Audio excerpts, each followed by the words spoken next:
Varanasi District Court to pronounce Mega Gyanvapi verdict on plea to worship Hindu idols tomorrow. Hearing over after arguments by both competing sides.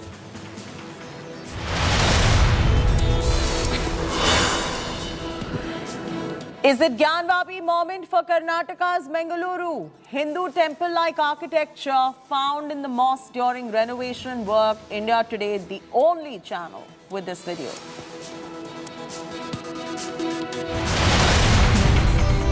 Shocking news from Kerala. Rally by Islamist PFI. Young kids seen openly giving death threats to Hindus and to Christians.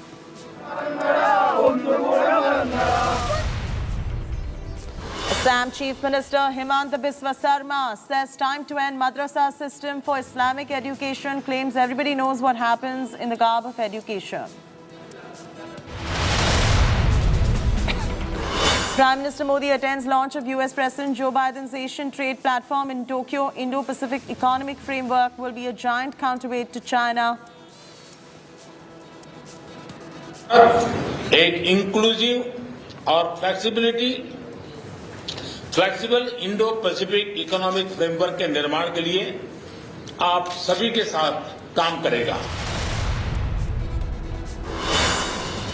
Union Minister Piyush Goyal leads Indian delegation at the World Economic Forum in Davos with the aim to project India as an investment hub. Chief ministers and netas from 6 states to take part.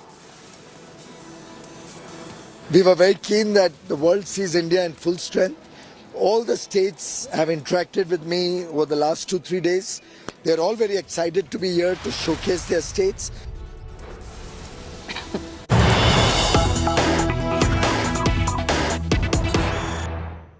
Breaking news just coming in, big development coming in Ram Mandir construction. Carved stones to be laid down from 1st of June. Uttar Pradesh Chief Minister likely to be invited for the stone laying ceremony. The platform work for the construction of Ram Mandir is almost complete, is what we're picking up at the moment. That's the latest coming in. Do we have Himanshu Mishra with us? If we have him, let's go straight across to him on this development that is coming in. All right, Himanshu Mishra joins us for the very latest.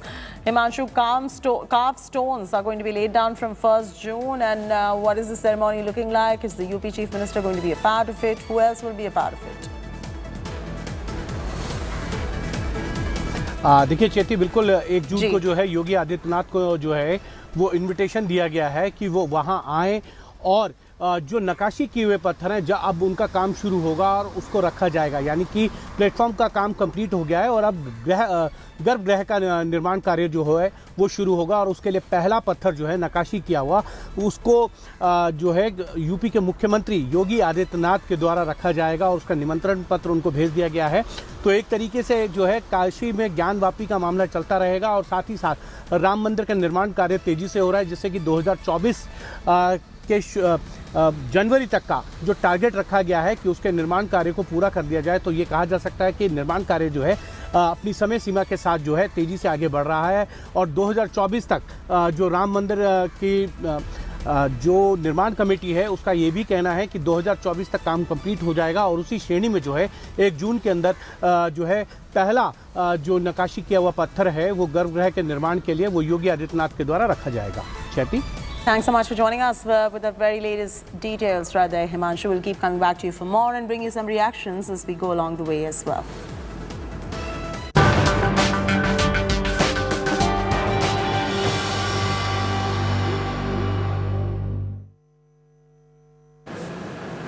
I'm taking this across straight to my colleague Paulami Saha, who joins us from Japan now for all the live updates and to lead this broadcast. Throwing straight across to you, Paulami, bring us up to speed. What's going on? I believe Prime Minister Narendra Modi is about to start his address any moment now.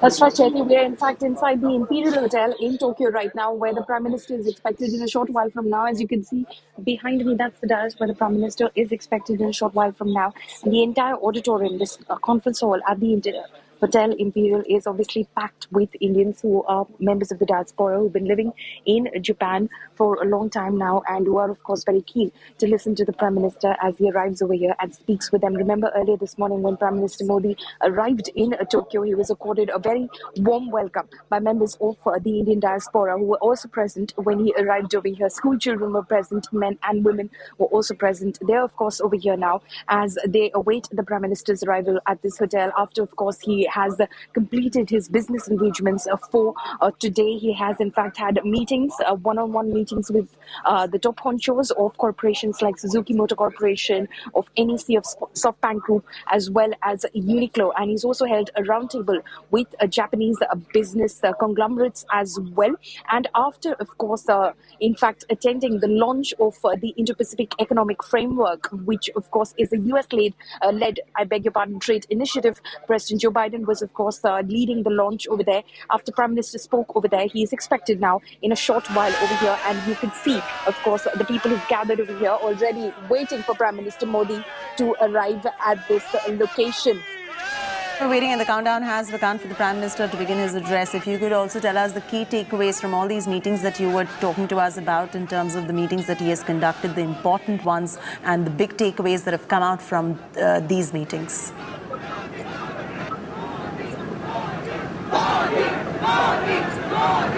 Right, Chetty, as far as the Indo-Pacific Economic Corporation is concerned, the Indo-Pacific Economic Framework is concerned, that has, of course, been the highlight of the Prime Minister's business engagements today. He, of course, like I said, he's had one-on-one meetings with Japanese corporations and has been expecting their investments. And in a short while from now, in fact, Prime Minister Modi is expected over here inside the conference hall. We're expecting him to arrive shortly over here. We're obviously seeing a lot of movement over here. But yes, the Indo-Pacific Economic Framework is, of course, key as far as his engagements today, because that is a framework which is a US-led initiative, a trade initiative, like I said, an economic agreement which is being, in fact, made to be a counter to China. And you can see over there, External Affairs Minister S. Jaishankar has arrived over here. He obviously is over here already, and the delegates have started arriving over here. Officials from the Prime Minister's office have reached the venue, and it is expected, Chetty, in a short while from now, that Prime Minister Modi will be, in fact, in this hall. He is expected to arrive. He is, in fact, in the premises, and you can hear all the people. You can hear the people who are chanting over here. You can hear the slogans that are going out, and you can see, of course, members of the Indian community who are present over here. They are obviously sloganeering and chanting, awaiting the Prime Minister's arrival over here at the venue, at the Imperial Hotel, where the Prime Minister is expected. That is, of course, National Security Advisor, Mr. Ajit Doval, who is, of course, arrived at the venue. He, of course, is accompanying the delegation that the Prime Minister has led into Tokyo. He arrived along with the Prime Minister earlier this morning, and we're expecting that Prime Minister Modi will be here in this venue in a short while from now. He is, of course, expected to address members of the Indian diaspora who are present over here in a packed auditorium, waiting to listen to Prime Minister Modi as he arrives over here. Obviously, there's a lot of enthusiasm in the air as well. 40,000, in fact, Indian citizens reside in Japan, and they're waiting to hear from Prime Minister Modi and what sort of words he has to say to the Indian community. Like I said earlier this morning, he, of course, received a very rousing welcome from the Indian diaspora, members of the community who were present with their little school children as well. Some of them he, of course, very fondly interacted with as well. And those are officials of the Prime Minister's office who've already arrived at the venue. So we're expecting that Prime Minister Modi will be here in a few moments from now. Of course, as you can see, everyone's got their cameras out already, waiting to take pictures of the Prime Minister as he arrives at this venue. And we're, of course, going to show you those pictures live as soon as he, in fact, steps into this conference hall at the Hotel Imperial in Tokyo, where we're present right now. This is, of course, his last engagement for the day. The Prime Minister, of course, will call it tonight after this engagement. But then, of course, he has an extremely packed day tomorrow when, of course, he attends the Quad Summit along with US President Joe Biden, Australian Prime Minister Anthony Albanese, as well as Japanese Prime Minister Fumio Kishida. So that is going to be extremely crucial. And there will be bilaterals as well with these leaders as well, that the Prime Minister will be, in fact, attending. He is also going to meet with former Japanese Prime Minister Suga as well while he is here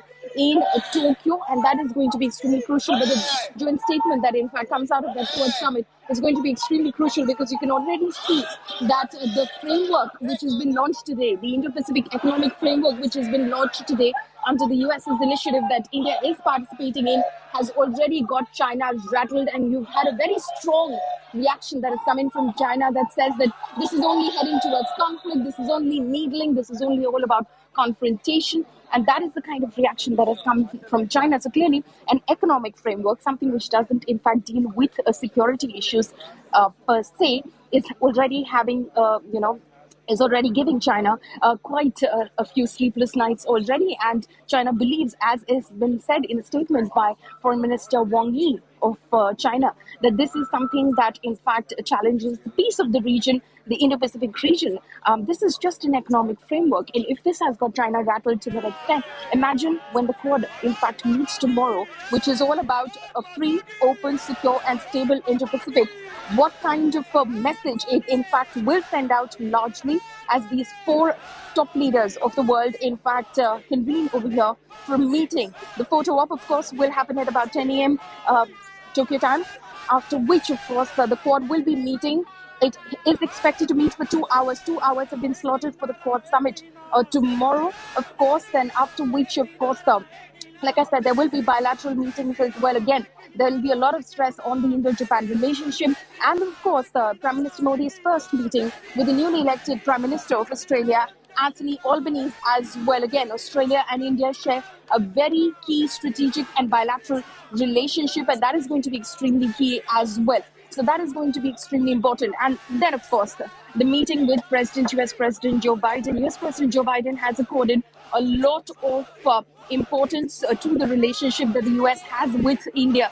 And that is, of course, going to be extremely important as well. That is Ambassador Sanjay Verma, in fact, Indian ambassador to Japan, who has just entered the room as well. We did speak with him yesterday, and he, of course, expressed a lot of hope about this visit of Prime Minister Modi. Remember, it is only 40 hours that the Prime Minister is spending here in Tokyo, and he has 23 engagements. So he has tried to pack in a lot during this time that he's spending in Tokyo. And in few moments from now, in fact, we're expecting Prime Minister Modi to enter the room where the Indian diaspora, as you can see, they're all, of course, gathered over here in large numbers. And Prime Minister Modi is, in fact, entering the room. We're going to try and show you those pictures to the best of our ability. We're hoping that the Prime Minister's entourage somehow doesn't, of course, block our view. But you can see Prime Minister Modi over there waving to the Indian diaspora as he arrives here in this room. Modi, Modi chants going out. Prime Minister Modi waving out to the Indian diaspora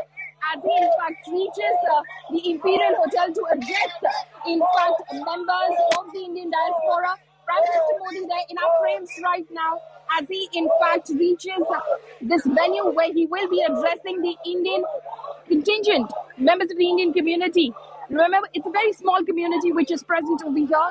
40,000 members of the Indian community reside in Japan, but they have a lot of hopes from Prime Minister Modi and Japanese Prime Minister Fumio Kishida that this will, in fact, enhance the relationship between the two countries. So you can see that, in fact, Prime Minister Modi has reached the venue, and in a short while from now, in a few moments from now, in fact, he will be addressing the crowds. Just look at the crowd behind me. Just look at the number of people behind me. If I can show you those numbers behind me, they're, of course, cheering on as Prime Minister Modi, in fact, goes towards the dais and, in fact, gets ready and gets all set to address this diaspora, which has been waiting very patiently.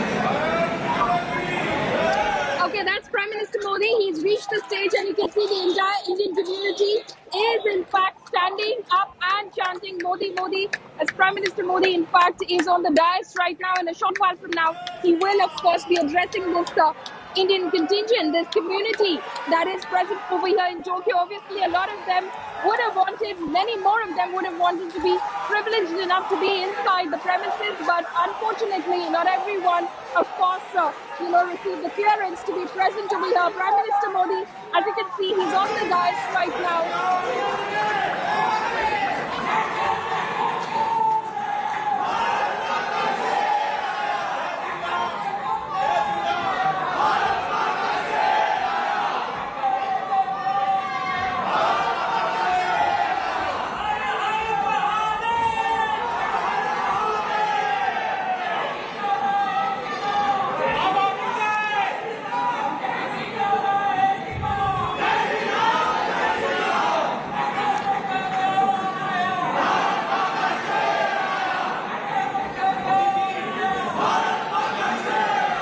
माननीय प्रधानमंत्री श्री नरेंद्र मोदी जी, भारत से आए अन्य गणमान्य अतिथिगण, मैं आप सबों का जापान में रह रहे भारतवंशियों की ओर से हृदय से स्वागत करता हूं।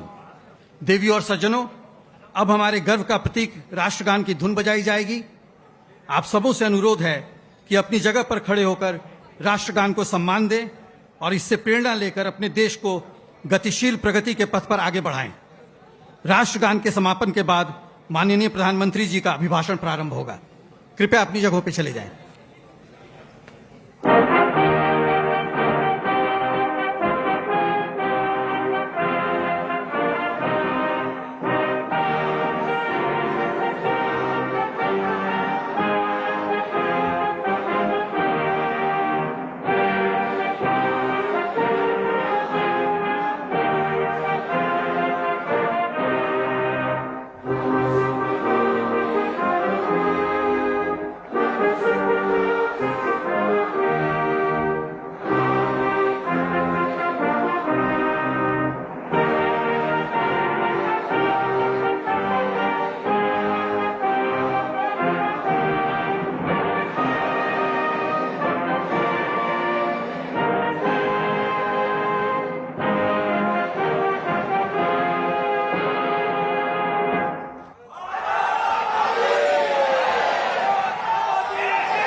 भारत माता की, भारत माता की।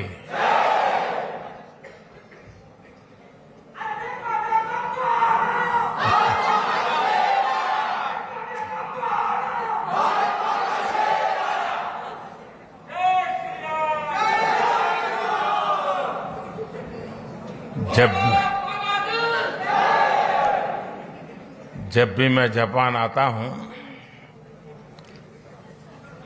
तो मैं हर बार देखता हूं कि आपकी स्नेह वर्षा हर बार बढ़ती ही जाती है।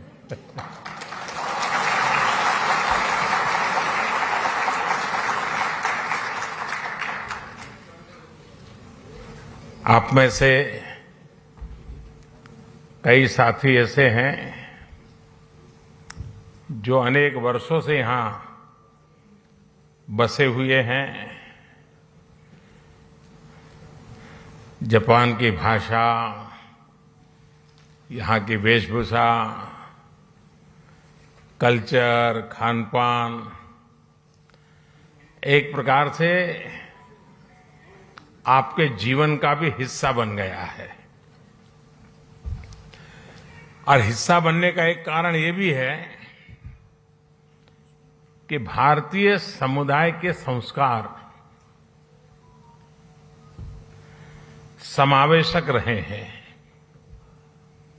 लेकिन साथ साथ जापान में अपनी परंपरा, अपने मूल्य, अपनी जीवन पद्धति, उसके प्रति जो कमिटमेंट है वो बहुत गहरा है और इस दोनों का मिलन हुआ है। इसलिए स्वाभाविक रूप से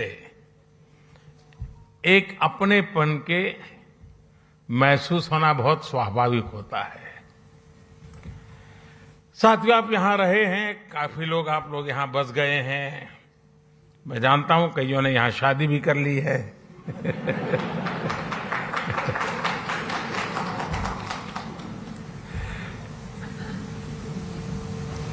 लेकिन ये भी सही है कि इतने सालों से यहां जुड़ने के बावजूद भी भारत के प्रति आपकी श्रद्धा, भारत के संबंध में जब अच्छी खबरें आती हैं तो आपकी खुशियों का पार नहीं रहता है, होता है ना। और कभी कोई बुरी खबर आ जाए तो सबसे ज्यादा दुखी भी आप ही होते हैं। ये विशेषता है हम लोगों की कि हम कर्म भूमि से तन मन से जुड़ जाते हैं, खप जाते हैं, लेकिन मातृभूमि के जो जड़ों से जुड़ाव है उससे कभी दूरी नहीं बनने देते हैं। और यही हमारा सबसे बड़ा सामर्थ्य है। साथियों, स्वामी विवेकानंद जी जब अपने ऐतिहासिक संबोधन के लिए शिकागो जा रहे थे तो उससे पहले वो जापान आए थे और जापान ने उनके मन मंदिर में, उनके मन मस्तिष्क पर एक गहरा प्रभाव छोड़ा था। जापान के लोगों की देशभक्ति, जापान के लोगों का आत्मविश्वास, यहां का अनुशासन, स्वच्छता के लिए जापान के लोगों की जागरूकता, विवेकानंद जी इसकी खुल करके प्रशंसा की थी। गुरुदेव रविंद्रनाथ जी टैगोर ये भी कहते थे, जापान एक ऐसा देश है जो एक ही साथ प्राचीन भी है और आधुनिक भी है। और टैगोर ने कहा था, Japan has come out of the immemorial east like a lotus blossoming in easy grace, all the while keeping its firm hold upon the profound depth for which it has sprung. यानी कहना वो चाहते थे कि Japan कमल के फूल की तरह जितनी मजबूती से अपनी जड़ों से जुड़ा है, उतनी ही भव्यता से वो हर तरफ सुंदरता को भी बढ़ाता है। हमारे इन महापुरुषों की ऐसी ही पवित्र भावनाएं जापान के साथ हमारे संबंधों की गहराइयों को स्पष्ट करती हैं। साथियों, इस बार जब मैं जापान आया हूं तो हमारे डिप्लोमेटिक संबंधों को 70 साल होने जा रहे हैं, 7 दशक। साथियों, आप भी यहां रहते हुए अनुभव करते होंगे, हिंदुस्तान में भी हर कोई अनुभव करता है कि भारत और जापान नेचुरल पार्टनर है। भारत के विकास में, भारत की विकास यात्रा में जापान की महत्वपूर्ण भूमिका रही है। जापान से हमारा रिश्ता आत्मीयता का है, अध्यात्म का है। जापान से हमारा रिश्ता सहयोग का है, अपनेपन का है। और इसलिए एक प्रकार से इस रिश्ता हमारा सामर्थ्य का है, ये रिश्ता सम्मान का है, और ये रिश्ता विश्व के लिए सांझे संकल्प का भी है। जापान से हमारा रिश्ता बुद्ध का है, बोध का है, ज्ञान का है। हमारे महाकाल है तो जापान में दाइकोकुतेन है। हमारे ब्रह्मा है तो जापान में बोनतेन है। हमारी मां सरस्वती है तो जापान में बेंजाइतेन है। हमारी महादेवी लक्ष्मी है तो जापान में किचिजोतेन है। तो हमारे गणेश हैं तो जापान में कानगीतेन है। जापान में अगर जैन की परंपरा है तो हम ध्यान को, मेडिटेशन को आत्मा से साक्षात्कार का माध्यम मानते हैं। 21वीं सदी में भी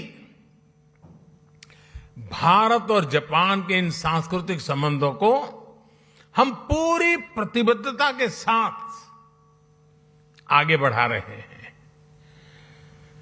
और मैं तो काशी का सांसद हूं और बड़े गर्व से कहना चाहूंगा कि जापान के पूर्व प्रधानमंत्री श्री अबे जब काशी आए थे तब उन्होंने एक बहुत बढ़िया सौगात काशी को दी। काशी में जापान के सहयोग से बना रुद्राक्ष, और जो मेरी कभी कर्मभूमि रही वो अहमदाबाद में जैन गार्डन और काइजन एकेडमी, ये ऐसी बातें हैं जो हमें कितनी निकट लाती है।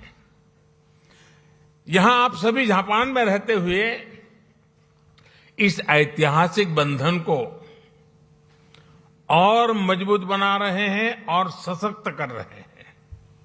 साथियों, आज की दुनिया को भगवान बुद्ध के विचारों पर, उनके बताए रास्ते पर चलने की शायद पहले से ज्यादा जरूरत है। यही रास्ता है जो आज दुनिया की हर चुनौती, चाहे वो हिंसा हो, अराजकता हो, आतंकवाद हो, क्लाइमेट चेंज हो, इन सब से मानवता को बचाने का यही मार्ग है। भारत सौभाग्यशाली है कि उसे भगवान बुद्ध का प्रत्यक्ष आशीर्वाद मिला। उनके विचारों को आत्मसात करते हुए भारत निरंतर मानवता की सेवा कर रहा है। चुनौतियां चाहे किसी भी प्रकार की हो, कितनी बड़ी क्यों न हो, भारत उनका समाधान ढूंढता ही है। कोरोना से दुनिया के सामने जो 100 साल का सबसे बड़ा संकट पैदा हुआ वो हमारे सामने है। और ये जब शुरू हुआ था तब किसी को नहीं पता था कि आगे क्या होगा। शुरू में तो ऐसा ही लग रहा था, वहां आया है, यहां क्या है। किसी को पता नहीं था इसको कैसे हैंडल किया जाए, और न वैक्सीन भी नहीं थी, और न इस बात का कोई आइडिया था कि वैक्सीन कब तक आएगी। यहां तक कि इस बात पर भी डाउट था कि वैक्सीन आएगी या नहीं आएगी। चारों तरफ अनिश्चितता का माहौल था। उन परिस्थितियों में भी भारत ने दुनिया के देशों में दवाएं भेजी। जब वैक्सीन्स अवेलेबल हुई तो भारत ने मेड इन इंडिया वैक्सीन्स अपने करोड़ों नागरिकों को भी और दुनिया के दुनिया के 100 से अधिक देशों को भी भेजी।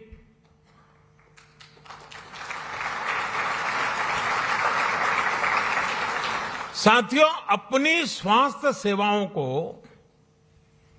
और बेहतर बनाने के लिए भारत अभूतपूर्व निवेश कर रहा है।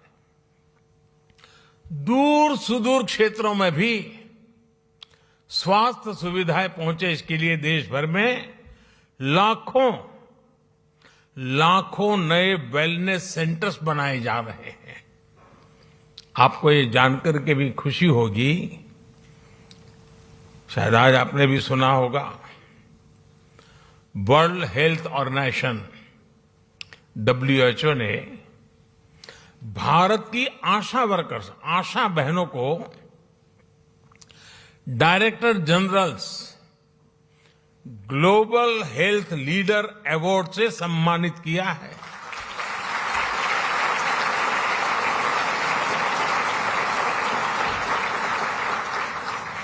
भारत की लाखों आशा बहनें मैटरनल केयर से लेकर के वैक्सीनेशन तक, पोषण से लेकर के स्वच्छता तक देश के स्वास्थ्य अभियान को गति दे रही है। और गांव के अंदर मैं आज जापान की धरती से हमारी सभी आशा वर्कर बहनों को हृदय से बहुत बहुत बधाई देता हूं, उनको सैल्यूट करता हूं।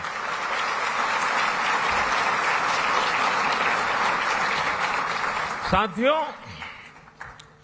भारत आज किस तरह वैश्विक चुनौतियों का मुकाबला करने में मदद कर रहा है, इसका एक और उदाहरण एनवायरनमेंट का भी है। आज क्लाइमेट चेंज विश्व के सामने मौजूद एक महत्वपूर्ण संकट बन गया है।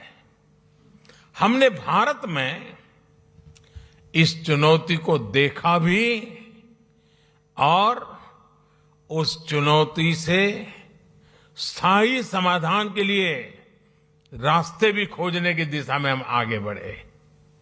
भारत ने 2070 तक नेट जीरो के लिए कमिट किया है।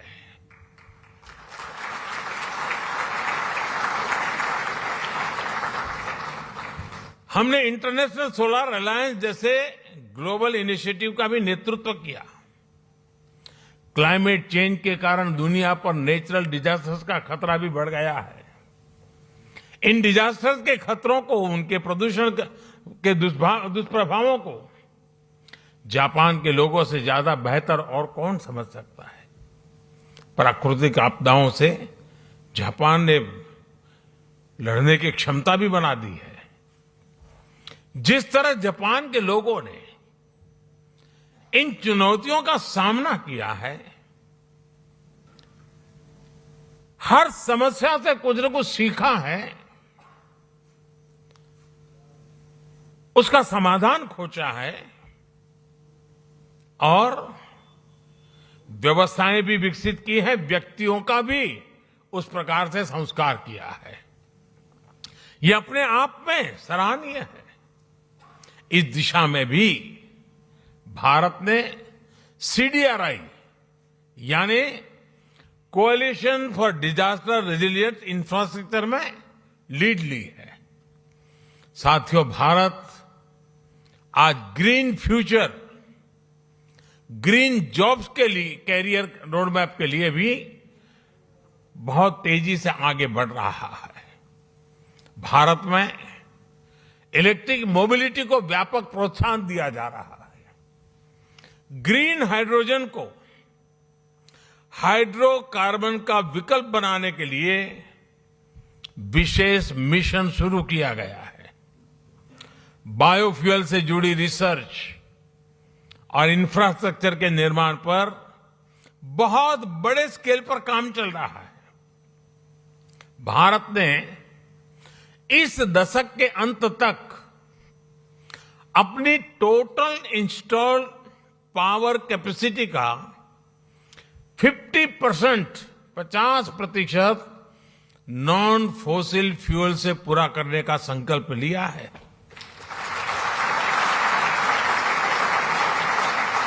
साथियों, समस्याओं के समाधान को लेकर भारतीयों का जो ये आत्मविश्वास है, ये आत्मविश्वास आज हर क्षेत्र में, हर दिशा में, हर कदम पर दिखाई देता है। ग्लोबल सप्लाई चेन को जिस प्रकार बीते 2 सालों में नुकसान पहुंचा है, पूरी सप्लाई चेन सवालिया निशान में घिरी हुई है। आज सारी दुनिया के लिए यह अपने आप में एक बहुत बड़ा संकट बना हुआ है। भविष्य में ऐसी स्थिति से बचने के लिए हम आत्मनिर्भरता के संकल्प के साथ आगे बढ़ रहे हैं।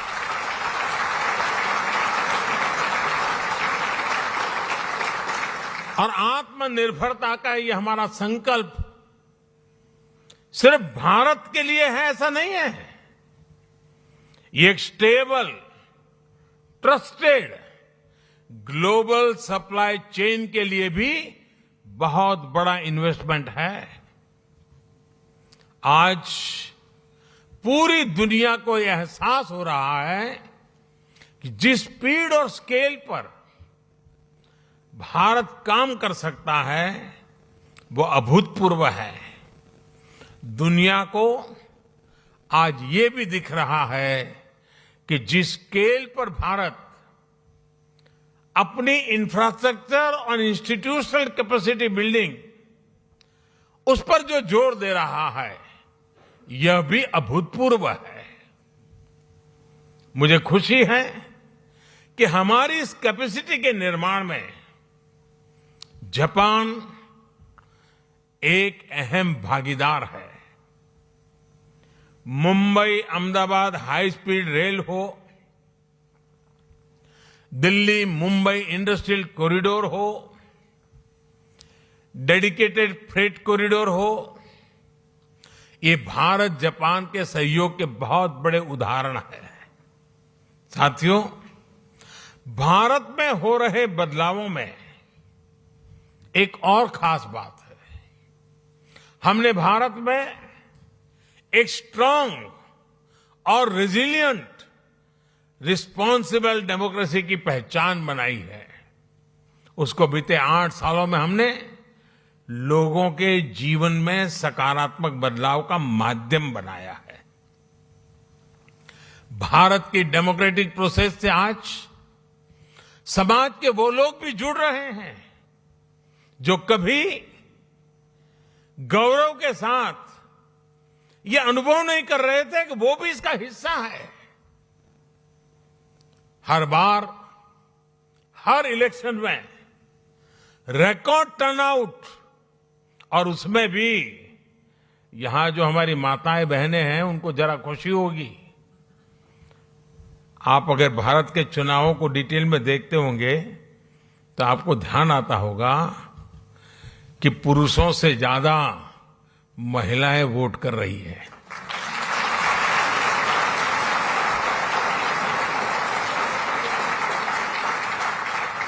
ये इस बात का प्रमाण है कि भारत में डेमोक्रेसी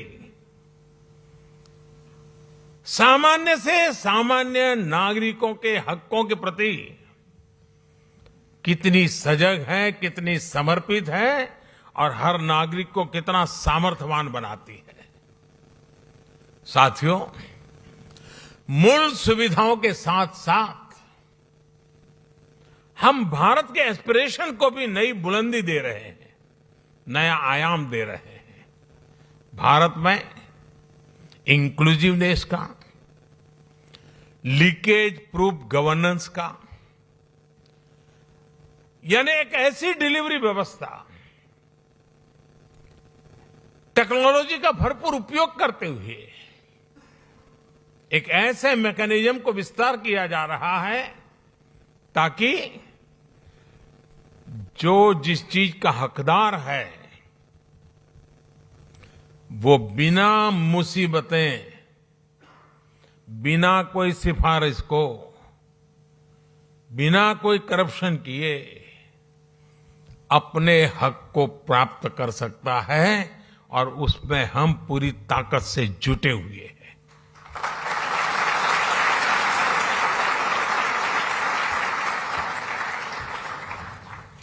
और टेक्नोलॉजी के इस उपयोग ने,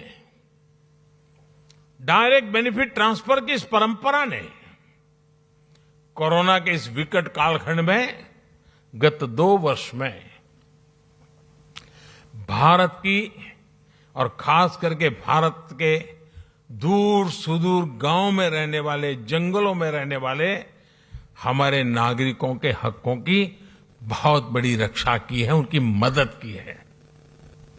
साथियों, भारत का बैंकिंग सिस्टम इन मुश्किल हालात में भी निरंतर चलता रहा और उसका एक कारण भारत में जो डिजिटल रिवॉल्यूशन आया है, डिजिटल नेटवर्क की जो ताकत बनी है, उसका ये परिणाम मिल रहा है।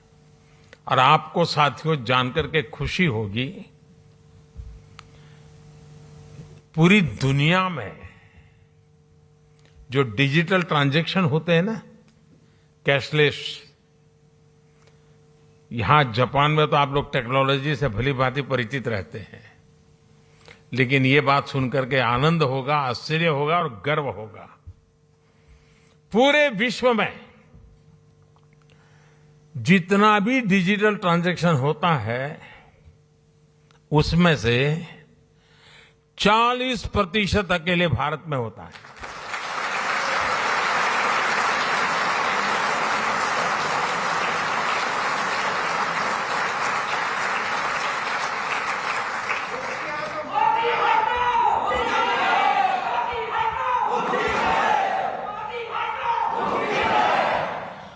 कोरोना के शुरुआती दिनों में जब सब बंद था, उस संकट के कालखंड में भी भारत सरकार एक क्लिक बटन दबा करके एक साथ करोड़ों भारतीयों तक आसानी से उनके लिए जो मदद पहुंचानी है पहुंचा पाते थे।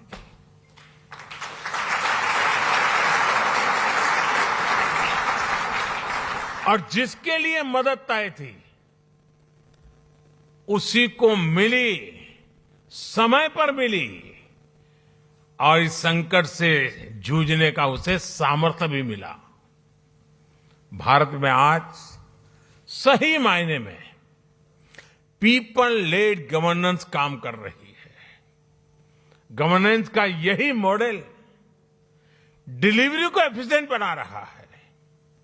यही डेमोक्रेसी पर निरंतर मजबूत होते विश्वास का सबसे बड़ा कारण है। साथियों, आज जब भारत आजादी के 75 साल मना रहा है, आजादी का अमृत महोत्सव मना रहा है, तो वो आने वाले 25 साल यानी आजादी के 100वें वर्ष तक हिंदुस्तान को हमें कहां पहुंचाना है, किस ऊंचाई को प्राप्त करना है, विश्व में हमारे झंडा कहां कहां कैसे कैसे गाड़ना है, आज हिंदुस्तान उस रोड मैप तैयार करने पर लगा हुआ है।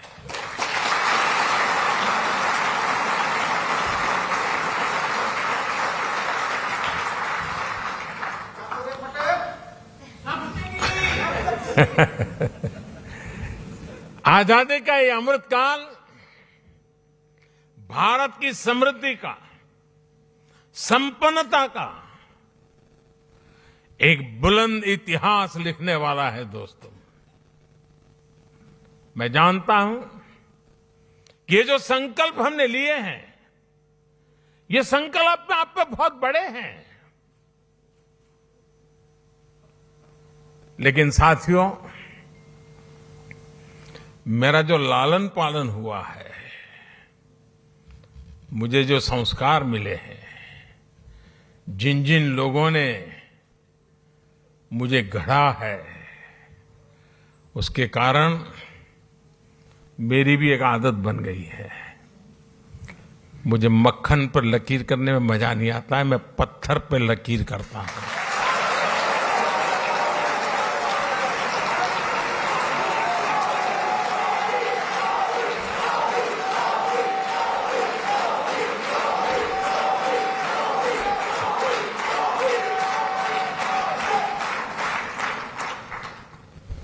लेकिन साथियों,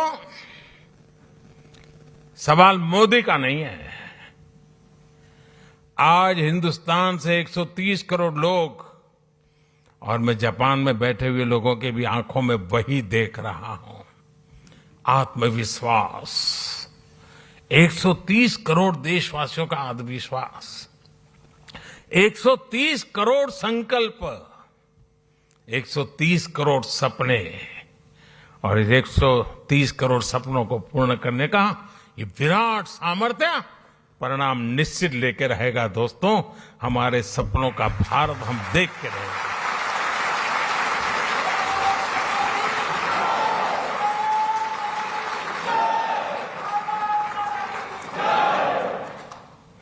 आज भारत अपनी सभ्यता, अपनी संस्कृति, अपनी संस्थाओं के, अपने खोए हुए विश्वास को फिर से हासिल कर रहा है। दुनिया भर में कोई भी भारतीय आज सीना तान करके, आंख में आंख मिला करके हिंदुस्तान की बात बड़े गर्व से कर रहा है। ये परिवर्तन आया है।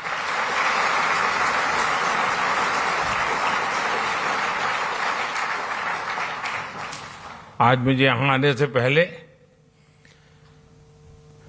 भारत की महानताओं से प्रभावित कुछ लोग जो अपना जीवन खपा रहे हैं, ऐसे लोगों के दर्शन करने का मुझे मौका मिला, और बड़े गर्व से वो कह रहे थे योग की बातें। वो योग को समर्पित है। जापान में भी शायद ही कोई होगा जिसको योग की कल्पना न हो। हमारा आयुर्वेद, हमारी पारंपरिक चिकित्सा पद्धति, आजकल तो हमारे मसाले सब दूर, उसकी मांग बढ़ रही है। लोग हमारी हल्दी मंगवा रहे हैं। इतना ही नहीं साथियों, हमारी खादी, वरना तो आजादी के बाद धीरे धीरे वो नेताओं के कॉस्ट्यूम बनकर के रह गई थी।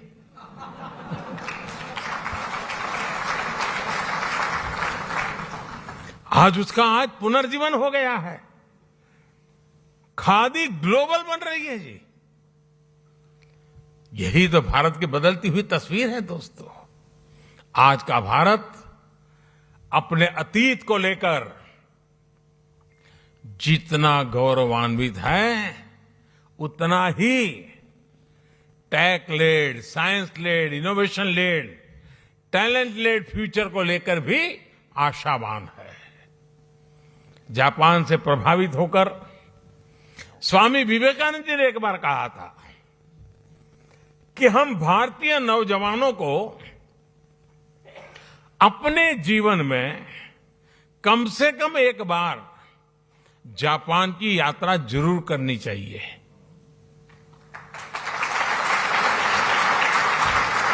आप लोग ये वाक्य पढ़ करके आएंगे हो ऐसा मैं तो नहीं मानता हूं, लेकिन विवेकानंद जी ने भारत के लोगों को कहा था कि भाई एक बार देखकर तो आओ जापान है कैसा। साथियों, उस जमाने में स्वामी विवेकानंद जी ने जो कहा था, आज के युग के अनुरूप उसी बात को, उसी सद्भावना को आगे बढ़ाते हुए मैं कहना चाहूंगा कि जापान का हर युवा अपने जीवन में कम से कम एक बार भारत की यात्रा करे।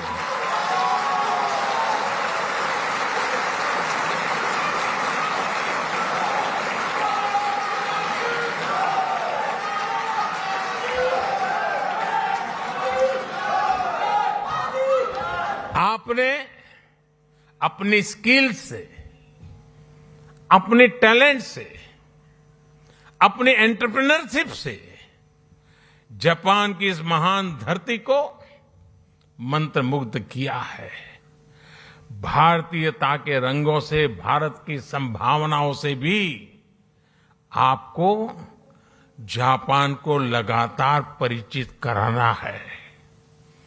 आस्था हो या एडवेंचर, जापान के लिए तो भारत एक स्वाभाविक टूरिस्ट डेस्टिनेशन है। और इसलिए भारत चलो, भारत देखो, भारत से जुड़ो, इस संकल्प से जापान के हर मेरे भारतीय से मैं आग्रह करूंगा कि वो उससे जुड़े। मुझे विश्वास है कि आपके सार्थक प्रयासों से भारत जापान की दोस्ती को नई बुलंदी मिलेंगी। इस अद्भुत स्वागत के लिए, और मैं देख रहा था, अंदर आ रहा था, चारों तरफ जोश, नारे, उत्साह, और जितना भारत को आप अपने में जीने की कोशिश करते दिख रहे हो, ये सचमुच में दिल को छूने वाला है।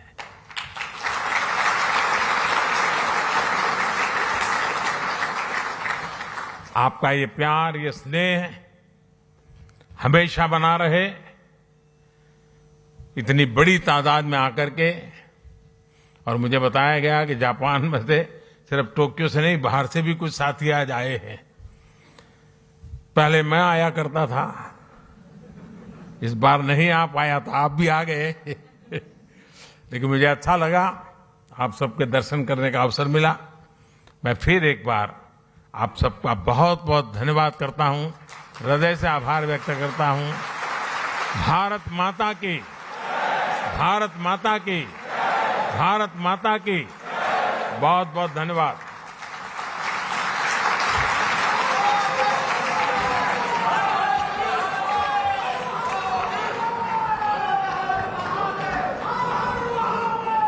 Here you go, Prime Minister Narendra Modi in Tokyo right there, addressing the Indian diaspora. His address has just gotten over, and just look at the rousing welcome that he has got right there in Tokyo for a tour that he kick-started, the whirlwind tour, with rousing welcome coming in from Indian diaspora, the interaction with several kids, meeting with Indian business communities, this particular address, the Biden's Indo-Pacific Economic Framework discussion. He's at present on a two-day visit, and big takeaways coming in from his address at the moment. As you can see, the crowd is chanting Bharat Mata Ki Jai after the address of Prime Minister. We're getting you these live updates. Look at that. He's flanked by the Indian diaspora present right there to listen in to his address and the kind of popularity that he is enjoying right there amidst the Indian diaspora in Tokyo. On your screens right now, Tokyo Desis meeting Prime Minister Narendra Modi, trying to get selfies also out there. Look at this, these visuals that are coming in. He's just flanked by all the Indians present right there who were present over there to listen in to his address. There are Jai Shri Ram chants that are echoing. There are Har Har Mahadev chants that are echoing right there. And just take a look at those visuals and take a look at how the people are really showing their love to the Prime Minister, trying to get a quick glimpse of him, trying to get a quick selfie from him. 360 degrees, flanked by the Desis in Tokyo right there. After that big address in Tokyo, Prime Minister Modi in Japan. He's there for the second in-person Quad Summit. He's also going to be attending the second in-person Quad Summit with US, Japan, Australian counterparts, and he had several meetings right there speaking about opportunities in India on smart cities, emerging technologies, digital learning. many meetings with different corporate head honchos as well. He's going to be holding community and diplomatic engagements with bilateral talks with the states on varied topics, from the China challenge to Indo-Pacific, the aftermath of war in Ukraine. Lots on his agenda. We'll keep you abreast with the latest developments first here on India Today. For now, we're slipping into a very short commercial break at the moment. Coming up next, 5 Live with Shivarur.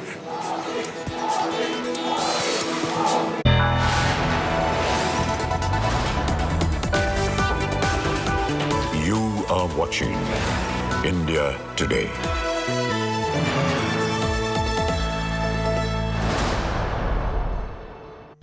After 2 years of paralyzing pandemic, the world is ready to bounce back. Will shifting power centers make this India's big moment? Risk, resilience and revival on the agenda. What's India's role in the global rebalance? India's top world watcher takes you to the front lines of the global high table with top minds from politics and business for the biggest global brainstorm, live and exclusive coverage only on India Today TV.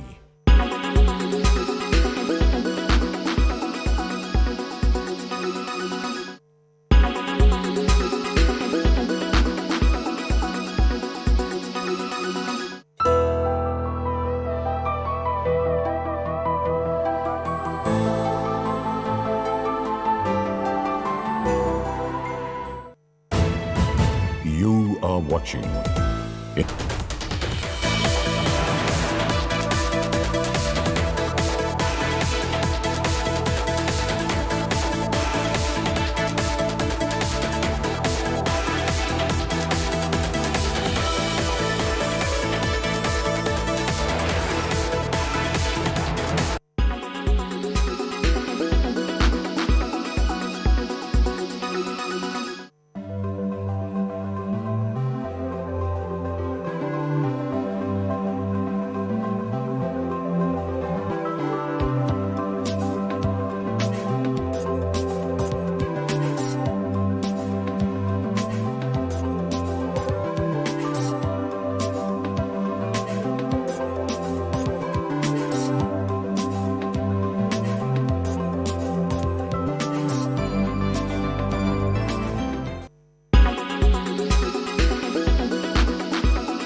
Make your media plan smarter with India Today Live TV on your connected devices. You are watching India Today.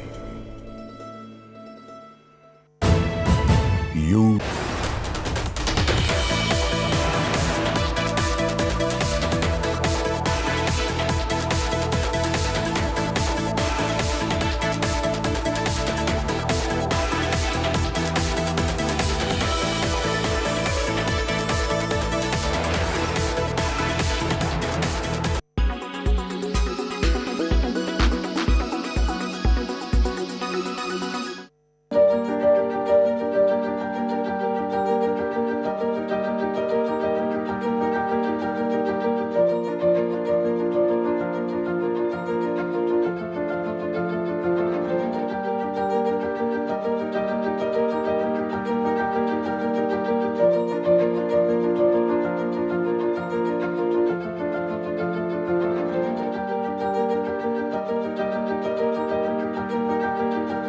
Today is, the launch to the world of a fully operational urban airport. The first time ever in the world that there's an operational piece of infrastructure of this kind.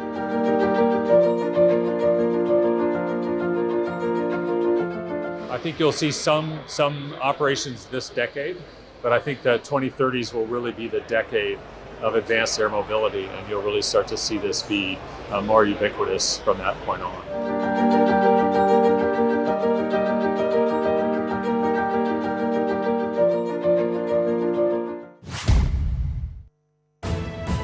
You are watching. In association with Sensodyne Daily Sensitivity Protection, Voltas Pure Air Adjustable AC,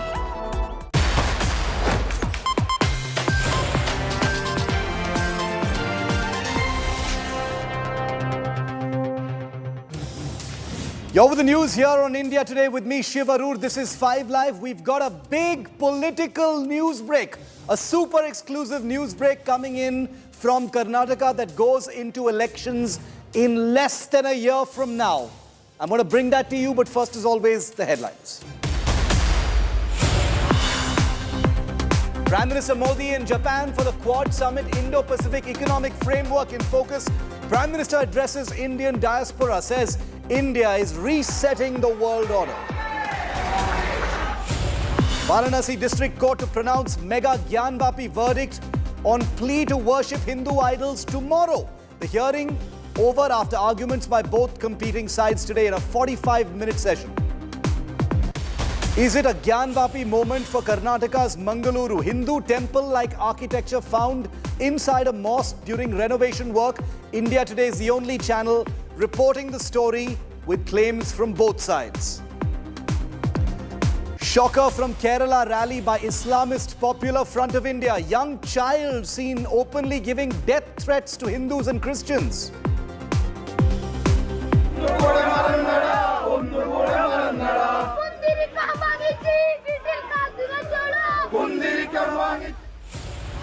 Time to end the Madarsa system, says Assam Chief Minister Himanta Biswa Sarma. Claims everyone knows what happens there in the garb of education. Union Minister Piyush Goyal leads Indian delegation at the World Economic Forum in Davos, Switzerland, with the aim to project India as the world's foremost investment hub. Chief ministers and netas from 6 states are part of the team. India Today, as always, leading the coverage from Davos. We were very keen that the world sees India in full strength. All the states have interacted with me over the last 2-3 days. They're all very excited to be here to showcase their states.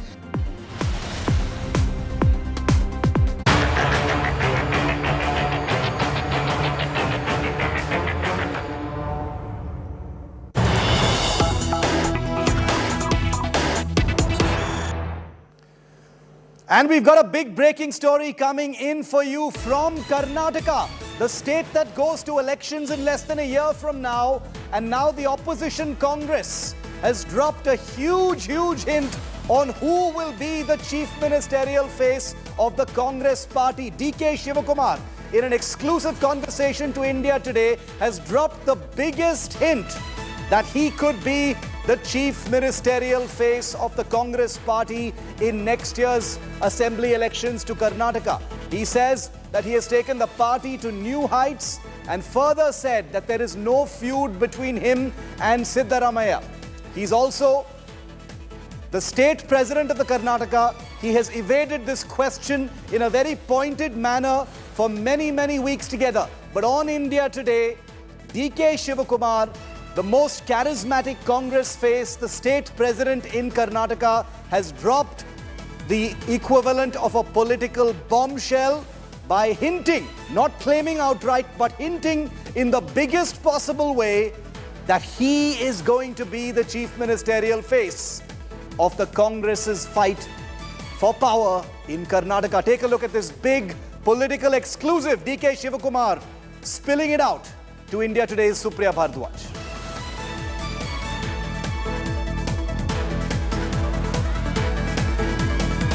There is one statement of yours being quoted in the media that you had said that it took 2 years for you to cook the food and now everybody's coming. What's your take on this statement? Did you give it? And if yes, why, sir? See, media people are speaking on chief minister post. Why now? Why chief minister position has come now? Whether whomever may become the chief minister. It is when we lost our assembly by-election, when the party MLAs went out of party, no media or any other leader spoke on the chief minister. Now after 2 years, when the entire cadres of the party, not only myself, the entire cadre of the party collectively worked, including the leaders, jointly, and now BJP and media is speaking that Congress is fighting for chief minister. That shows that already the BJP has lost its ground. There is one.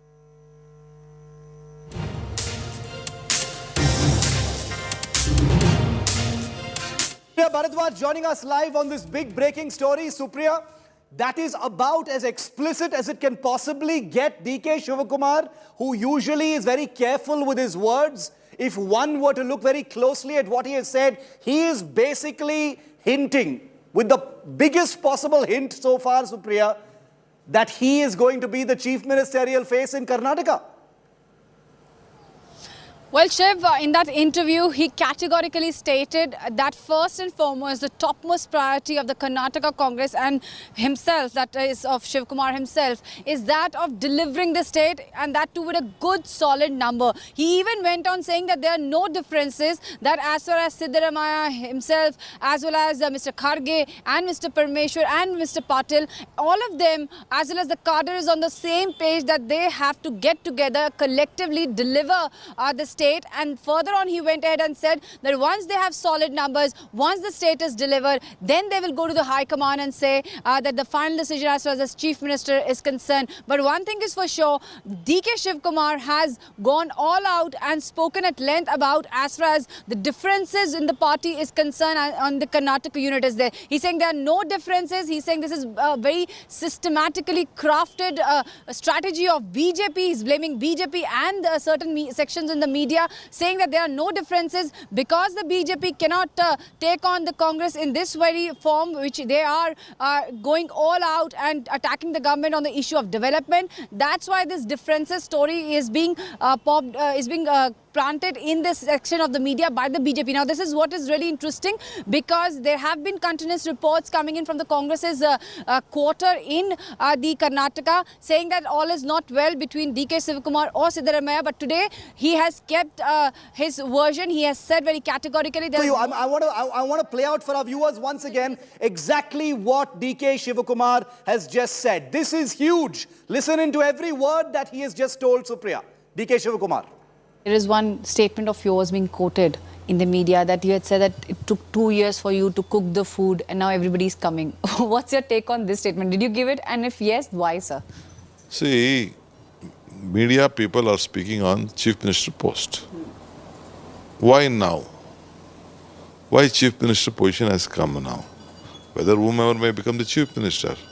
It is when we lost our assembly by-election, when the party MLAs went out of party, no media or any other leader spoke on the Chief Minister.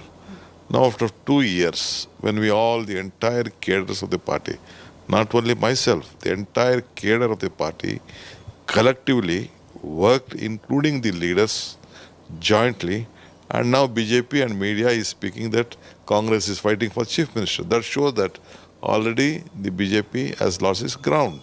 We are hearing that there are these differences between you and Siddaramaiah ji. What's your take on this? Because there are lots of reports coming in that there are differences in Karnataka Pradesh Congress Committee, especially between you and Mr. Siddaramaiah. See, it is a very good strategy of the BJP doing it.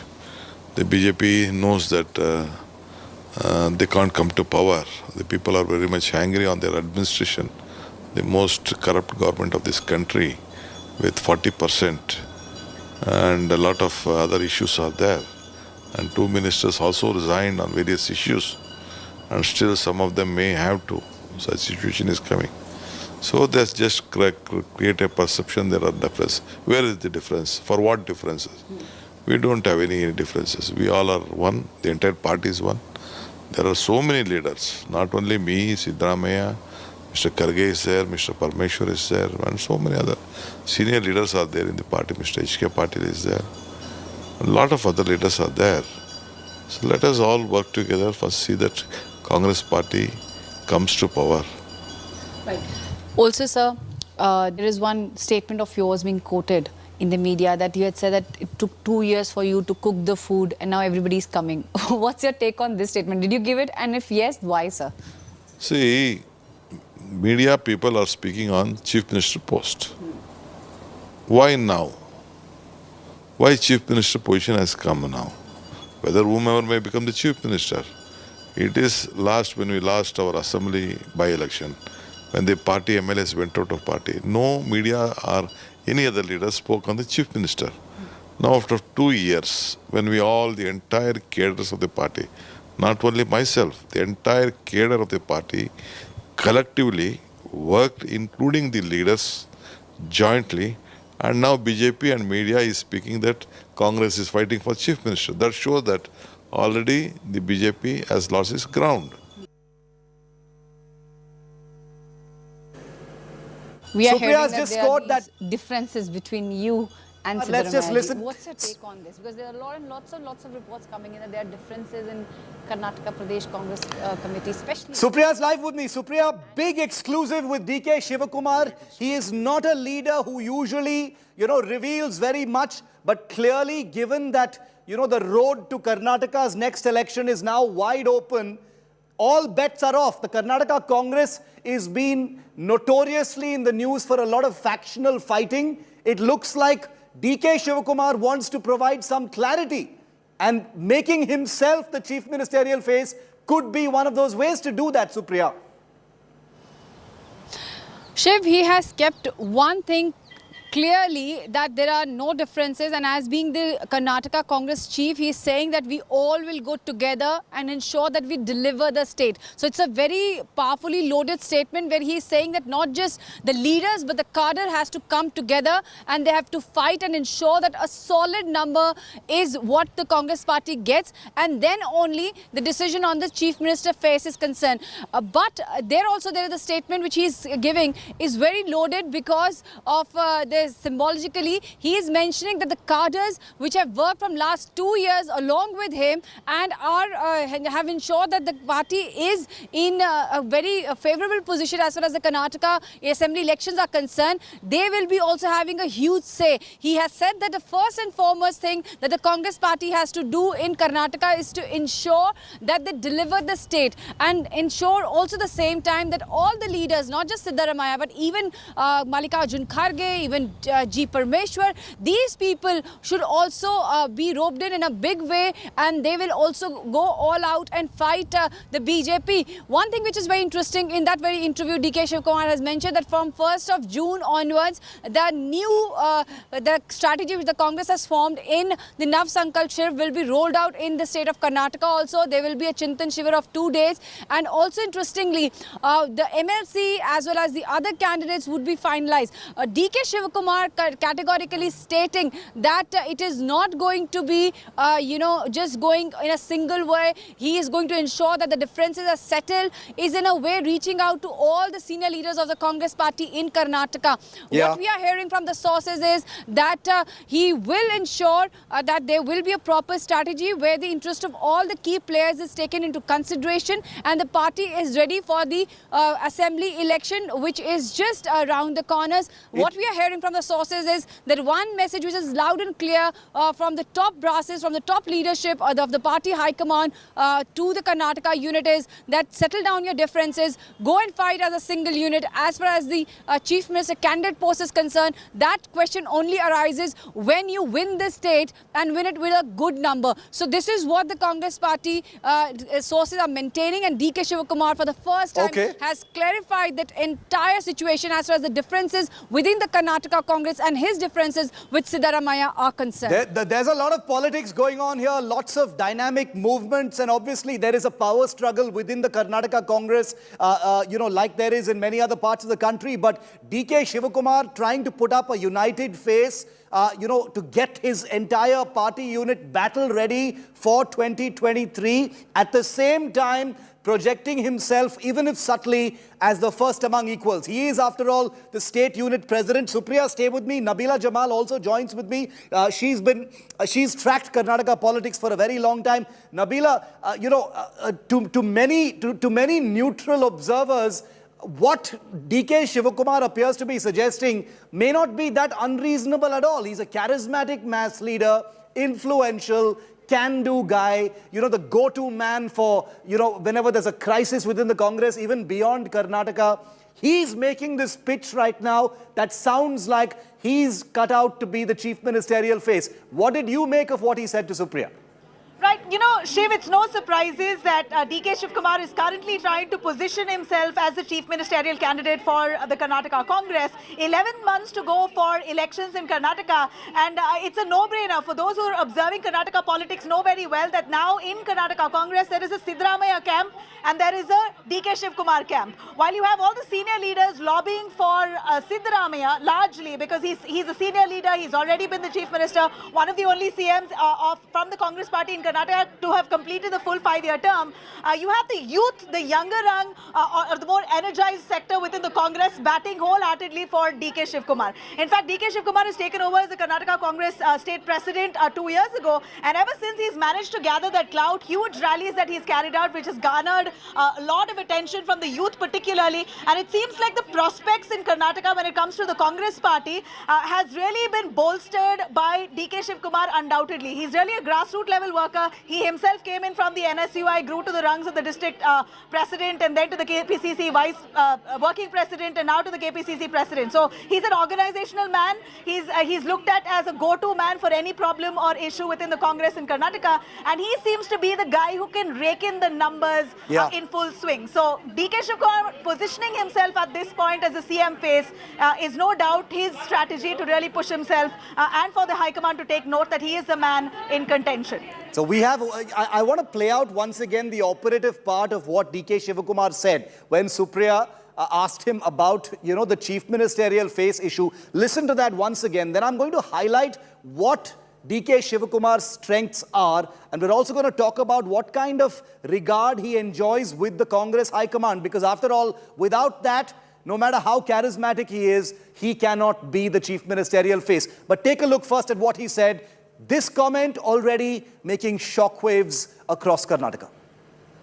There is one statement of yours being quoted in the media that you had said that it took 2 years for you to cook the food and now everybody's coming. What's your take on this statement? Did you give it? And if yes, why, sir? See, media people are speaking on chief minister post. Why now? Why chief minister position has come now? Whether whomever may become the chief minister. It is when we lost our assembly by-election, when the party MLAs went out of party, no media or any other leader spoke on the chief minister. Now after 2 years, when the entire cadres of the party, not only myself, the entire cadre of the party collectively worked, including the leaders, jointly, and now BJP and media is speaking that Congress is fighting for chief minister. That shows that already the BJP has lost its ground. Brajesh Kalapa, senior leader of the Congress party in Karnataka, live with me for a quick reaction. Brajesh, welcome. DK Shivakumar in this big interview to India today, has said that the party unit is fighting as one despite, reports of a factional feud. But very importantly, that comment about having cooked the food for 2 years and now everyone is coming to eat is being interpreted by many, Brajesh, to sound like DK Shivakumar is projecting himself, even if subtly, as the chief ministerial face. Is that what's in the works, Brajesh? No, I think, Shiv, first of all, I must congratulate you on your parents' anniversary. But secondly, I think, Shiv, the important thing to understand is that, it's ultimately the members of the CLP who will decide who the next chief minister is. And, of course, the High Command will have a role in this. So everybody, including me, may have the hope or the aspiration of becoming chief minister. But each one of us realizes that it's the CLP members and the High Command which finally decides the chief minister's position. So, I might be able to cook food, I might be able to serve food, I might be able to, take it from place to place. But ultimately, it's the long and short is it's the CLP and the High Command which decides who will be the chief minister. So this talk is really, is wholly, I think, first misinterpreted. Two, it is, completely unnecessary because elections are 1 year away. So let's see how the electorate finally votes. And let's see what finally happens. Because first of all, Brajesh, thank you very much for your wishes. It sounds like, it sounds then like that the party unit is not really united then, from the sound of what you're saying. No, the party unit is completely united. Both of them have been working together. Mr. Shivkumar and Mr. Siddaramaiah have been cabinet colleagues for really long now. And whenever there was an important election to face, even when Mr. Chief Minister, the Siddaramaiah was Chief Minister, he would always send Mr. Shiv Kumar there. Why is this? So I think the media has been making too much of a small thing. And that's the media's prerogative. But honestly, there is hardly anything to really speak about now. But Brijesh, there is a sense, final question, I understand what you're saying about speculation, but there is a sense that, someone who has, worked for these few years to get the party battle ready. I'm just talking about the perception from the outside that DK Shivakumar as the state unit chief at this point of time does stand as a first among equals. So if he is projecting himself in some way, directly or indirectly, there is a sense that it's reasonable. No, usually what used to happen earlier is that the KPCC president would always be in the zone of consideration to become chief minister. But so also the CLP.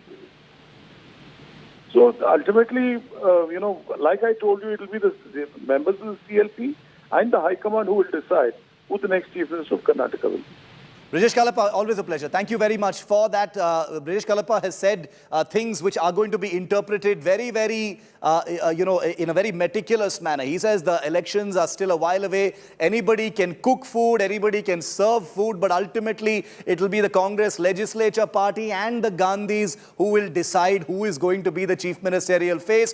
Basically, Brijesh Kalappa dismissing anyone or any notion of any individual projecting himself or herself as the chief minister. That is an interesting little microcosm, viewer. I don't know if you noticed it, but what you've basically seen is DK Shivakumar have his say, somebody else from the Congress party have their say, and it shows you the divergence. It's not really a united unit going into this election. It is true that the election is 11 months away, but the point is there are very serious personal divergences, most notably between DK Shivakumar and Siddaramaiah. Take a look at more from this big breaking interview.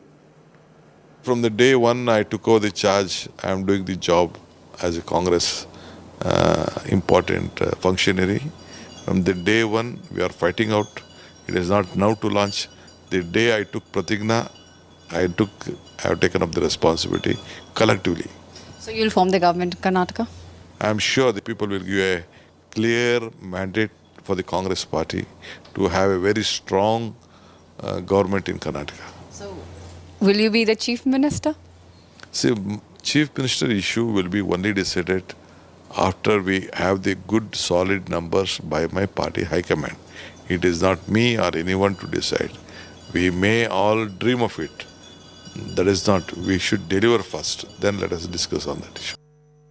11 months to go for the next election in Karnataka, and I promise you, just like this one, we will continue to bring you the big Game of Thrones and where everything actually falls. DK Shivakumar, the guy to look out for as far as the Congress army is concerned. Let's move on to another part of Karnataka now, to another story entirely, but very much part of the polarization politics that is playing out across different parts of the country. After the Gyanvapi controversy in Varanasi, Uttar Pradesh, a similar case has now come to light in Mangaluru in Karnataka. This comes after a video surfaced showing a Hindu temple-like architectural design discovered on the premises of an old mosque in Mangaluru in April. On the basis of this video, the Hindu right-wing group, the Vishwa Hindu Parishad, has raised doubts on whether this mosque was similarly built over a temple. The temple-like structure was found during renovation work at the Jama Masjid in Malali in Mangaluru. Renovation work, which was conducted by mosque authorities, has been temporarily halted at the directions of the district administration, citing sensitivity of the matter. The district administration is now looking into old land records and ownership details of this centuries-old mosque. So ಅಲ್ಲಿ ಯಾವುದೇ ಒಂದು ಅಹಿತಕರ ಘಟನೆ ನಡೀಬಾರ್ದು ಅನ್ನೋ ಹಿನ್ನೆಲೆಯಲ್ಲಿ ನಮ್ಮ ಅಧಿಕಾರಿ ಸಿಬ್ಬಂದಿಗಳದ್ದು ಮತ್ತು ಸ್ಟ್ರೈಕಿಂಗ್ ಪಾರ್ಟಿದು ಒಂದು ಡಿಪ್ಲಾಯ್ಮೆಂಟ್ ಮಾಡಿ ಬಂದೋಬಸ್ತ್ ಮಾಡಿದ್ದೀವಿ. ಸೊ ಅಲ್ಲಿ ಸಾರ್ವಜನಿಕರು ಭಾಳಷ್ಟು ವರ್ಷಗಳಿಂದ ಅಲ್ಲಿ ಹಿಂದೂ ಮತ್ತು ಮುಸ್ಲಿಮರು ಎಲ್ಲ ಒಂದೇ ಊರಲ್ಲಿ ಅತ್ಯಂತ ಅನ್ಯೋನ್ಯವಾಗಿ ಜೀವನ ಮಾಡ್ಕೊಂಡು ಬಂದಿದ್ದಾರೆ. ಸೊ ಅಲ್ಲಿ ಇದ್ದ ಎರಡೂ ಗುಂಪುಗಳು ಕೂಡ ಅಶ್ಯೂರ್ ಮಾಡಿದ್ದಾರೆ, ಅದೇನಿದೆ ಸತ್ಯಾಸತ್ಯತೆ ಪರಿಶೀಲನೆ ಮಾಡಿ ಏನು ಕ್ರಮ ಆಗಬೇಕು ಅದನ್ನು ಜಿಲ್ಲಾಡಳಿತ ತಗೋಬೇಕು, ಅದಕ್ಕೆ ನಾವು ಬದ್ಧರಾಗಿದ್ದೇವೆ ಅಂತಂದು ಸಾರ್ವಜನಿಕರು ಅಲ್ಲಿ ಹೇಳಿದ್ದಾರೆ. ಸೊ ತಹಸೀಲ್ದಾರ್ ಅವರ ಸೂಚನೆ ಮೇರೆಗೆ 1 ವಾರಗಳ ಕಾಲ ತಾತ್ಕಾಲಿಕವಾಗಿ ಅಲ್ಲಿ ನಡೆಯುವಂಥ ಕೆಲಸನ ನಿಲ್ಲಿಸಲಿಕ್ಕೆ ಮಸೀದಿ ಕಮಿಟಿಯವರಿಗೆ ಸೂಚನೆ ಕೊಟ್ಟಿದ್ದಾರೆ. ಆ ಪ್ರಕಾರ ಅವ್ರು ನಿಲ್ಲಿಸಿದ್ದಾರೆ. ಸೊ ಅಲ್ಲಿ ಯಾವುದೇ ಅಹಿತಕರ ಘಟನೆ ನಡೆಯದ ರೀತಿಯಲ್ಲಿ ನಾವು ಅಗತ್ಯ ಬಂದೋಬಸ್ತ್ ಮಾಡಿಕೊಂಡಿದ್ದೀವಿ. Joining us live on 5 Live is Bharat Shetty. He's the BJP MLA from Mangaluru. Mr. Shetty, thank you for speaking to India today. Could you tell us where your party stands on this claimed discovery of temple artifacts or architectural designs inside this mosque in Mangaluru that was under renovation? Apparently, all work in that mosque has been halted, citing sensitivity in the matter. Where does the BJP stand and how are you seeing this? See, the thing is, during the demolition of the mosque, when this temple-like structure was seen, totally the local people were very apprehensive about what is this, what has happened, and there have been historical references also for few temples being present in that area, and they're not being seen now. They're not visible anywhere around. So they were very apprehensive, and Vishnu Parishad and a few Hindu leaders have approached the court, and they've got a stay on the demolition. There's a stay on the demolition order now, demolition now. Now, after that, there's a Tambula Prashna, as your reporter just told now. It's a part of astrology in Hindu belief system. The locals have asked for a Tambula Prashna Puja. It will be held in that village only, somewhere in that village. But, the work of that renovation in the Juma Masjid has been stopped just on the word of the VHP. Who has said that it is an ancient temple there? Could it not be the wall of a mosque as well? Because, with what's happening with the Gyanvapi, it is court sanctioned. There are videographers and surveyors there. There is due process going on there. Why has this happened here? So there is nothing wrong in doing a survey of this thing. Let the truth come out, whatever the structure it is. Let the competent authority go ahead with that and let them give a report on that. That is our stand as of now.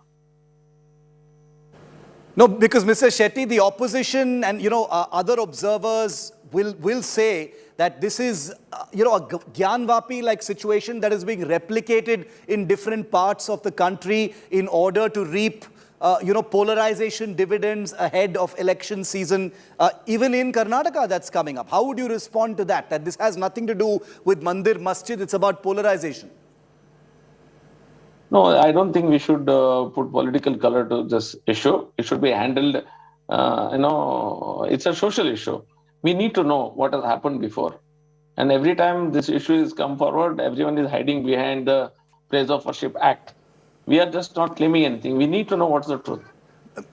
I think Mr. Shetty, as you yourself have seen, Karnataka has been a kind of canvas for a lot of very polarizing stories, from hijab to halal to the Muslim traders. We're seeing the Azan Hanuman Chalisa issue also echo in Karnataka. Now you've got this.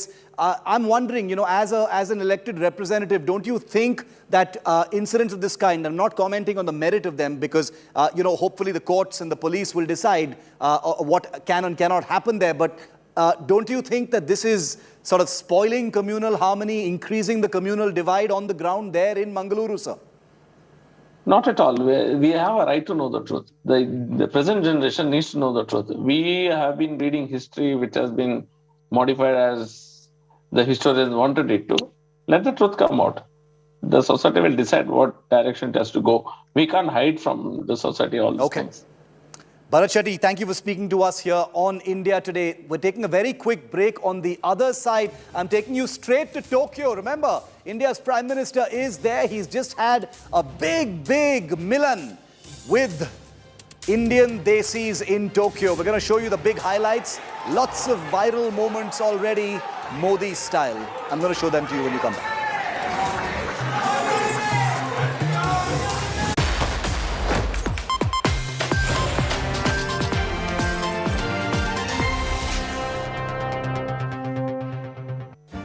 Make your media plan smarter with India Today Live TV on your connected devices.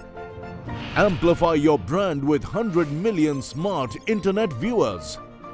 To advertise, mail us at sales@aajtak.com or call 9999892171.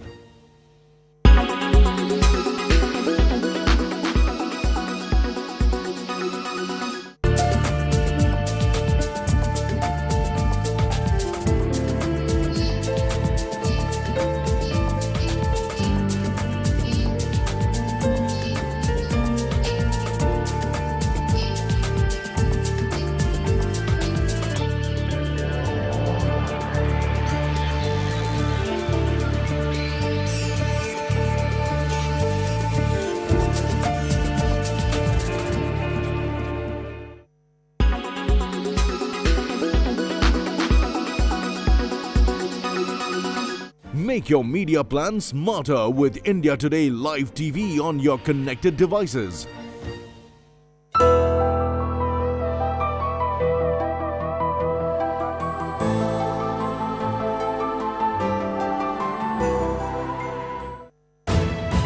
You are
Prime Minister Modi is in Tokyo, and in just a few hours since he arrived there, there have been multiple viral moments already, including his interaction with little children and in signature style, that big Milan with India's diaspora, the Japanese Desi Janta, as it were. There were chants of Har Har Mahadev and Jai Shri Ram as the Prime Minister gave out a strong message to Indians and the world, declaring that India is a symbol of resilient democracy for the world. The Prime Minister also invoked the special relationship between India and Japan, saying how the two nations were joined spiritually. एक प्रकार से इस रिश्ता हमारा सामर्थ्य का है, ये रिश्ता सम्मान का है, और ये रिश्ता विश्व के लिए सांझे संकल्प का भी है। जापान से हमारा रिश्ता बुद्ध का है, बोध का है, ज्ञान का है। शुरू में तो ऐसा ही लग रहा था, वहां आया है, यहां क्या है, किसी को पता नहीं था इसको कैसे हैंडल किया जाए, और न वैक्सीन भी नहीं थी, और न इस बात का कोई आइडिया था कि वैक्सीन कब तक आएगी। यहां तक कि इस बात पर भी डाउट था कि वैक्सीन आएगी या नहीं आएगी। चारों तरफ अनिश्चितता का माहौल था। उन परिस्थितियों में भी भारत ने दुनिया के देशों में दवाएं भेजी। जब वैक्सीन्स अवेलेबल हुई तो भारत ने मेड इन इंडिया वैक्सीन्स अपने करोड़ों नागरिकों को भी और दुनिया के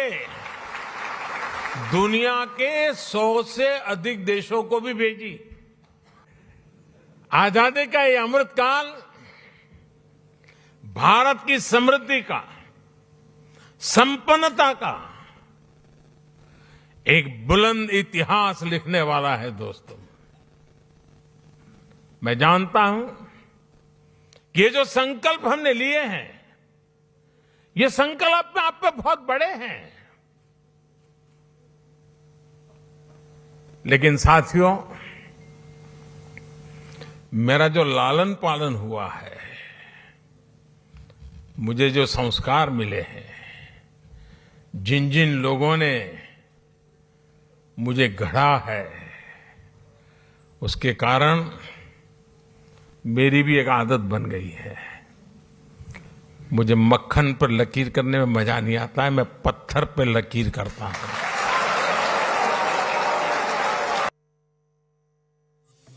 One of the most viral moments that happened today, right after the Prime Minister landed, like it was with his Europe trip a few weeks ago, the Prime Minister's interaction with children have become the big eye-catcher moment just as he arrived in Tokyo. Take a look at this. मेरा नाम विचुकी है, मैं global Indian 5वीं कक्षा में पढ़ता हूँ। Japan में आपका बहुत स्वागत है। वाह वाह। May I have your signature please? May you have your signature please? तो कहाँ से सीख लिया तुमने हिंदी? हैं? Yes, I learned. हैं? बहुत अच्छा जानते हो? वाह। वाह। और जापानी में क्या लिखा है? Same here, same. ये हिंदी में 3 भाषा लिख दिया।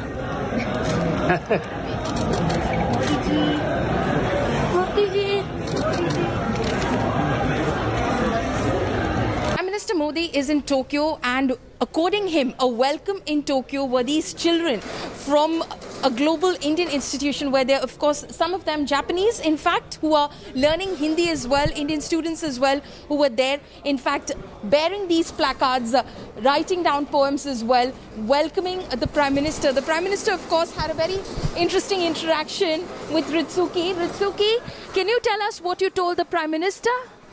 I said 3 sentences. मेरा नाम विचुकी है, मैं ग्लोबल इंडियन इंटरनेशनल स्कूल के 5वीं कक्षा में पढ़ता हूँ। जापान में आपका बहुत स्वागत है, धन्यवाद। That's wonderful. That's wonderful. You speak a lot of Hindi. You're fluent with Hindi. No, I have prepared those 3 lines only. Okay, but do you study Hindi? Are you studying Hindi? Okay. Do you like the language? Yeah, I wish to get better, but I need more practice for that. And the Prime Minister was expected in many respects to provide either direct or indirect responses to some scathing attacks that Congress leader Rahul Gandhi made on a foreign visit that he's currently on at Cambridge University. Taken pot shots at the government and India sitting in Cambridge. Here's how the Prime Minister is seen to have responded from Tokyo.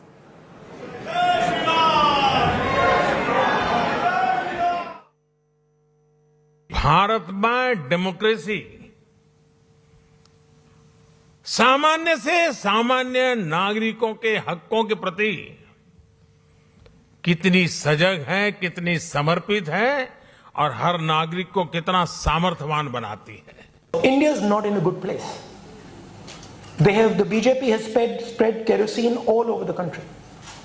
You need one spark and we'll be in big trouble. Want to go across to India today is Poulomi Saha joining us live from the beautiful city of Tokyo. Poulomi, very, very high profile, high voltage event so far. That, Desi Milan, which is Prime Minister's signature style interaction with all those little kids. Many, many viral moments going so far. give us a sense of, how this first day has set up the stage and cleared the decks for a very, very important day 2 and that Quad Summit, Poulomi. Absolutely, Shiv. As we've been telling our viewers through our coverage of the Prime Minister's visit to Japan, is that he is only here for 40 hours and there are 23 engagements that are lined up for him. So he's had a busy day already, and tomorrow, of course, is the more crucial day when he, of course, attends the Quad Summit with US President Joe Biden, Australian Prime Minister Anthony Albanese and Japanese Prime Minister Fumio Kishida. That is going to be extremely significant, but already today he's got down to business quite literally as he sat down with the corporate honchos, businesses, in fact, the leaders of one-on-one meetings with Suzuki Motor Corporation, NEC, SoftBank Group, and Uniqlo as well. He also, in fact, presided over a roundtable of Japanese business delegations. 36 corporations, in fact, interacted with Prime Minister Modi. Remember that Japan is already, in fact, Prime Minister Kishida, when he was in India in March, had already, in fact, promised and committed towards 5 trillion yen towards private and public enterprises in India. So investments are pouring in from Japan, and India hopes that it can be, in fact, enhanced as well, that economic cooperation. But of course, very, very significantly, something which was a very strong message that went out to China as well was, of course, the launch of the Indo-Pacific Economic Framework, a US-led initiative, not exactly a trade agreement, but a trade initiative where the US is, of course, trying to enhance its economic position in the Indo-Pacific region in order to counter China's influence, and India has come on board with that. So clearly, a strong message which is being sent out to China, and already you had the Chinese Foreign Minister Wang Yi react to it and say that this is confrontational in nature, this is not good for peace and stability, but this is about economics, and India and the US and the 11 other nations that are already a part of this initiative know what they're doing, and they're looking at enhancing their economic cooperation with this initiative. So that is the big takeaway, Shiv, from today. Decks cleared for that big summit tomorrow. Lots of work already done. Great things to achieve tomorrow. Let's see how it goes. Thanks very much, Poulomi, for getting us that update. Poulomi reporting from Tokyo. We'll have all the updates ahead and during the Quad Summit as well. Like she said, 40 hours, 23 meetings. That's what the Prime Minister has on his schedule as part of just this 2-day visit. He kick-started the Whirlwind Tour with this rousing welcome from the Indian diaspora, along with that interaction I just showed you with several children and the business community. Here's a quick wrap of day 1 of Namaste Tokyo.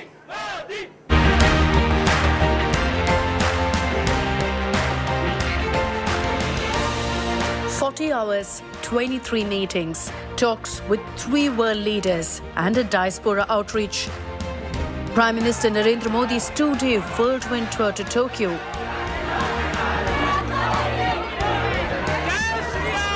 Marked with his trademark interaction with the Indian diaspora. फलक देखा है international scene पे मोदी जी ने भारत का जो नाम बढ़ाया है और काफी अच्छा लग रहा है. And relationship not only it's getting limited, I'm saying it is going beyond limitation. So we are really thrilled. एक ही नारा, एक ही नारा. 5वीं कक्षा में पढ़ता हूँ. अच्छा. जापान में आपका बहुत स्वागत है. वाह वाह. May I have your signature, please? May you have your signature, please? तो कहाँ से सीख लिया तुमने हिंदी? हैं? Yes, I learned. हैं? India once again on the world's radar with Prime Minister Modi's visit.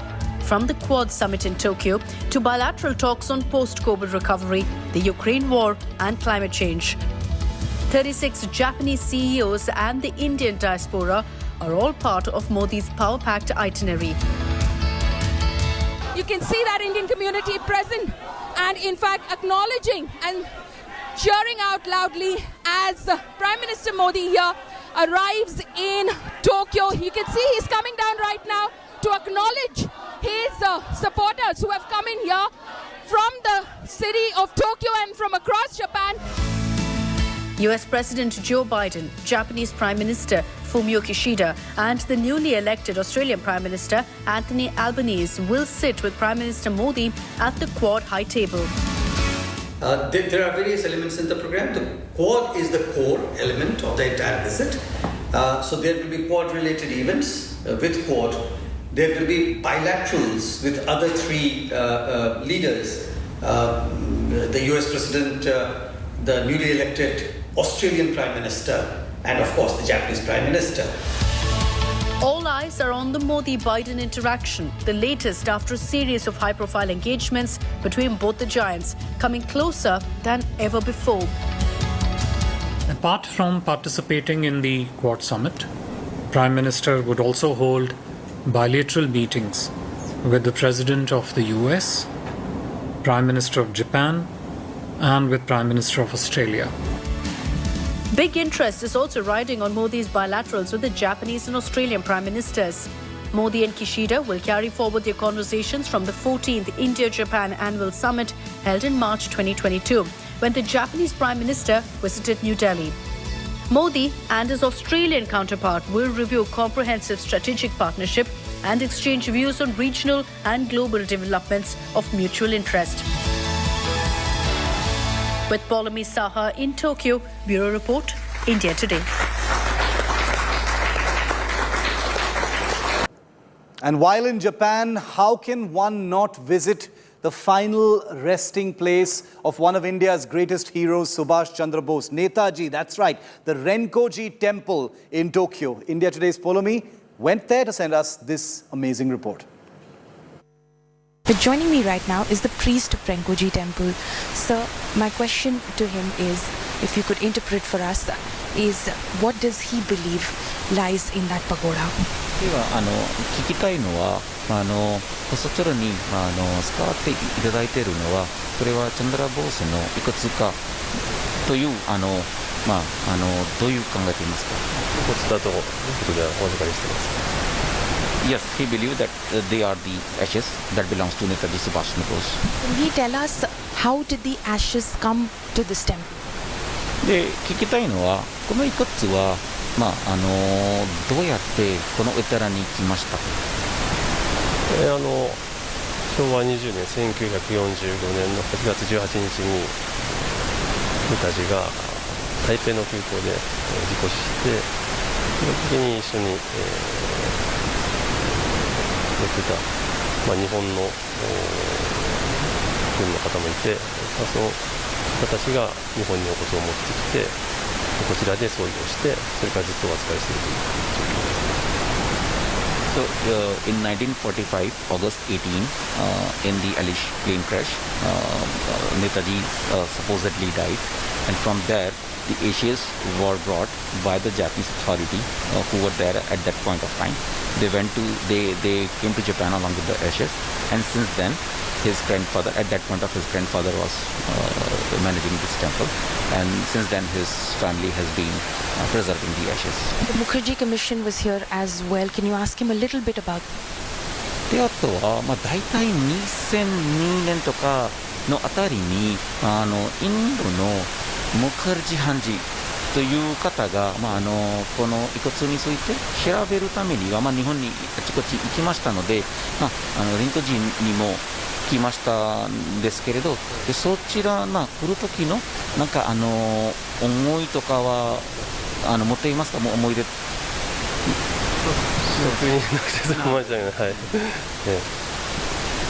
He was not there at that point of time. His late father was there, so he don't have any memory for that visit. We heard earlier that he and the temple would like to return the ashes to India. Can you ask him about that? 例えば、望月先生としては、この遺骨を、インドにまた返したいという理解で正しいでしょうか。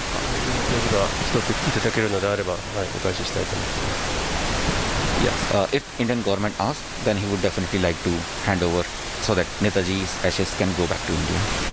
Remember, today were all of these meetings, but the Prime Minister also attended the Indo-Pacific Trade Initiative, that has been led by the US to counter China. President Biden, who met with Prime Minister Modi today, formally unveiled the Indo-Pacific Economic Framework for Prosperity, where he also held talks with the Japanese Prime Minister Fumio Kishida. China has already reacted to this initiative, calling it a strategy that creates divisions and incites confrontation. The Chinese foreign minister called it a strategy that is bound to fail.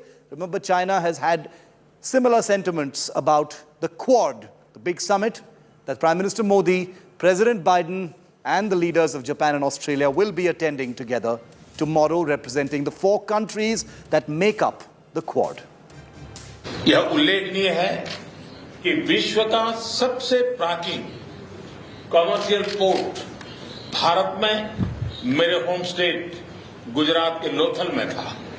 इसलिए यह आवश्यक है कि हम क्षेत्र की आर्थिक चुनौतियों के लिए साझा समाधान खोजें, रचनात्मक व्यवस्थाएं बनाएं।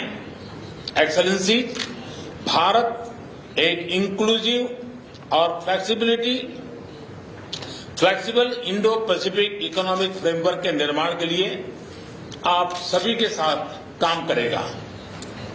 मेरा मानना है कि हमारे बीच रेजिलियंट सप्लाई चेन्स के 3 मुख्य आधार होने चाहिए: trust, transparency and timeliness.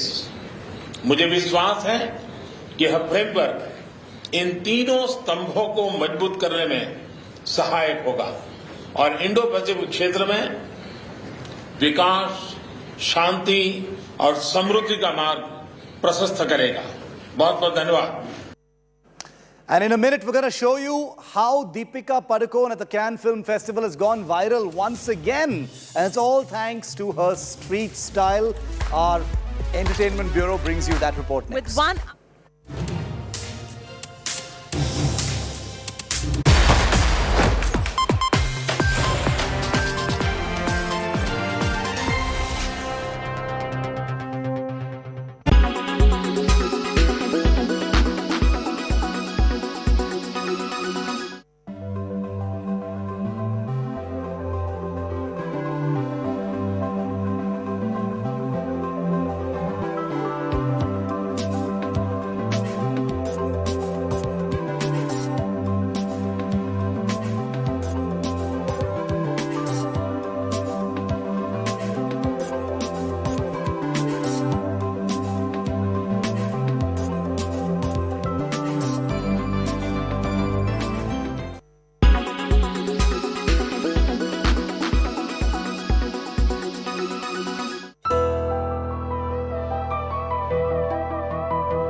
Make your media plan smarter with India Today Live TV on your connected devices. You are watching India Today.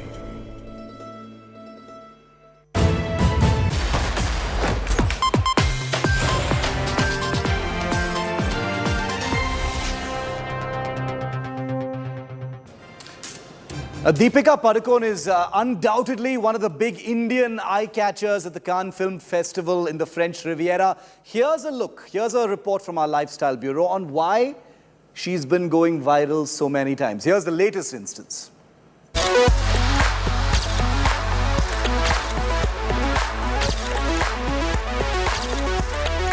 With one outfit at a time, Deepika Padukone has been making appearances at Cannes in different outfits. The actress has now hit the streets with a stylish sartorial pic.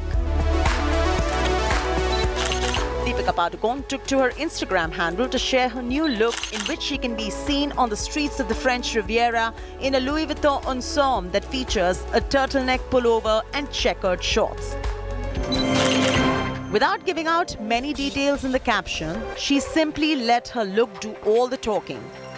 She dropped another video in which she can be seen in a printed white shirt paired with a pink skirt.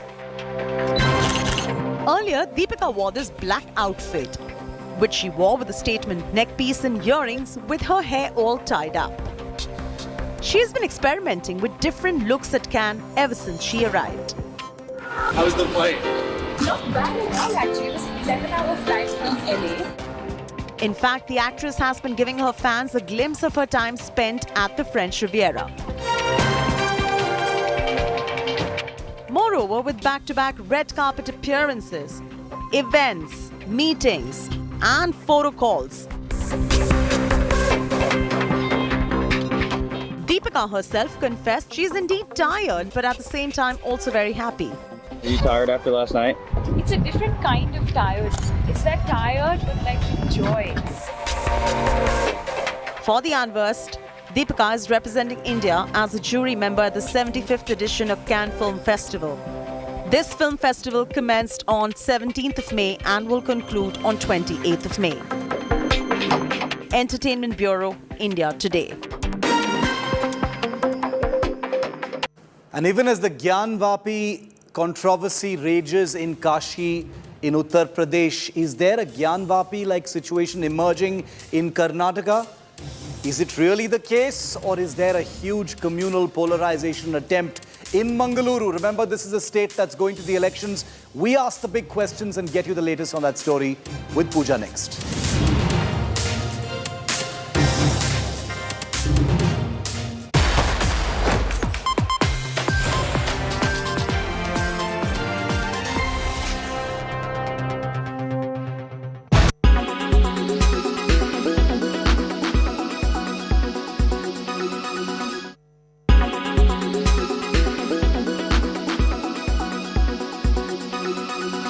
Make your media plan smarter with India Today Live TV on your connected devices.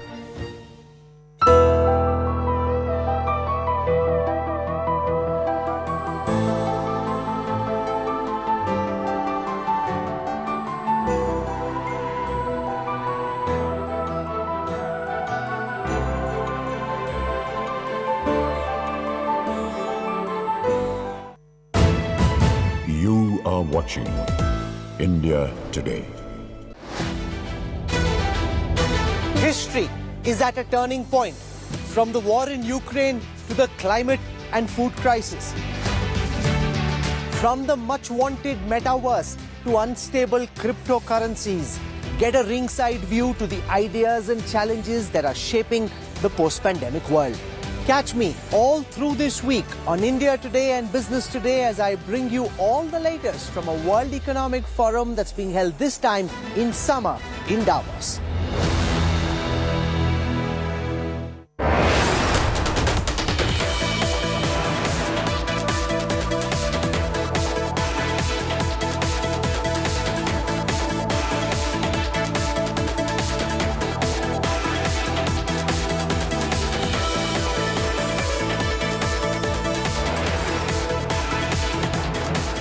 Presented by Berger Easy Clean. No dag, no dhabba, only beautiful walls.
History is at a turning point, from the war in Ukraine to the climate and food crisis. From the much-wanted metaverse to unstable cryptocurrencies, get a ringside view to the ideas and challenges that are shaping the post-pandemic world. Catch me all through this week on India Today and Business Today as I bring you all the latest from a World Economic Forum that's being held this time in summer in Davos. Co-presented by PolicyBazaar.com. Co-powered by HP Pavilion, power to do it all. In association with LIC, हर पल आपके साथ. The new Volkswagen Virtus. NECC, Sunday हो या Monday, रोज खाओ अंडे.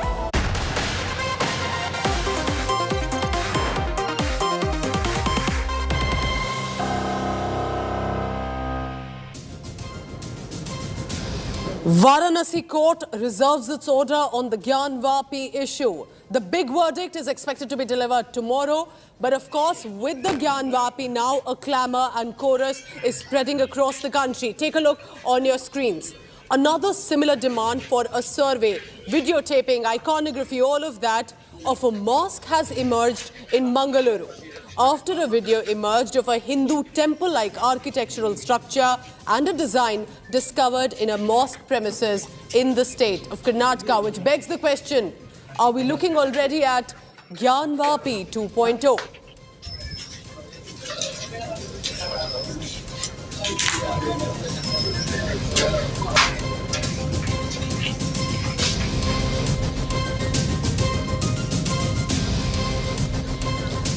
Good evening and welcome. You're watching 6 p.m. Prime. I am Pooja Shali. After Gyan Vapi, are we looking at one by one similar issues cropping up across the country, and will it be reaching the courts as well? I'll be taking you through all of that. First, let's begin with headlines. Prime Minister Modi is in Japan today for the Quad Summit. It's an Indo-Pacific economic framework in focus. Prime Minister addressing the Indian diaspora says, and I quote him here, India is resetting the world order. Meanwhile, it's a big development in the Ram Temple construction. Carved stones to be laid down from the 1st of June. Uttar Pradesh Chief Minister Yogi Adityanath likely to be invited. Shocker coming in from a Kerala rally by the Islamist group PFI. A young kid, a boy seen openly giving death threats to Hindus and Christians. Young children being radicalized.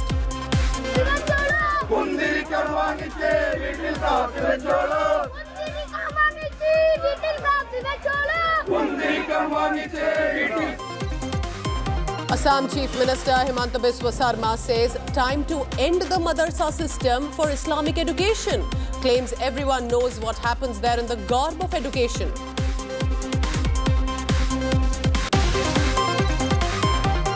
Union Minister Piyush Goyal leads the Indian delegation at the World Economic Forum in Davos with the aim to project India as an investment hub. Chief ministers and politicians from 6 states are part of this delegation team.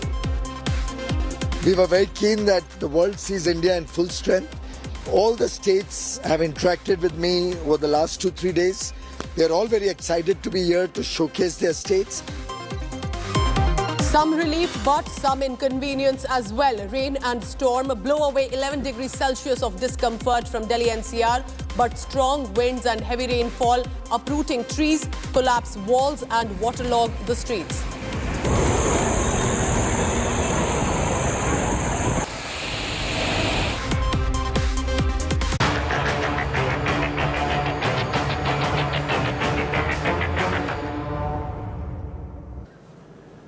So we all know and have been watching how the Gyan Vapi issue in the court, on the streets, and legally, all of that and politically has been playing out. But now in line with that, similar demand has been raised for another survey. Now this comes in from Karnataka. There is a mosque in Mangaluru. Take a look on your screens. A video emerged of a Hindu temple-like architectural design that was discovered in the premises of an old mosque in Mangaluru. This is in the month of April. Now, since then, there have been chorus and demands coming in. For example, the Hindu group, the Vishwa Hindu Parishad, first raised a doubt on whether this mosque was constructed over a temple. India Today has now got the first access to some of these visuals. Take a look at this report of what is exactly happening in Mangaluru in Karnataka. Raging faith fight over Mandir versus Masjid. Amid shriveling fountain face-off in Varanasi, a Gyan Vapi-like war is echoing in Karnataka over what saffron groups believe the remnants of an ancient temple. Recovered from under the Malali Mosque in Karnataka's Mangaluru, the debris of an unmissable Hindu temple-like architectural design surfaced during the renovation of the Juma Masjid. India Today is the only channel to access the interior of the structure. Currently, investigations already underway and a DC is expected to produce a report on the same very soon. Pro-Hindu outfits have said that they will perform a puja in the village to go ahead with the project or not. Now, the matter still is in the court, and the court has already said that status quo has to be maintained, and the DC's report regarding this is still awaited. The discovery of the structure, which closely resembles Hindu relics and ornate work on stone, surcharged Karnataka's political scene. Hindu groups vouch that an ancient temple used to stand where the mosque is now located. The VHP has asked the local administration to stop the mosque's renovation till the debris is verified. The BJP is planning a ritual inside the wreckage to determine if they belong to a temple. ಮಳಲಿಯ ಏನು ಮಸೀದಿ ನವೀಕರಣ ಸಂದರ್ಭದಲ್ಲಿ ಏನು ದೇವಸ್ಥಾನದ ಕಟ್ಟಡದ ರೀತಿಯ ಒಂದು ಕಟ್ಟಡ ಅಲ್ಲಿ ಗೋಚರವಾದ ಸಂದರ್ಭದಲ್ಲಿ ಅದೇನೋ ಜಿಲ್ಲಾಧಿಕಾರಿಗಳಿಗೆ ಮನವಿ ಮಾಡಿದ್ವಿ, ಹಾಗೆ ಕಾನೂನು ಪ್ರಕಾರ ಹೋರಾಟವನ್ನು ಮಾಡಿದ್ವಿ. ಅದೇ ಆ ಕ್ಷೇತ್ರದಲ್ಲಿ ಆ ಜಾಗದಲ್ಲಿ ಯಾವ ಕ್ಷೇತ್ರದ ದೇವರ ಸಾನ್ನಿಧ್ಯನ ತಿಳಿಬೇಕು ಅನ್ನತಕ್ಕ ನಿಟ್ಟಿನಲ್ಲಿ ಇವತ್ತು ಹಿರಿಯರ ಸಮ್ಮುಖದಲ್ಲಿ ಆ ಸ್ಥಳೀಯ ಅಲ್ಲಿ ಯಾರೆಲ್ಲ ಹಿರಿಯರಿದ್ದಾರೆ, ಸೊ ಅಲ್ಲಿ ಯಾವುದೇ ಒಂದು ಅಹಿತಕರ ಘಟನೆ ನಡೀಬಾರ್ದು ಅನ್ನೋ ಹಿನ್ನೆಲೆಯಲ್ಲಿ ನಮ್ಮ ಅಧಿಕಾರಿ ಸಿಬ್ಬಂದಿಗಳದ್ದು ಮತ್ತು ಸ್ಟ್ರೈಕಿಂಗ್ ಪಾರ್ಟಿದು ಒಂದು ಡಿಪ್ಲಾಯ್ಮೆಂಟ್ ಮಾಡಿ ಬಂದೋಬಸ್ತ್ ಮಾಡಿದ್ದೀವಿ. ಸೊ ಅಲ್ಲಿ ಸಾರ್ವಜನಿಕರು ಭಾಳಷ್ಟು ವರ್ಷಗಳಿಂದ ಅಲ್ಲಿ ಹಿಂದೂ ಮತ್ತು ಮುಸ್ಲಿಮರು ಎಲ್ಲ ಒಂದೇ ಊರಲ್ಲಿ ಅತ್ಯಂತ ಅನ್ಯೋನ್ಯವಾಗಿ ಜೀವನ ಮಾಡ್ಕೊಂಡು ಬಂದಿದ್ದಾರೆ. ಸೊ ಅಲ್ಲಿ ಇದ್ದ ಎರಡೂ ಗುಂಪುಗಳು ಕೂಡ ಅಶ್ಯೂರ್ ಮಾಡಿದ್ದಾರೆ, ಅದೇನಿದೆ ಸತ್ಯಾಸತ್ಯತೆ ಪರಿಶೀಲನೆ ಮಾಡಿ ಏನು ಕ್ರಮ ಆಗಬೇಕು ಅದನ್ನು ಜಿಲ್ಲಾಡಳಿತ ತಗೋಬೇಕು, ಅದಕ್ಕೆ ನಾವು ಬದ್ಧರಾಗಿದ್ದೇವೆ ಅಂತಂದು ಸಾರ್ವಜನಿಕರು ಅಲ್ಲಿ ಹೇಳಿದ್ದಾರೆ. ಸೊ ತಹಸೀಲ್ದಾರ್ ಅವರ ಸೂಚನೆ ಮೇರೆಗೆ ಒಂದು ವಾರಗಳ ಕಾಲ ತಾತ್ಕಾಲಿಕವಾಗಿ ಅಲ್ಲಿ ನಡೆಯುವಂಥ ಕೆಲಸನ. The Muslim side is contesting the claims. As an MLA, we have requested the district administration, the DC district magistrate, to do a proper investigation into this and or hand over the case to the archaeological department. Okay. And give us a clear picture. What is the issue? Like, what is the structure? What kind of whether a temple was there or a Jaina Basidi was there? We want to know. That's the whole issue. Is another legal battle looming over Mangaluru's Gyan Vapi movement? With Karthik in Mangaluru, Bureau Report, India Today. Let's go across now to my colleague Karthik. He's reporting from Bengaluru. Karthik, because this is a functional mosque, an old mosque, and clearly has communal sensitivities and sensibilities involved. How is the administration ensuring that if there is a demand of any kind, it is taken into consideration, but law and order is also maintained? Well, yes, definitely, Pooja. As far as this issue is concerned, the commissioner has also very clearly said that police bandobast and security has been increased around the mosque. No one is allowed to go near the site. The entire site has been sealed off. Till the case is over, the police is saying they will not allow anyone to enter the arena. Now, as far as the activity around it is concerned, some Hindu pro-Hindu outfits have said they will be performing a puja on 25th in the village, but not exactly at the site. Now, they say this is a ritual that they follow, and this ritual, they say that will tell them if they have to go ahead with it or not. So as of now, the investigation is already underway to find out if there was indeed a temple below the mosque, and the report on it is still awaited.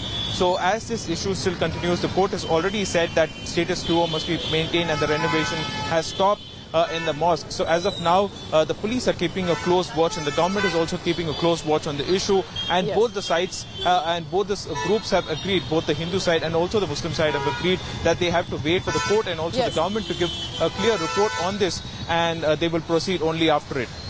Thank you so much, K. Karthik, reporting from Bengaluru on what's been happening there in the city of Mangaluru. Specifically, is there a temple-like design that has come forth? Was there a temple underneath this old mosque in Mangaluru? That is now the chorus is demanding perhaps further survey on it.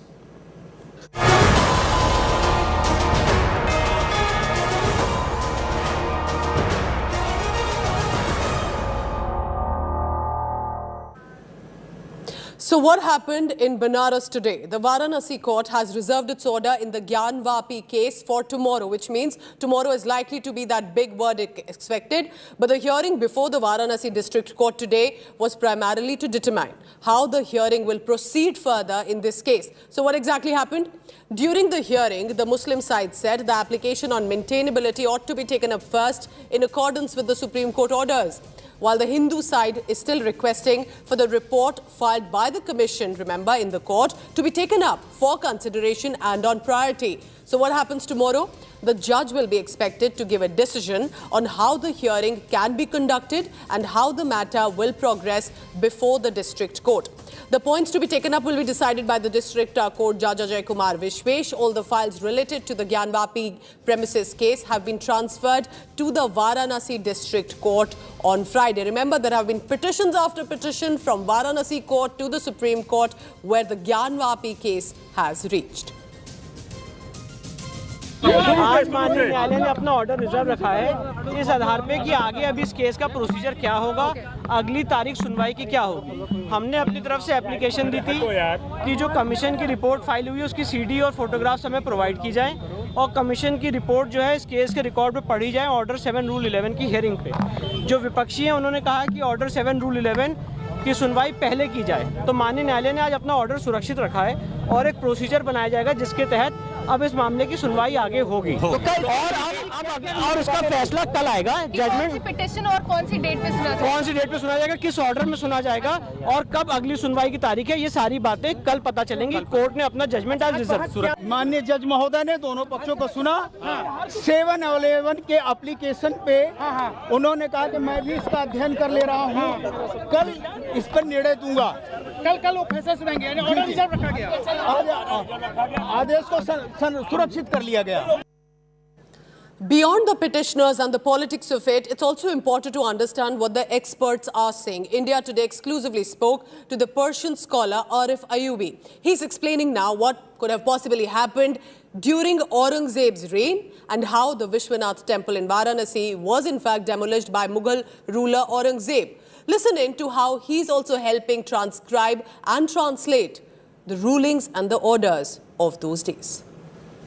क्या है ये हमको पढ़ के थोड़ा सा बताइए। इसकी हैसियत फरमान की नहीं है, ये कोई फरमान नहीं है और इसके ऊपर आप देख रहे हैं कि इसके ऊपर किसी के कोई दस्तखत भी नहीं है और इसमें सिर्फ ये बताया है जिसने भी इसको नकल किया है वो मासरे आलमगीरी का सफ़ा 88 बता रहा है और जो डेट पड़ी है वो सन 1080 हिजरी की है जो सन ईस्वी के हिसाब से 1669 बनती है और फरमान तो ये नहीं है बिल्कुल भी, क्योंकि ये सिर्फ एक इत्तला पहुंचाई गई है बादशाह को, या किसको पहुंचाई गई ये भी नहीं कहा जा सकता पक्के तौर पे।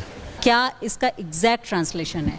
एग्जैक्ट ट्रांसलेशन तो यही बना है कि काशी विश्वनाथ की खुद तौहीद परस्तों, मतलब ये कि अल्लाह वालों कह लीजिए आप इसको, तौहीद परस्त ज़ाहिर है जो वन गार्ड में जो अपना रखते हैं अक़ीदा, उसकी खिदमत में ये अर्ज़ है कि हुक्म क़ज़ा से मज़दूरों की मदद से काशी विश्वनाथ के बुतखाने को तोड़ दिया गया।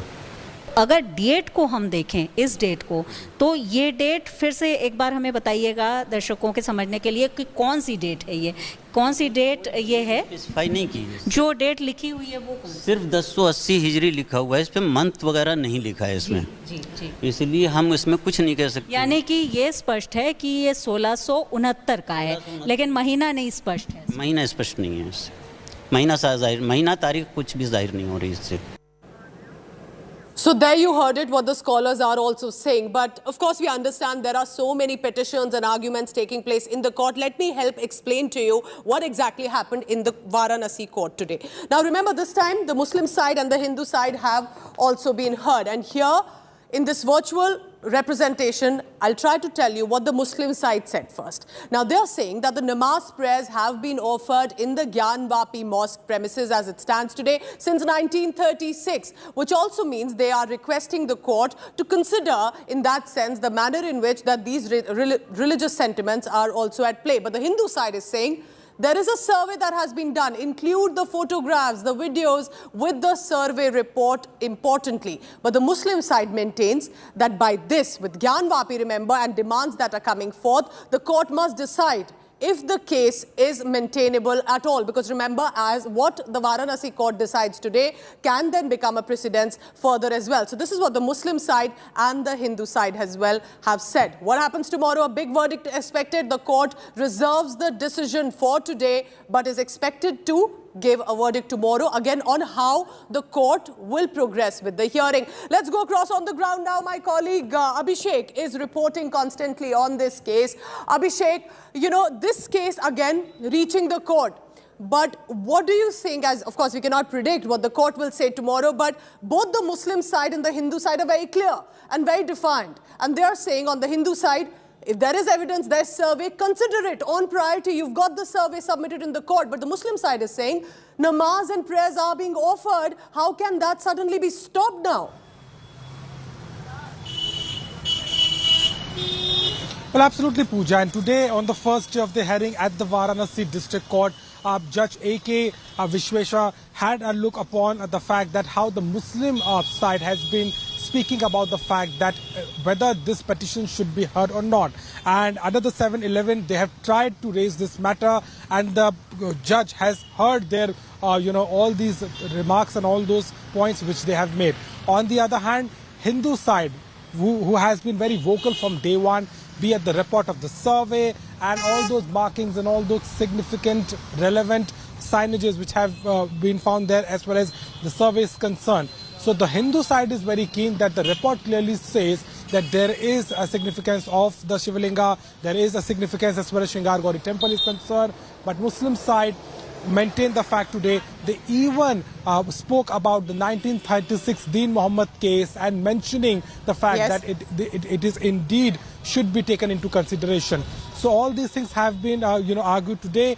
The court has reserved the order. Tomorrow we'll get to know what exactly date has been given, because there is a possibility that the judge might take some more time or give another date when the whole hearing will begin. But one thing is very clear, that on the first day, both the side has argued about their own side, and the judge has kept the decision for now on hold, and which will be revealed tomorrow. Yes. But of course, constant clamour is growing, and of course, we must remember there is a survey that has been done. Will the court consider it on priority? That could become the big flashpoints, and that has been the demand as well. Abhishek, you'll be tracking all the latest. Thank you very much for now. It's been a sensitive case, and our colleagues at India Today have been ensuring that you get the best and, of course, as many angles as possible. I'm returning again now to Karnataka to help you understand how all of this is connected, because now there are more fringe groups coming forth.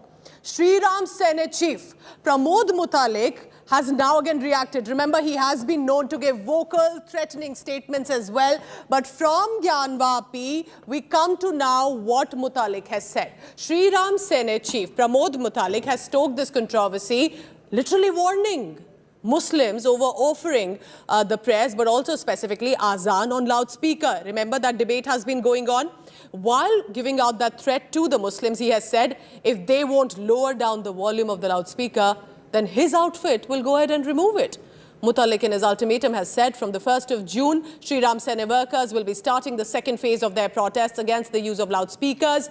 And on May 9th, remember, even had played the Hanuman Chalisa, the Suprabhata Omkara on loudspeakers at over 1,000 temples in Karnataka. He's accusing the state government of failing to take action against loudspeakers installed at mosques. What is the administration expected to react to what Mutalik has been charging at? ನೀವು ನಿಲ್ಲಿಸ್ತಾರೋ ಅಥವಾ ನಾವು ಕೆಳಗಡೆ ಇಳಿಸಬೇಕು ಅನ್ನುವಂತಹದ್ದು ಎಚ್ಚರಿಕೆಯನ್ನು ನಾವು ಕೊಡಬೇಕಾಗುತ್ತೆ.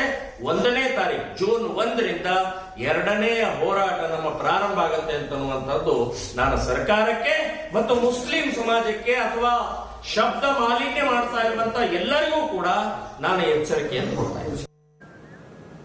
From Kashi to Karnataka to Qutub Minar. After a very short break, another Hindu idol has been found, noticed, acknowledged that in the premises of the Qutub Minar. And there, the government is now facing the pressure for a similar survey on the lines of Gyanvapi. Are we looking at that? All of these, remember, historical facts are coming back to the fore one by one. Let's bring you Qutub Minar's reality and story after a very short break.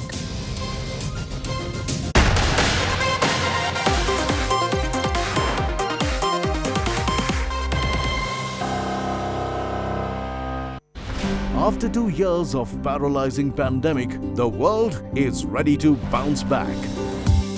Will shifting power centers make this India's big moment? Risk, resilience and revival on the agenda. What's India's role in the global rebalance?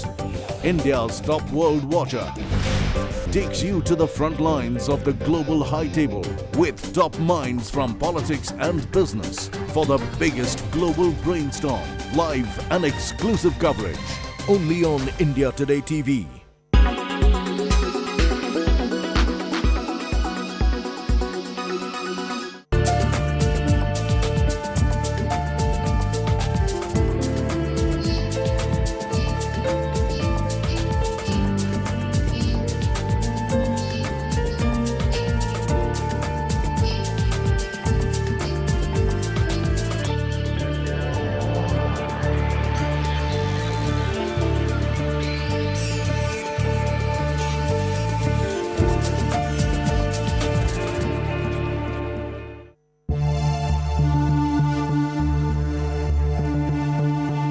On a daily basis, thousands of oil spills occur worldwide in the oceans, causing oil pollution.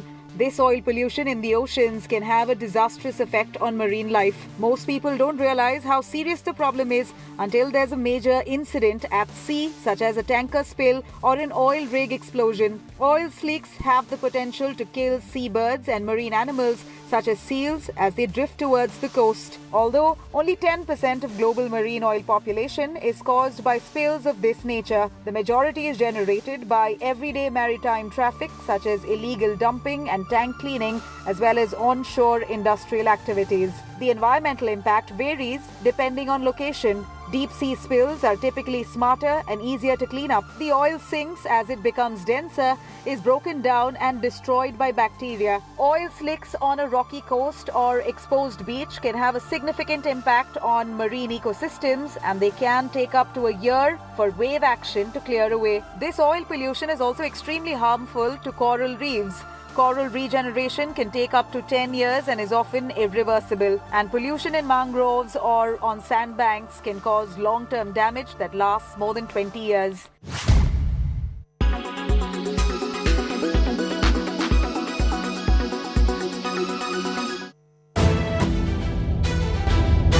History is at a turning point, from the war in Ukraine to the climate and food crisis.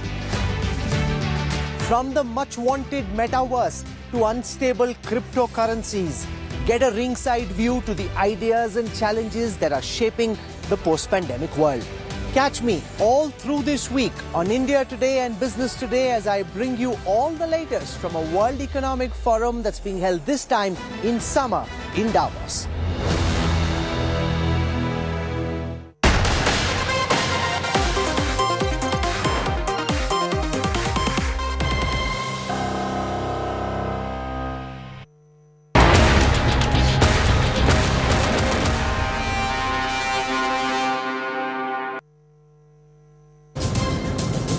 The Mission Monument Wapsi debate is now only escalating and has reached Qutub Minar, which is, of course, remember, an iconic mark here in Delhi. This after reports claiming that 1,200-year-old Hindu idols have been found noticed in the premises of the monument, and they have been there for as many years. Now, here's what historians and Hindu petitioners are saying on the growing clamour over Qutub Minar and the survey about it. Qutub Minar is a very well-known fact again, that Quwwatul Islam Mosque was constructed after demolishing 27 temples, which Qutbuddin Aibak himself put a plaque over there in stone, which still exists. ASI has put a detailed this information about it. We all know about it. So again, it's not a revelation. So what new have you found? Second, you are trying to play mischief by creating the whole complex, a controversy around the whole complex, including Qutub Minar, including Alai Darwaza, including Iltutmish's tomb over there, which is part of this structure. So that complex came up gradually over 200-300 years. इस case में हमने कहा है कि यहाँ पहले 27 हिंदू जैन मंदिर हुआ करते थे, जिन्हें कुतुबुद्दीन ऐबक ने तोड़कर मस्जिद बनाई। हमने ये प्रेयर की कि हमारे मंदिरों को रिस्टोर किया जाए, हिंदुओं को यहाँ पूजा करने की परमिशन दी जाए, और साथ ही सेंट्रल गवर्नमेंट को डायरेक्शन दी जाए कि एक ट्रस्ट क्रिएट करें जो मंदिर की देखरेख करें।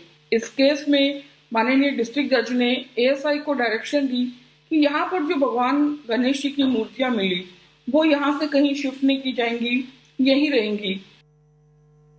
So the Hindu petitioner and the historian. If you're wondering what's happening at the Qutub Minar premises, let me take you directly to that site here. Remember, this is in Delhi. It's an international tourist spot, but is now in the eye of the storm. And why? There is a hearing in the court on excavation petition, which is expected to be taken up tomorrow. It could be very big because already the matter in Gyanvapi in Varanasi is in court. Now, there was a team, about 10 to 12 members of specifically involving the ASI members as well, inspecting the premises last week, which on Saturday. Now, there are claims coming in from historians specifically who have been studying the Qutub Minar complex that there are Hindu idols of Lord Ganesh and Lord Krishna that are there, that have been there for as many years, and now, according to another former ASI officer, Lord Narsimha's carving and that of his disciple Prahlad has also been found on a pillar, which is the Quwat al-Islam Mosque pillar, a carving found on that.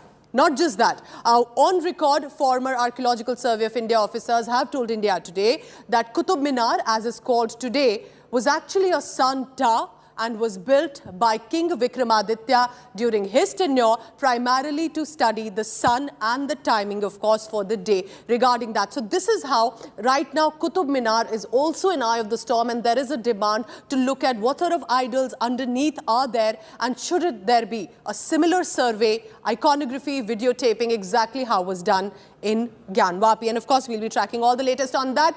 Apart from this, remember, this is just right now politics, rhetoric, demands that are on. But I am now heading into a commercial break. When I return, what is happening on the ground? And this is shocking. This should be shocking for all of us. It was a rally in Kerala by an Islamist group, PFI. That's not the point. Take a look closely. A young boy, a kid, is seen openly giving death threats to Hindus and Christians. Who are telling these young children that it is okay to be shouting these slogans? We get you that story from Kerala after a short break.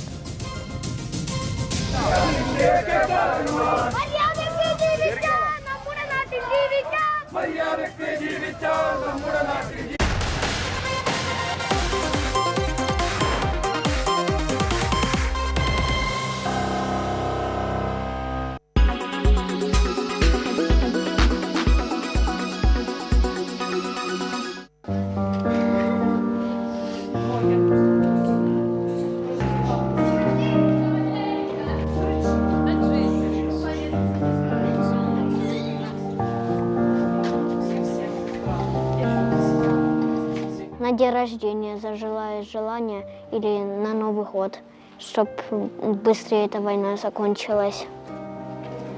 Я думаю, что она, не сразу закончится, но чуть-чуть, там, пару недель пройдет и закончится. Я так думаю. Ну да, если звучит сирена, сразу спускаться вниз. Если слышишь выстрел, тоже лучше спускаться вниз. Если, вышел на улицу, например, да, вот ты идешь домой, например, да, слышишь выстрелы, лучше либо спуститься вниз, либо уже идти домой и быть в коридоре. Это два безопасных места, более-менее.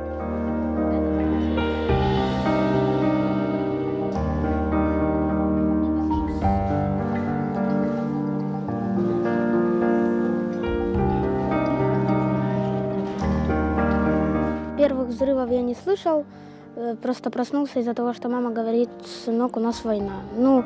Первые мои ощущения, я не знал, что мы будем делать. Мы будем или куда-то уезжать, я не знал, есть ли у нас какое-то тут ближайшее бомбоубежище или что-то по типу того. Особо я не хотел никуда не уезжать, ни в другой город, ни в страну. Я хотел, быть здесь, никуда не уезжать. Да.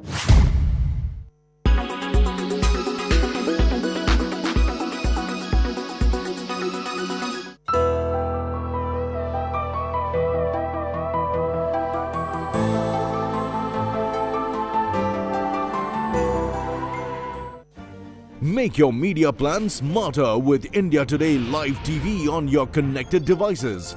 Amplify your brand with 100 million smart internet viewers. To advertise, mail us at sales@aajtak.com. or call 9999892171.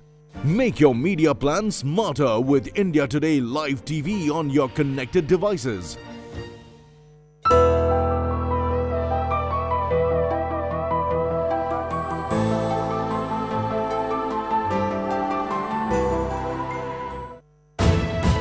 You are watching. History is at a turning point, from the war in Ukraine to the climate and food crisis. From the much-wanted metaverse to unstable cryptocurrencies, get a ringside view to the ideas and challenges that are shaping the post-pandemic world. Catch me all through this week on India Today and Business Today as I bring you all the latest from a World Economic Forum that's being held this time in summer in Davos.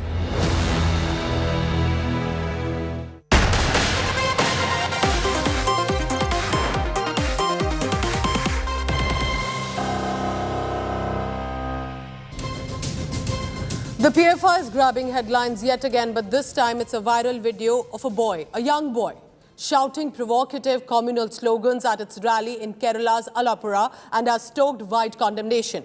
Now, this young boy can be heard, and some of these slogans are promoting hate against other religions.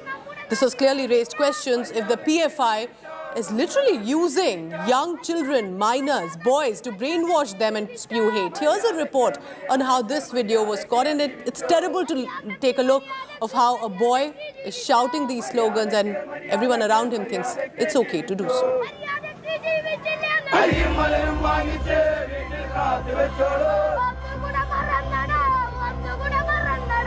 A young child on the shoulders of PFI activists shouting hate slogans and shooting off violent warnings. That's right, even kids are not spared from PFI's hate propaganda. This horrifying video from Kerala's Alappuzha from a PFI rally has gone viral, has re-upped the chorus for a ban on this radical organization. The little child you see on your screens is issuing a warning to Hindus and Christians that Lord Yama, the god of death, is coming for them.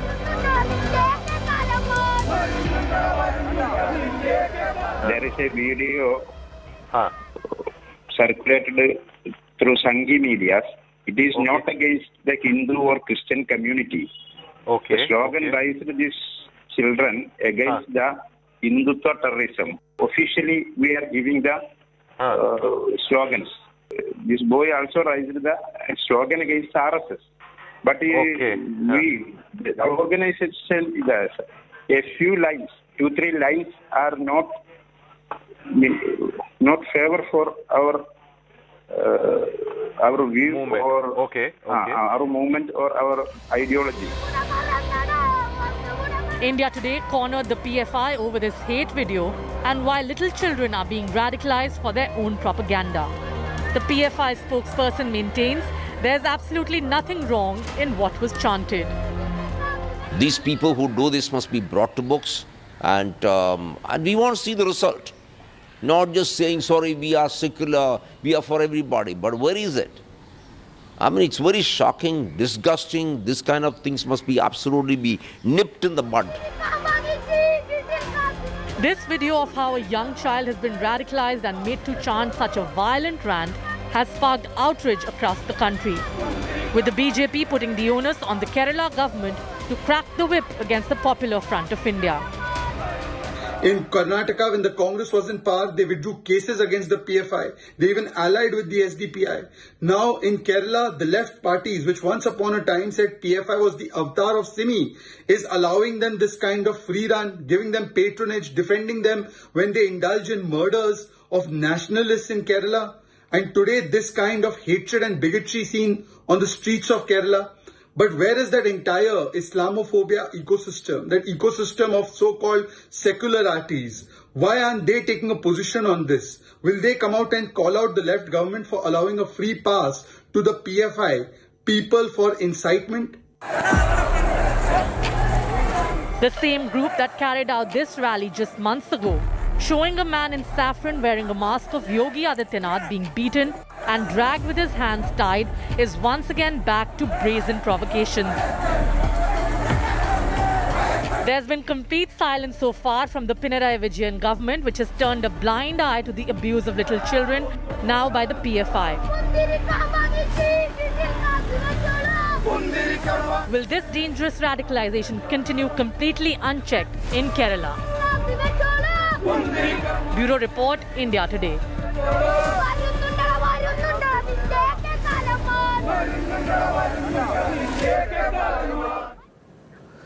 Now remember, at this point, PFI has been in the headlines for a while now. There have been repeated instances of instigating and pushing youngsters, perhaps unlikely to indulge in illegal activities as well. But remember, just about a few months ago, even during the hijab controversy, the PFI's name had surfaced. If it was instigating students to take out more protests and even disrupt their own education. And all of this, remember, eventually when such a young boy, as you see on your screen, of course we're not revealing his identity, but for him to be taking out these slogans, what led him to, at this point in a state like Kerala, what is the government and the administration doing to ensure that kids are not really taken in by these groups? Because shouting slogans today, are they going to brainwash these young children? We're going to also get you an update on how the administration and the government in Kerala is taking up this further.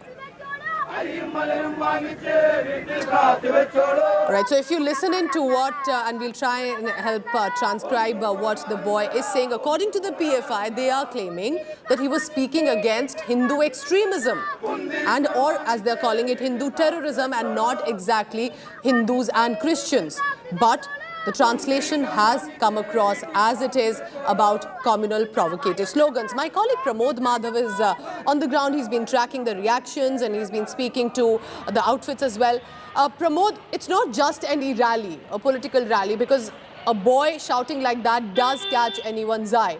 What is the government and the administration saying? And clearly appears to have become a big political slugfest between the BJP and the PFI or even the left groups. Well, so far the government has not strongly reacted to this matter because this is extremely concerning, and just like you mentioned, it's about not even a 10-year-old boy who has been raising slogans, and the colloquial slogans is translated into way he's threatening Hindu and Christian community because he's saying that keep rice and flowers ready at your home and incense ready for the final rites, which are being used by the respective communities. Actually, we spoke to the General Secretary of PFI and he's trying to give us a kind of a reason stating that he was only talking about Hindutva terrorism and fascism. That is not acceptable definitely for a 10-year-old child over there. And they said that volunteers stopped him. But unfortunately, we also have another video which shows that the child was continuously raising slogans, and that too later in a part of the evening. For the PFI hasn't provided any explanation so far. Pramod, keep tracking all the latest on that. And I do have a quick question. The PFI has been taking out these rallies regularly. Why was this rally taken out? Why was a little child included? Well, they have just provided an explanation claiming that there was a conference in Alappuzha district of Kerala and this was a separate rally where it has occurred. When we asked why the respective volunteers were not aware of such slogans being raised, they said that thousands of people were gathered and they did not know what was happening, but the slogan was stopped and it was not part of the rally. That's what they said, but unfortunately it had gone for a very long period, and the people, the elders, were actually repeating what the child was saying, and this is something PFI has to definitely provide an explanation to. So, of course, the child also catching up to what the adults around must have been shouting, and keep children out of dirty politics at this point. Pramod, thank you so much for tracking and helping us understand what exactly happened there on the ground, and we can only hope that perhaps the administration will keep a watch on this. Now, that is currently the news from Kerala. I'm now going to take you directly to Assam from Kerala. What exactly has the Chief Minister said there? The CM of Assam, Himanta Biswa Sarma, has triggered a debate because he's saying madrasas, where the Islamic education is given, that needs to be stopped, that madrasas should cease to exist. The Assam Chief Minister, of course, has stoked a controversy by stating that the system should not be enforced on young students. We, in this detailed report coming up, tell you what exactly has the CM said and what are the reactions coming into that. पिता माता आपको बच्चा में कोई institution में दाखिल करा दे और भविष्य में पूरा रास्ता ही बंद हो जाए, ये मेरा हिसाब से violation of basic human rights. Comments by Assam Chief Minister Himanta Biswa Sarma against madrasas has fueled a massive controversy. claiming that the word madrasas should cease to exist. Assam CM said that the Islamic system of education should not be forced on young students. He advocated that students should be only allowed entry to any religious institution at an age where they can make their own decisions. एक बच्चा को जो उम्र में मदरसे में दाखिल किया जाता है वो नहीं जानता है कि मुझको कहाँ दाखिल किया गया है, लेकिन कोई समय ऐसा है बच्चा बड़ा होके देखता है हम कहाँ पढ़ा, यहाँ से तो मेरा कोई आगे का रास्ता नहीं है। इसीलिए entry to any religious institute should be in a age where you can take your own decisions. पिता माता आपको बच्चा में कोई इंस्टीट्यूशन में दाखिल करा दे और भविष्य में पूरा रास्ता ही बंद हो जाए, ये मेरा हिसाब से violation of basic human rights. Hemanta added that at one point all Muslims in India were Hindus. The opposition was quick to slam Hemanta's controversial statements. यहाँ अरे जरा बोल के देखो मुख्यमंत्री जी, मोदी जी के खिलाफ बोल के देखो, अमित शाह के खिलाफ, मुख्यमंत्री पद से ही नहीं तुम्हारी छुट्टी हो जाएगी, जेल के कहीं पीछे खड़े हो गए, इतने छापे पड़ेंगे ईडी के, इनकम टैक्स के कि तबीयत दुरुस्त हो जाएगी. Hemanta's remarks come in the backdrop of Yogi government accepting a proposal to exclude new madrasas from its grant lists, overturning an Akhilesh Yadav era order and making it mandatory for madrasas to recite national anthem before starting class. Quality तो बढ़ा दी थी लेकिन quality नहीं दे पा रहे थे मदरसों में, उसका काम आदरणीय योगी सरकार ने किया है. आज आधुनिक शिक्षा कंप्यूटरीकरण किया है.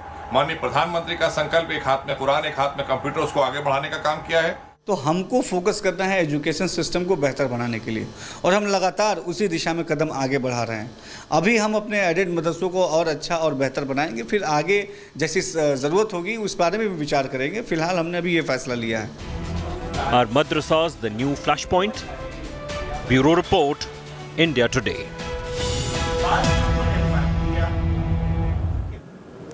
Our next report is about my profession.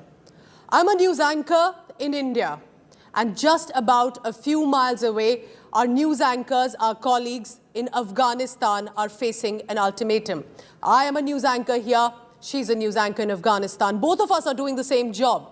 But from this week, our female colleagues across Afghanistan, against their wishes, are forced to be covered head to toe.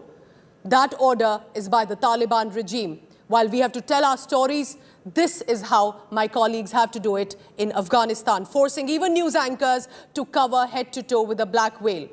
To Afghan women news anchors, my counterparts, I may not know you, you're strangers to me, but I say here on behalf of all news anchors today, we see you, we hear you, we remember you. Power on. Take a look at this next reporter. What does this ultimatum mean to the news anchors in Afghanistan?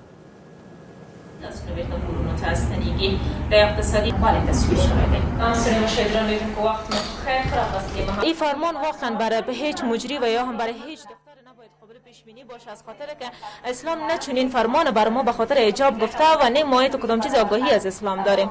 تمام علما و در رابطه با چهره های سیاسی هم مخالفت نشان داده در رابطه بعضی فرمانشان.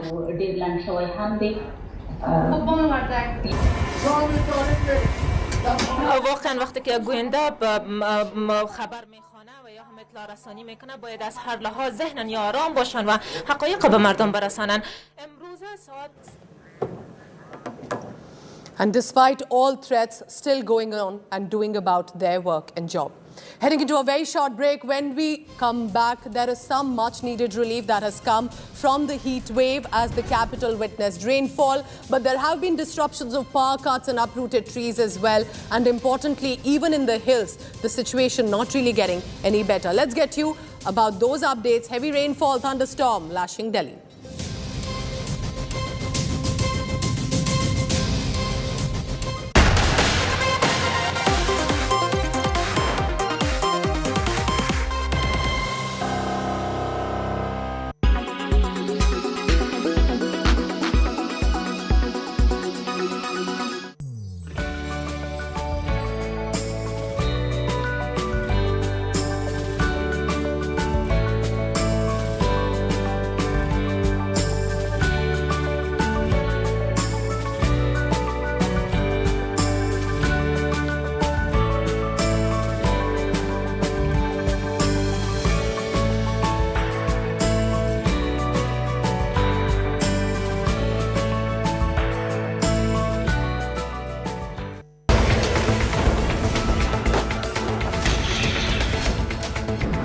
Amid the Russia-Ukraine crisis, Europe saw the world's biggest rise in arms imports in the past 5 years, a trend set to accelerate following recent rearmament commitments. How are arms traded across the world, and what is this industry's worth?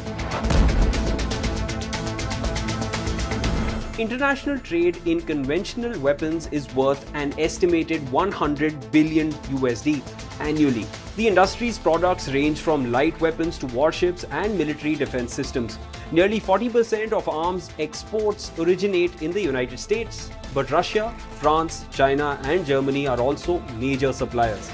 Europe shows the strongest growth in trade, 19%, a trend that should consolidate with the new Russian threats.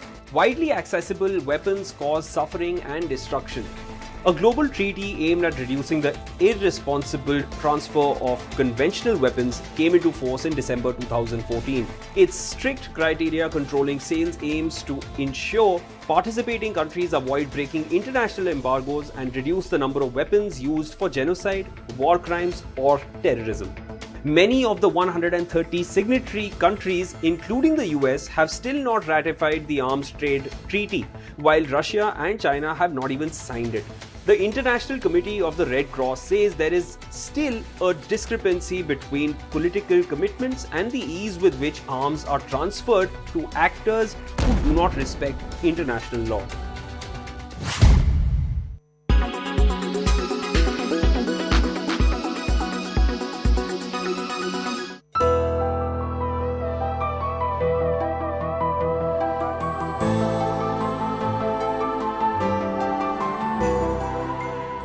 Make your media plan smarter with India Today Live TV on your connected devices.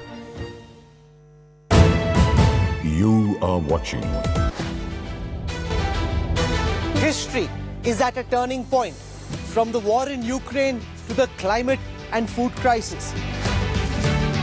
From the much-wanted metaverse to unstable cryptocurrencies, get a ringside view to the ideas and challenges that are shaping the post-pandemic world.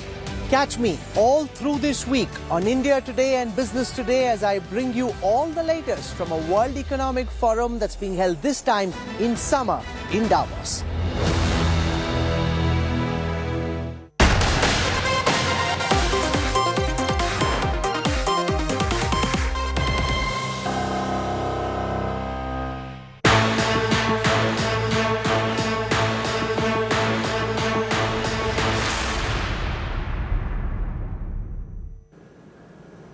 Well, people got some good news as well when they woke up today morning. North India getting much needed relief from the heat wave as the national capital and nearby areas witnessed rainfall, thunderstorm accompanied by gusty winds early morning.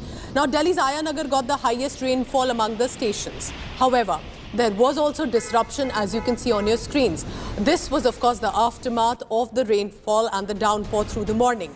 Gusty winds and heavy rainfall resulted in uprooted trees in parts of Delhi, resulting in blocked roads and also trouble for the office goers, especially in the morning at about 9 to 10 a.m.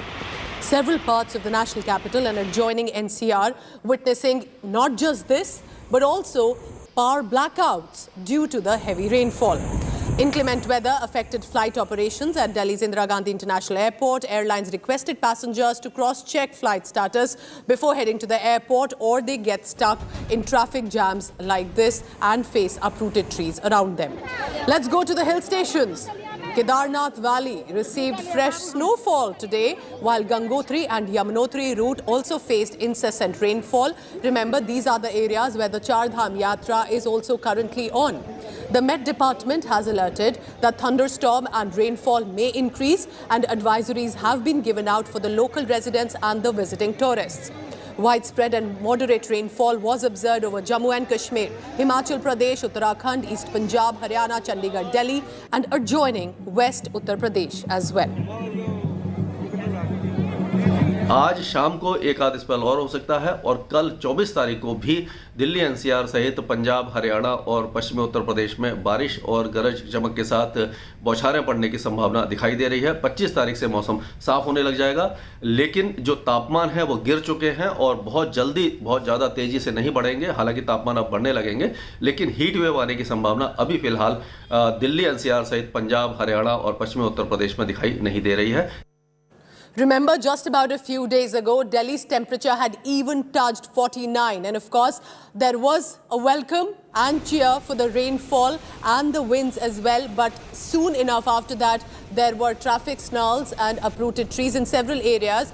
And that also now the administration is ensuring will be cleared. And we will know perhaps starters better how the evening was for the office goers in just a little while. But what you see on your screens was a mix of emotions, welcoming the rainfall and the lowering down of the temperature and the breeze, but also for those heading to their offices or elsewhere or airport faced traffic jams on the way. As you can see from different areas across national capital Delhi, there was Ayanagar facing the maximum rainfall, but there were specifically areas that faced uprooted trees and power cuts as well. But not just Delhi and national capital areas. Even in the hill stations, the situation has definitely become disruptive for visiting tourists. Remember, lakhs of tourists and devotees, Hindu devotees specifically, are heading out for their yatras in the Gangotri, Yamunotri and Kedarnath Valley, which has faced fresh snowfall.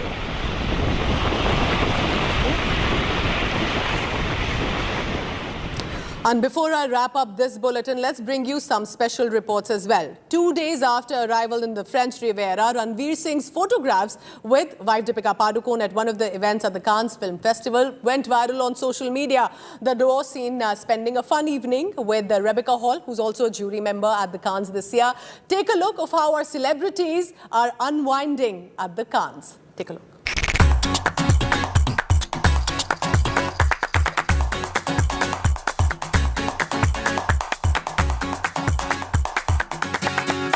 Where Deepika Padukone is, there Ranveer Singh is. Yes, the actor has joined his wife at the Cannes Film Festival, and pictures of the two are going viral on social media.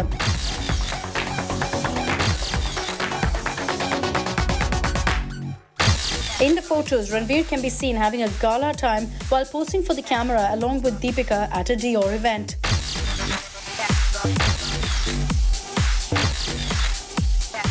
Accompanying the duo for the evening was also Rebecca Hall, who is a member of the prestigious Cannes jury, just like Deepika. For the event, Deepika opted for a Louis Vuitton outfit, while Ranveer made an impression in an animal print shirt. According to India Today's sources, Ranveer's Cannes visit was apparently a last-minute decision.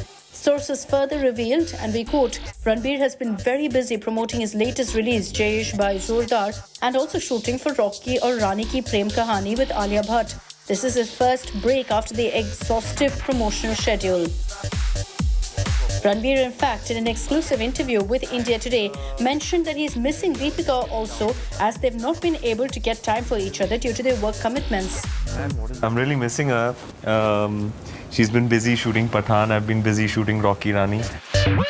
It was on May 20th that Ranveer Singh left for Cannes, where the International Film Festival is being held. And now, here are his first pictures with Deepika ever since he arrived in the French Riviera. Entertainment Bureau, India Today.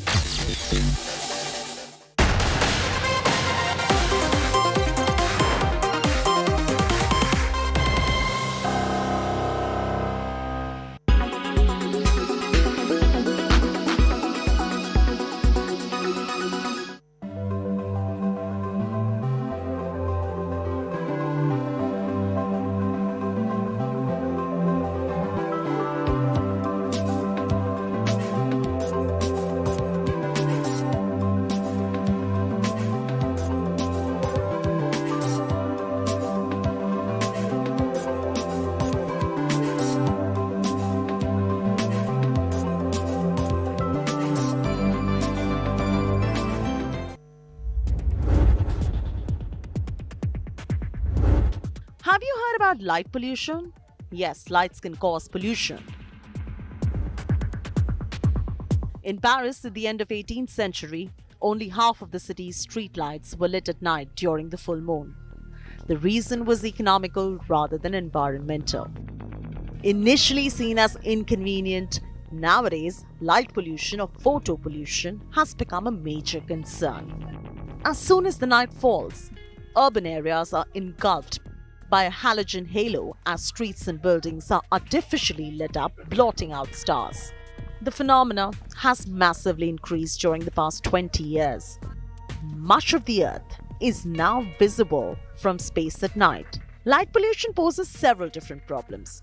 Artificial light attracts millions of insects, preventing them from providing a food source for birds and disrupting the food chain.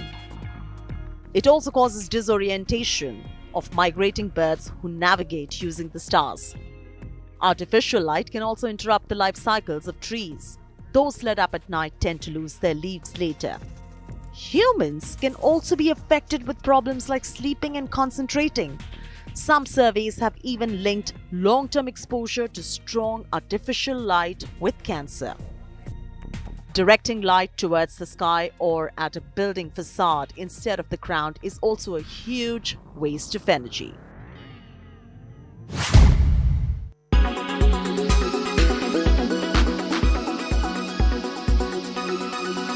Make your media plan smarter with India Today Live TV on your connected devices.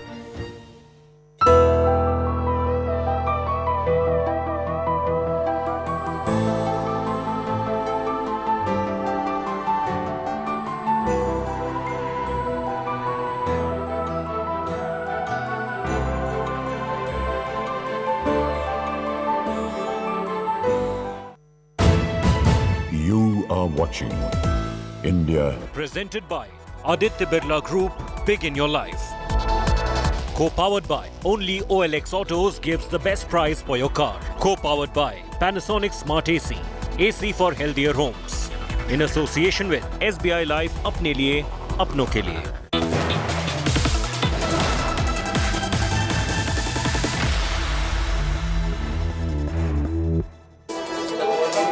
Good evening, you're watching 7 at 7, the only news bulletin where I curate the day's top 7 stories for our viewers. I'm Preeti Chaudhary, and these are the headlines. Prime Minister Modi in Japan for Quad Summit, Indo-Pacific Economic Framework in focus. Prime Minister addresses Indian diaspora, says India is resetting the world order.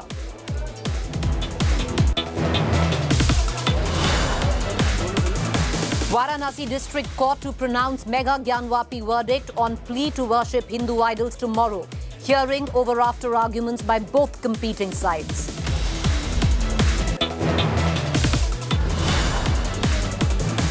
Big development in Ram Mandir construction, carved stones to be laid down from June 1st. UP Chief Minister Yogi Adityanath likely to be invited.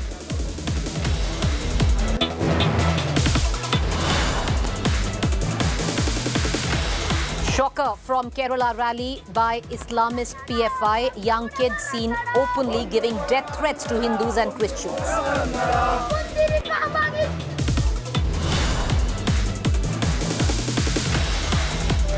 Assam Chief Minister Himanta Biswa Sarma says time to end Madarsa system for Islamic education. Claims everyone knows what happens in garb of education.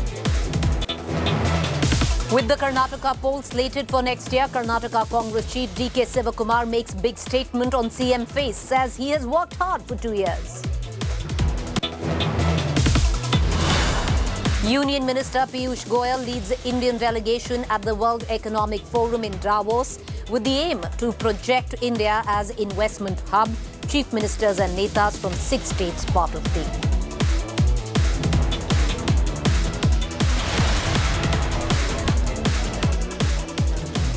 All right, viewers, the Prime Minister is in Japan for the Quad Summit. 40 hours and 23 meetings. That's how his schedule is packed. Here's more.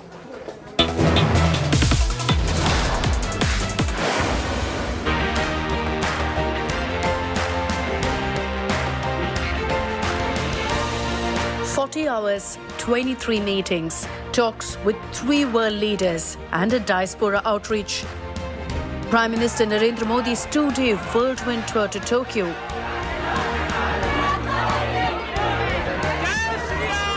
marked with his trademark interaction with the Indian diaspora. फलक देखा है international scene पे मोदी जी ने भारत का जो नाम बढ़ाया है और काफी अच्छा लग रहा है. And relationship not only it's getting limited, I'm saying it is going beyond limitation. So we are really thrilled. एक ही नारा, एक ही नारा. 5वीं कक्षा में पढ़ता हूँ. अच्छा. जापान में आपका बहुत स्वागत है. वाह वाह. May I have your signature, please? May you have your signature, please? तो कहाँ से सीख लिया तुमने हिंदी? हैं? Yes, I learned. हैं? India once again on the world's radar with Prime Minister Modi's visit. From the Quad summit in Tokyo to bilateral talks on post-COVID recovery, the Ukraine war and climate change. 36 Japanese CEOs and the Indian diaspora are all part of Modi's power-packed itinerary. You can see that Indian community present and in fact acknowledging and cheering out loudly as Prime Minister Modi here arrives in Tokyo. You can see he's coming down right now to acknowledge his supporters who have come in here from the city of Tokyo and from across Japan. US President Joe Biden, Japanese Prime Minister Fumio Kishida and the newly elected Australian Prime Minister Anthony Albanese will sit with Prime Minister Modi at the Quad high table. There are various elements in the program. The Quad is the core element of the entire visit. So there will be Quad-related events with Quad. There will be bilaterals with other three leaders. The US President, the newly elected Australian Prime Minister, and of course the Japanese Prime Minister.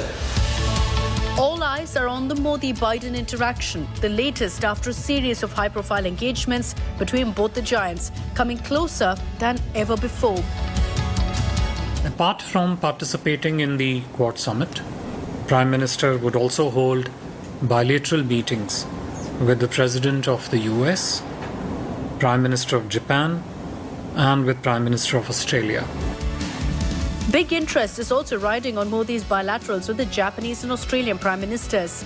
Modi and Kishida will carry forward their conversations from the 14th India-Japan Annual Summit held in March 2022, when the Japanese Prime Minister visited New Delhi.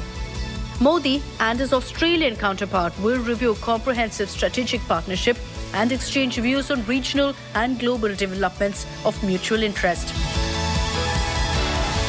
With Paulami Saha in Tokyo, Bureau Report, India Today. All right, viewers, back home, let's shift focus right now to Assam and the Chief Minister of Assam, Himanta Biswa Sarma, who's caused a big controversy of sorts by a statement. Himanta Biswa Sarma says that it's time you abolish the madarsa system of education because it's come to no good.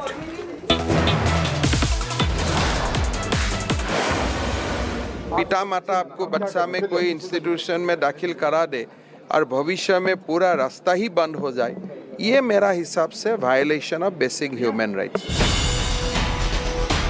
Comments by Assam Chief Minister Himanta Biswa Sarma against madrasas has fueled a massive controversy, claiming that the word madrasas should cease to exist. Assam CM said that the Islamic system of education should not be forced on young students. He advocated that students should be only allowed entry to any religious institution at an age where they can make their own decisions. एक बच्चा को जो उम्र में मदरसे में दाखिल किया जाता है, वो नहीं जानते हैं कि मुझको कहाँ दाखिल किया गया है. लेकिन कोई समय ऐसा है कि बच्चा बड़ा होके देखता है हम कहाँ पढ़ा, यहाँ से तो मेरा कोई आगे का रास्ता नहीं है. इसीलिए entry to any religious institute should be in a age where you can take your own decisions. पिता माता आपको बच्चा में कोई इंस्टीट्यूशन में दाखिल करा दे और भविष्य में पूरा रास्ता ही बंद हो जाए, ये मेरा हिसाब से violation of basic human rights.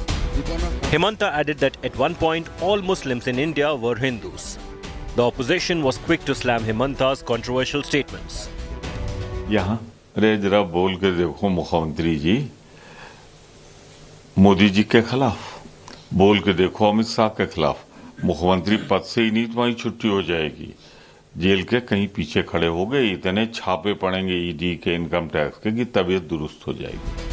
Hemanta's remarks come in the backdrop of Yogi government accepting a proposal to exclude new madrasas from its grant lists, overturning an Akhilesh Yadav era order, and making it mandatory for madrasas to recite national anthem before starting class. Quality तो बढ़ा दी थी लेकिन quality नहीं दे पा रहे थे मदरसों में। उसका काम आदरणीय योगी सरकार ने किया है। आज आधुनिक शिक्षा, कंप्यूटरीकरण किया है। माननीय प्रधानमंत्री का संकल्प, एक हाथ में कुरान एक हाथ में कंप्यूटर, उसको आगे बढ़ाने का काम किया है। तो हमको फोकस करना है एजुकेशन सिस्टम को बेहतर बनाने के लिए, और हम लगातार उसी दिशा में कदम आगे बढ़ा रहे हैं।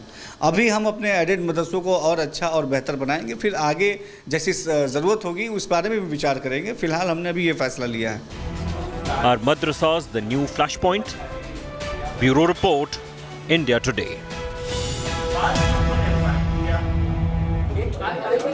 All right, from the state of Assam, let's shift focus right now to the state of Karnataka and on to Mangaluru. Well, viewers, after the Gyan Vapi Mosque row, a similar demand has been asked for, has been made in Mangaluru over one mosque and a survey that has been demanded. Here's more.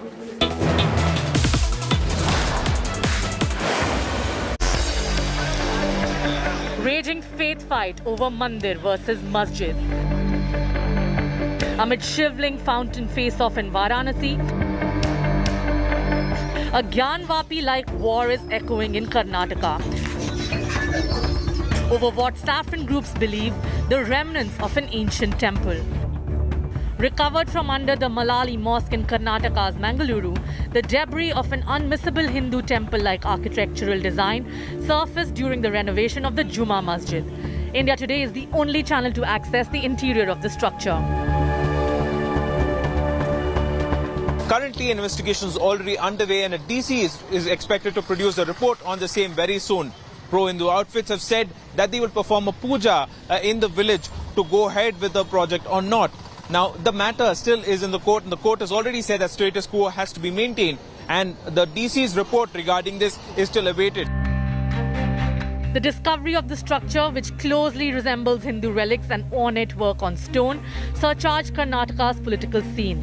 Hindu groups vouch that an ancient temple used to stand where the mosque is now located. The VHP has asked the local administration to stop the mosque's renovation till the debris is verified. The BJP is planning a ritual inside the wreckage to determine if they belong to a temple. ಮಳಲಿಯ ಏನು ಮಸೀದಿ ನವೀಕರಣ ಸಂದರ್ಭದಲ್ಲಿ ಏನು ದೇವಸ್ಥಾನದ ಕಟ್ಟಡದ ರೀತಿಯ ಒಂದು ಕಟ್ಟಡ ಅಲ್ಲಿ ಗೋಚರವಾದ ಸಂದರ್ಭದಲ್ಲಿ ಅದೇನೋ ಜಿಲ್ಲಾಧಿಕಾರಿಗಳಿಗೆ ಮನವಿ ಮಾಡಿದ್ವಿ, ಹಾಗೆ ಕಾನೂನು ಪ್ರಕಾರ ಹೋರಾಟವನ್ನು ಮಾಡಿದ್ವಿ. ಅದೇ ಆ ಕ್ಷೇತ್ರದಲ್ಲಿ ಆ ಜಾಗದಲ್ಲಿ ಯಾವ ಕ್ಷೇತ್ರದ ದೇವರ ಸಾನ್ನಿಧ್ಯನ ತಿಳಿಯಬೇಕು ಅನ್ನತಕ್ಕ ನಿಟ್ಟಿನಲ್ಲಿ ಇವತ್ತು ಹಿರಿಯರ ಸಮ್ಮುಖದಲ್ಲಿ ಆ ಸ್ಥಳೀಯ ಅಲ್ಲಿ ಯಾರೆಲ್ಲ ಹಿರಿಯರಿದ್ದಾರೆ, ಸೊ ಅಲ್ಲಿ ಯಾವುದೇ ಒಂದು ಅಹಿತಕರ ಘಟನೆ ನಡೀಬಾರದು ಅನ್ನೋ ಹಿನ್ನೆಲೆಯಲ್ಲಿ ನಮ್ಮ ಅಧಿಕಾರಿ ಸಿಬ್ಬಂದಿಗಳದ್ದು ಮತ್ತು ಸ್ಟ್ರೈಕಿಂಗ್ ಪಾರ್ಟಿದು ಒಂದು ಡಿಪ್ಲಾಯ್ಮೆಂಟ್ ಮಾಡಿ ಬಂದೋಬಸ್ತ್ ಮಾಡಿದ್ದೀವಿ. ಸೊ ಅಲ್ಲಿ ಸಾರ್ವಜನಿಕರು ಭಾಳಷ್ಟು ವರ್ಷಗಳಿಂದ ಅಲ್ಲಿ ಹಿಂದೂ ಮತ್ತು ಮುಸ್ಲಿಮರು ಎಲ್ಲ ಒಂದೇ ಊರಲ್ಲಿ ಅತ್ಯಂತ ಅನ್ಯೋನ್ಯವಾಗಿ ಜೀವನ ಮಾಡ್ಕೊಂಡು ಬಂದಿದ್ದಾರೆ. ಸೊ ಅಲ್ಲಿ ಇದ್ದ ಎರಡೂ ಗುಂಪುಗಳು ಕೂಡ ಅಶ್ಯೂರ್ ಮಾಡಿದ್ದಾರೆ, ಅದೇನಿದೆ ಸತ್ಯಾಸತ್ಯತೆ ಪರಿಶೀಲನೆ ಮಾಡಿ ಏನು ಕ್ರಮ ಆಗಬೇಕು ಅದನ್ನು ಜಿಲ್ಲಾಡಳಿತ ತಗೋಬೇಕು, ಅದಕ್ಕೆ ನಾವು ಬದ್ಧರಾಗಿದ್ದೇವೆ ಅಂತಂದು ಸಾರ್ವಜನಿಕರು ಅಲ್ಲಿ ಹೇಳಿದ್ದಾರೆ. ಸೊ ತಹಸೀಲ್ದಾರ್ ಅವರ ಸೂಚನೆ ಮೇರೆಗೆ ಒಂದು ವಾರಗಳ ಕಾಲ ತಾತ್ಕಾಲಿಕವಾಗಿ ಅಲ್ಲಿ ನಡೆಯುವಂಥ ಕೆಲಸನ. The Muslim side is contesting the claims. As an MLA, we have requested the district administration, the DC, district magistrate, to do a proper investigation into this and or hand over the case to the archaeological department. Okay. And give us a clear picture. What is the issue? Like, what is the structure? What kind of, whether a temple was there or a Jaina Basidi was there, we want to know. That's the whole issue. Is another legal battle looming over Mangaluru's Gyan Vapi movement? With Karthik in Mangaluru, Bureau Report, India Today. All right, viewers, let's cut across right now to the state of Karnataka and the political dynamics in the state shifting sands where the Congress is concerned. The reason why? DK Shivakumar has now hinted that he could very well be the chief ministerial face for the Congress party in Karnataka. One wonders what happens to Siddaramaiah. With the Karnataka poll slated for next year, the Karnataka Congress chief DK Shivakumar made the big statement. On being asked who could be the Congress Karnataka CM face, he said he's worked very hard for 2 years to take party to new heights.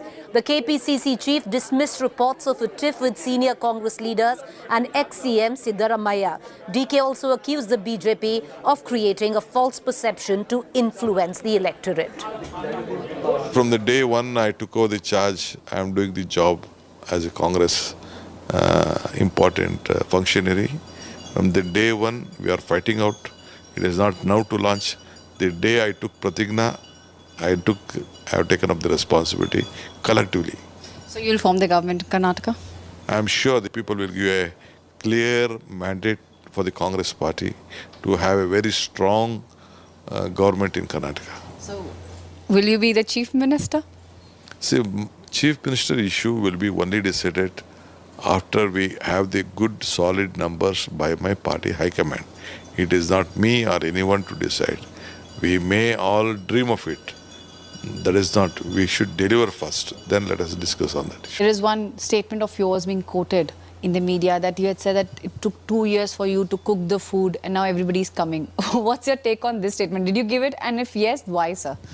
See, media people are speaking on chief minister post. Why now? Why chief minister position has come now? Whether whomever may become the chief minister. It is when we lost our assembly by-election, when the party MLAs went out of party. No media or any other leader spoke on the chief minister. Now after 2 years, when the entire cadres of the party, not only myself, the entire cadre of the party collectively worked, including the leaders, jointly, and now BJP and media is speaking that Congress is fighting for chief minister. That shows that already the BJP has lost its ground. There is one statement of yours being quoted in the media that you had said that it took 2 years for you to cook the food and now everybody's coming. What's your take on this statement? Did you give it? And if yes, why, sir? See, media people are speaking on chief minister post. Why now? Why chief minister position has come now? Whether whomever may become the chief minister. It is when we lost our assembly by-election, when the party MLAs went out of party. No media or any other leader spoke on the chief minister. Now after 2 years, when the entire cadres of the party, not only myself, the entire cadre of the party collectively worked, including the leaders, jointly, and now BJP and media is speaking that Congress is fighting for chief minister. That shows that already the BJP has lost its ground. The important thing to understand is that, it's ultimately the members of the CLP who will decide who the next chief minister is. And of course, the High Command will have a role in this. So everybody, including me, may have the hope or the aspiration of becoming chief minister. But each one of us realizes that it's the CLP members and the High Command which finally decides the chief minister's position. So, I might be able to cook food, I might be able to serve food, I might be able to, take it from place to place.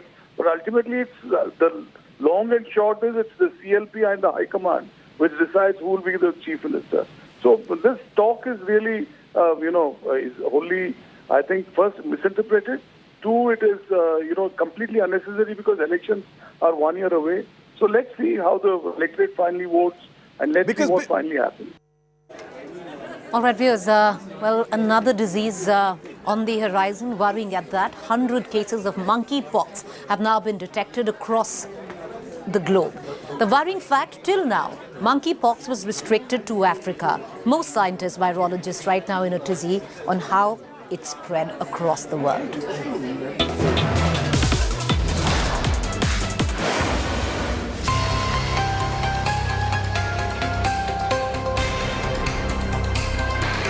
It belongs to the family of smallpox viruses and cowpox viruses and was discovered in 1958 in monkeys. Monkeypox, the disease that has now alarmed the world, was previously only seen in African countries. It has now spread to a dozen countries across the world, where the disease is not endemic and poses a bigger threat. It's now been seen in the UK, in Canada, Australia, Israel, and 8 countries in the Europe. The World Health Organization has already warned about the spread of monkeypox to other parts of the world. What is puzzling is that in many cases in Spain and Portugal, the patients have no history of travel to African nations. We really need to better understand the extent of monkeypox in endemic countries like in DRC and in Nigeria, Central African Republic, and others to really understand how much is circulating and the risk that it poses for people who are living there. What do we know about monkeypox? It is uncommon and outbreaks usually happen in West and Central Africa. Symptoms are fever, muscle ache and swollen lymph nodes. Chickenpox-like rashes are also found. Transmission happens due to close contacts with infected animals like monkeys and rodents. Human transmission is possible but limited. The US CDC says household disinfectants can kill the virus. The infection is rarely fatal and it can be transmitted sexually. Experts say that monkeypox has been around since 1958. In that sense, it is not a new disease. Contact tracing and isolation will help us. In fact, isolation of up to 3 weeks is what has been advised. What about the vaccines here? Will the vaccines that have been used effectively to eradicate smallpox work in this case as well? Is there any other vaccine to protect us against monkeypox? Listen in to what experts have to say. This was approved in 2019 for prevention of monkeypox. This is a 2-dose vaccine, but the availability remains limited. The vaccination stopped way back in 1979, at least in India. So most of the young people would not be inoculated to the same.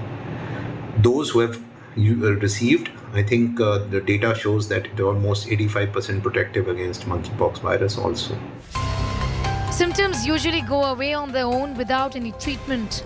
According to the World Health Organization, Vaccinia Immune Globulin or VIG may be recommended for severe cases.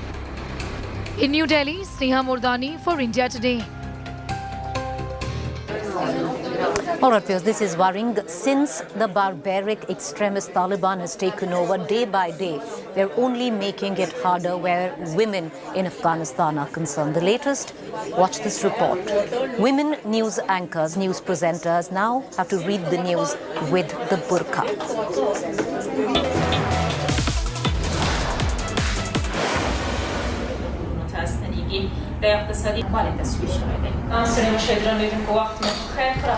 این فرمان واقعا برای هیچ مجری و یا هم برای هیچ دختر نباید قابل پیش بینی باشه، از خاطر که اسلام نه چنین فرمان بر ما به خاطر حجاب گفته و نه ما تو کدام چیز آگاهی از اسلام داریم.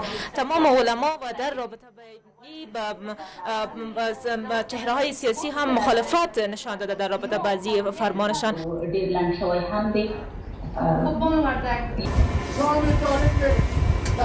واقعا وقتی که گوینده خبر میخوانه و یا هم اطلاع رسانی میکنه باید از هر لحاظ ذهنن یا آرام باشن و حقایق به مردم برسانن. All right, Piyush, we're going to get you more on that. I'm going to slip into a quick break to stay with us. On the other side is our fact check segment.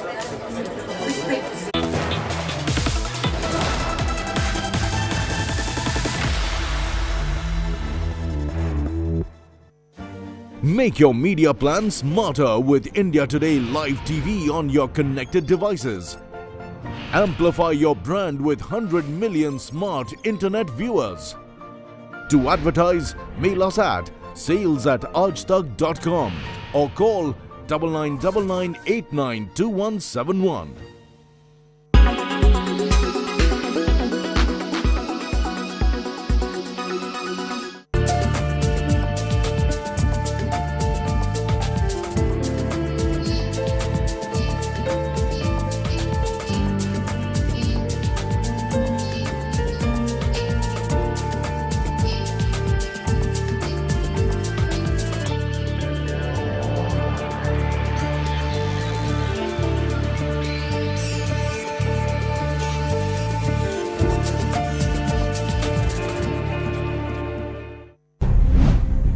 Vladimir Ashkenazy, a great pianist, Vladimir Mayakovsky, popular poet of the Soviet era. Vladimir Menshov, a Russian actor and filmmaker. Vladimir Makovsky, a popular Russian painter. Volodymyr Zelensky, president of Ukraine. And Vladimir Putin, president of Russia. They all have one thing in common. Vladimir. After all, why do so many Russian and Ukrainian people's names start with Vladimir? What is the meaning of this word? And why is this name so popular? Best of all, let's find out where the name Vladimir came from. This name is made up of two words, Vladeti and Meru. Vladeti means to rule, Meru means great or popular. It's believed that this name became popular because of Vladimir Razate, who was the ruler of Bulgaria in the 9th century. Apart from this, the name of Volodymyr Sviatoslavich also appears, who used to be the great prince of Kiev in 980 AD. It's believed that the successes of these two rulers made this name more popular. In today's date, this name can be seen in two forms. One is Vladimir, which is also used by Russian President Vladimir Putin. This name is used in Russia, Bulgaria, Serbia, and Macedonia. The second is Volodymyr, which is used by Ukrainian President Volodymyr Zelensky. Usually, it's used only in Ukraine. So how common is the name Vladimir in Russia? The name Vladimir is the 95th most common name in the world. 40 lakh people of the world are using this name. You are. History is at a turning point. From the war in Ukraine to the climate and food crisis. From the much-wanted metaverse to unstable cryptocurrencies. Get a ringside view to the ideas and challenges that are shaping the post-pandemic world. Catch me all through this week on India Today and Business Today as I bring you all the latest from a World Economic Forum that's being held this time in summer in Davos.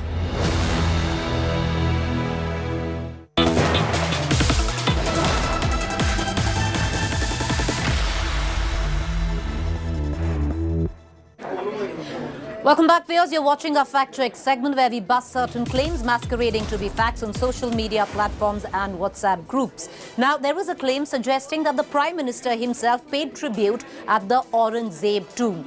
Incorrect. The fact check on that, this is a picture from 2017 and it's a video, in fact, of the Prime Minister at the Bahadur Shah Zafar tomb, not the Aurangzeb tomb. With that, viewers, it's time for us to wrap up this edition of 7 at 7. You do stay tuned. Up next is To The Point.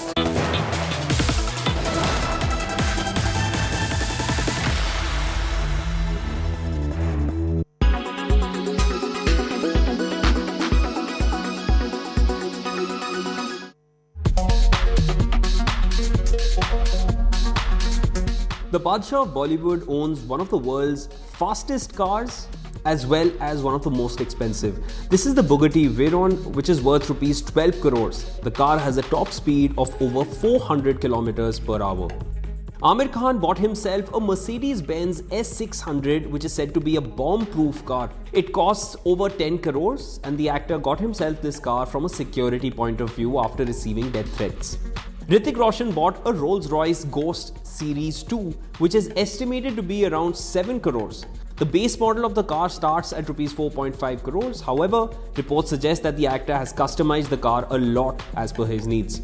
Mukesh Ambani's Rolls-Royce Phantom Series 8 EWB beats all the other big toys he has in his garage. It is priced at rupees 13.5 crores without customizations. He also owns a fully armored Mercedes-Benz S-Guard with bulletproof doors. It's also known as a fortress on wheels. Reuben Singh, a London-based Indian-origin businessman, made headlines when he bought 6 brand new Rolls-Royce luxury cars, which included 3 Phantom luxury sedans and 3 Cullinan luxury SUVs, worth over rupees 50 crores in Britain. He became a social media star with his 7 days Rolls-Royce Turban Challenge, which was initiated after an Englishman allegedly mocked his turban. He was later seen matching his turban with his fleet of Rolls-Royce cars for 7 consecutive days. Singh owns more than 15 Rolls-Royce cars along with a Ferrari, Bugatti Veyron and a Lamborghini to name a few. Sohan Roy, a UAE-based businessman, was officially the first Indian to own a Rolls-Royce Cullinan. The price starts at Rs 7 crores and goes up as per the customizations one wants. Roy, who runs an interior designing company, booked the car in May 2018 as a 25th marriage anniversary gift for his wife. Mayur Shah, who is a real estate businessman in Texas, is the only Indian to own a Bugatti Chiron. The car took 2 years for delivery after the booking date and is currently the most expensive production car in the world. It carries a price tag of more than 21 crores without any kind of customization options.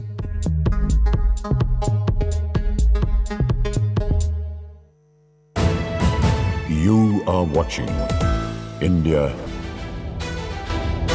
History is at a turning point, from the war in Ukraine to the climate and food crisis. From the much-wanted metaverse to unstable cryptocurrencies, get a ringside view to the ideas and challenges that are shaping the post-pandemic world.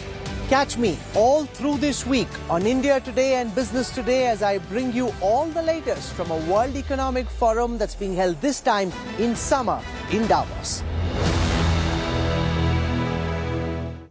In association with Philips Beard Trimmer, adapts to you.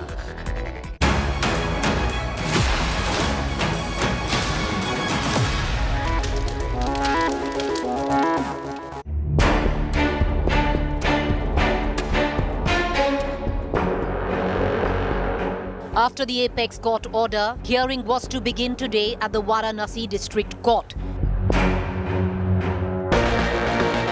First up, what is it that both sides want? The Hindu side wants daily prayers for Shringar Gauri at the mosque compound.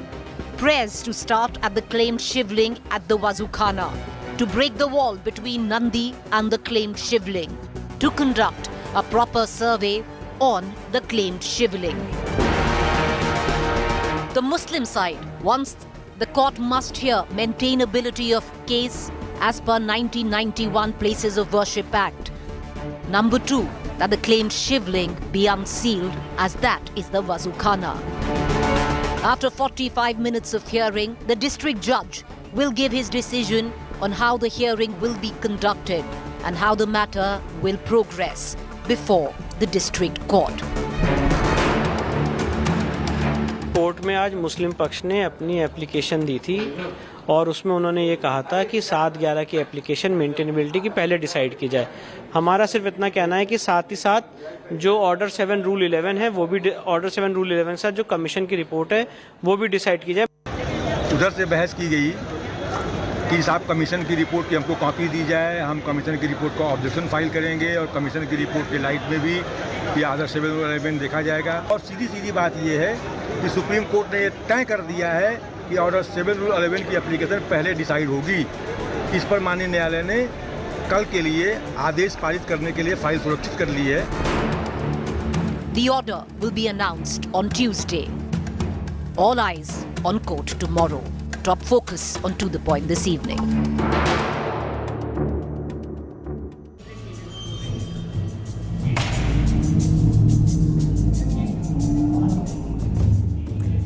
Good evening, viewers. Also, the top focus on To The Point is, while we keep an eye on all developments that are going to take place in the district court tomorrow, is a new row which is erupting not in Varanasi, Uttar Pradesh, but all the way in the national capital. A similar situation, a similar row. Right now, over not a mosque, but a monument, Qutub Minar. The structure that marked the beginning of the Muslim Sultanate in India. And if Mughal monuments are in contention, the Qutub Minar is not far behind in controversy. After Hindu deity idols were claimed to be found on the pillars of the mosque within the Qutub Minar. This time, it's Lord Narsingha and his disciple Prahalada carved in stone, allegedly, on the pillars of perhaps the oldest mosque in North India. And that now is a glaring dispute centuries later. Archaeological experts claim at least 1200 years old. This idol was claimed to be found on a pillar of the mosque, which was carved in between 8th to 9th century. In midst of the growing clamour, government is expected to order ASI to conduct an excavation of the Qutub Minar complex. This comes after ASI's ex-regional director Dharamveer Sharma's big claim. Ex-ASI official claims that it is a sun tower built by Raja Vikramaditya and not Qutub Minar built by Qutubuddin Aibak. उसका निर्माण वराहमीर आचार्य वराहमीर थे, जो कि विक्रमादित्य के court में एक बहुत बड़े ज्योतिषाचार्य खगोल शास्त्री थे. उनकी देखरेख में मीरावली में यानी महरौली में इसका निर्माण किया गया था. Meanwhile, the Minister of Culture has denied if any such decision of excavation has been taken yet. हमारा कल्चर डिपार्टमेंट के आर्कियोलॉजी सर्वे इंडिया के द्वारा कोई निर्णय नहीं हुआ है. कोई अभी तक कोई भी कोर्ट हमारे को कोई निर्देश नहीं दिया है, इसलिए वो चर्चा करने का सवाल ही नहीं है हमारा तरफ से. An appeal has been filed in the district court once again, challenging that there is a temple instead of Qutub Minar. Last week, 2 fringe right-wing groups were detained near the Qutub Minar after they assembled at the site to recite the Hanuman Chalisa, claiming that the site was once a Vishnu temple and demanding Qutub Minar be renamed as Vishnu's thumb.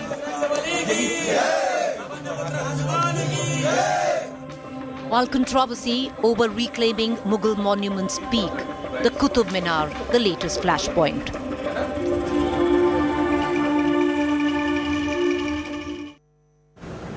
All right, viewers, so the question is, are we going to see a Gyanvapi moment where Qutub Minar is concerned?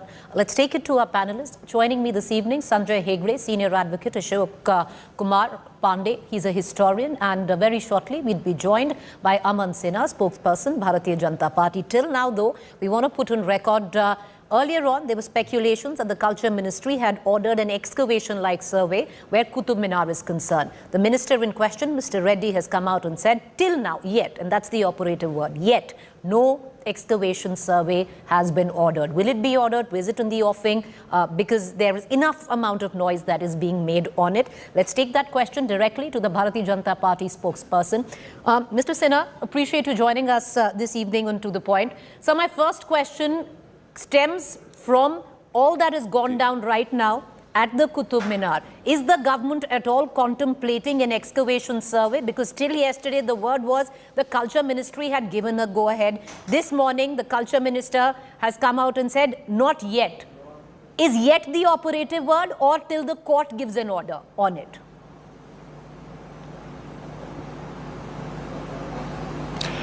Preeti, I believe Culture Minister was very categorical and unequivocal that there is no such direction for excavation, and I think that should put the issue to the rest. However, still you cannot take away from the fact, Preeti, that it's a widely acknowledged historical fact that large number of Hindu temples were demolished, somewhere around 40,000 to 60,000 as the estimates go, by Islamic invaders. And people have right to institute suitable proceedings. In fact, Supreme Court has also said, Preeti, that ascertaining the exact religious character of a particular place is not barred under the Places of Worship Act. And let me also remind you that the constitutional validity of Places of Worship Act 1991 itself is under cloud, it is under challenge, and the Supreme Court is examining the constitutional validity of the Places of Worship Act 1991. So all these matters will be taken up on their own merit, and as of now, there are no such orders for any excavation. So I do not think that there is any case for any controversy on this issue, Preeti. All right, so there's no such order yet, but on the other hand, Mr. Sinha, once you say that, that it is public knowledge, and you're right, it is public knowledge that a lot of our heritage monuments are built possibly on temples. Those temples are possibly built on Jain and Bodh temples. How far are we willing to go on this fight to uncover the truth?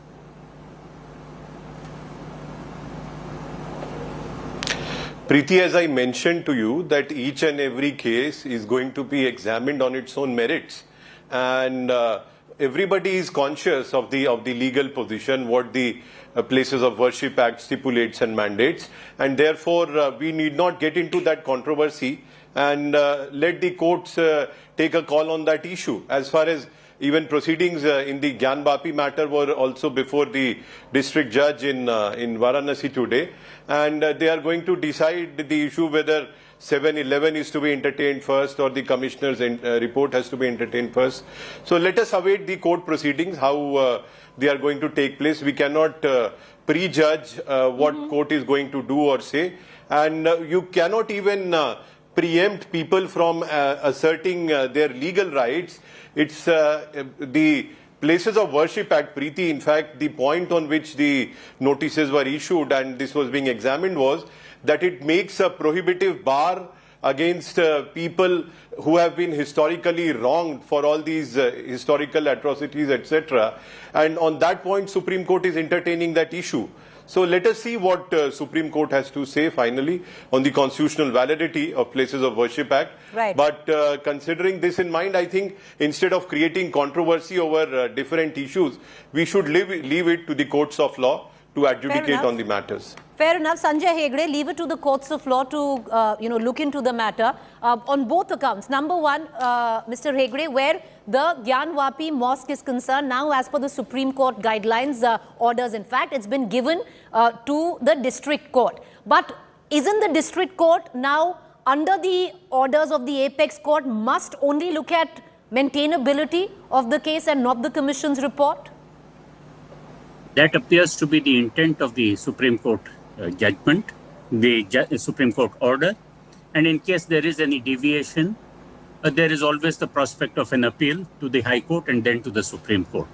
But Preeti, my basic question is, I heard Aman Sinha, my friend, say that let the courts do their work. Is this the work of the courts? Our courts are anyway overburdened. There are so many matters where people are waiting for their freedom.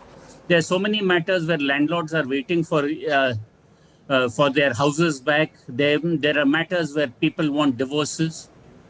Courts are meant actually to handle the affairs of the living.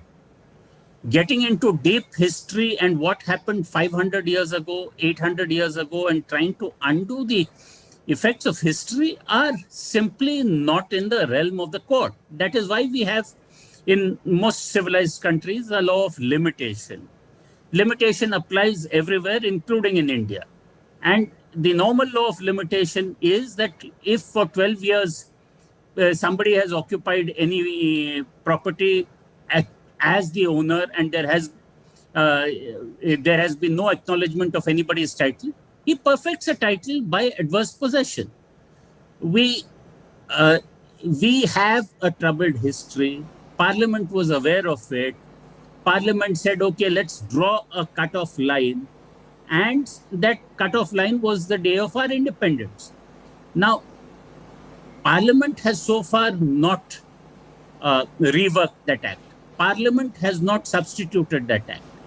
Why is it that courts are continually being petitioned, saying, oh, that act is there, but you please keep it in the background while we go into everything and that may seemingly be of interest to the petitioners. Courts should be firm. Courts should say, look, there is an act. I have to enforce that act. If you want a change in the act, please go to Parliament. All right, okay. Aman Sinha, I want to bring you in, and that's a fair point that Mr. Hegde is making. You yourself is a lawyer, are a lawyer. You understand how the time of the court can be wasted, where people wait years or rather some decades to get their cases solved. Aren't we somewhere down the line wasting the time of the court when we are going to court on issues of the Qutub Minar? Because where does the buck stop tomorrow?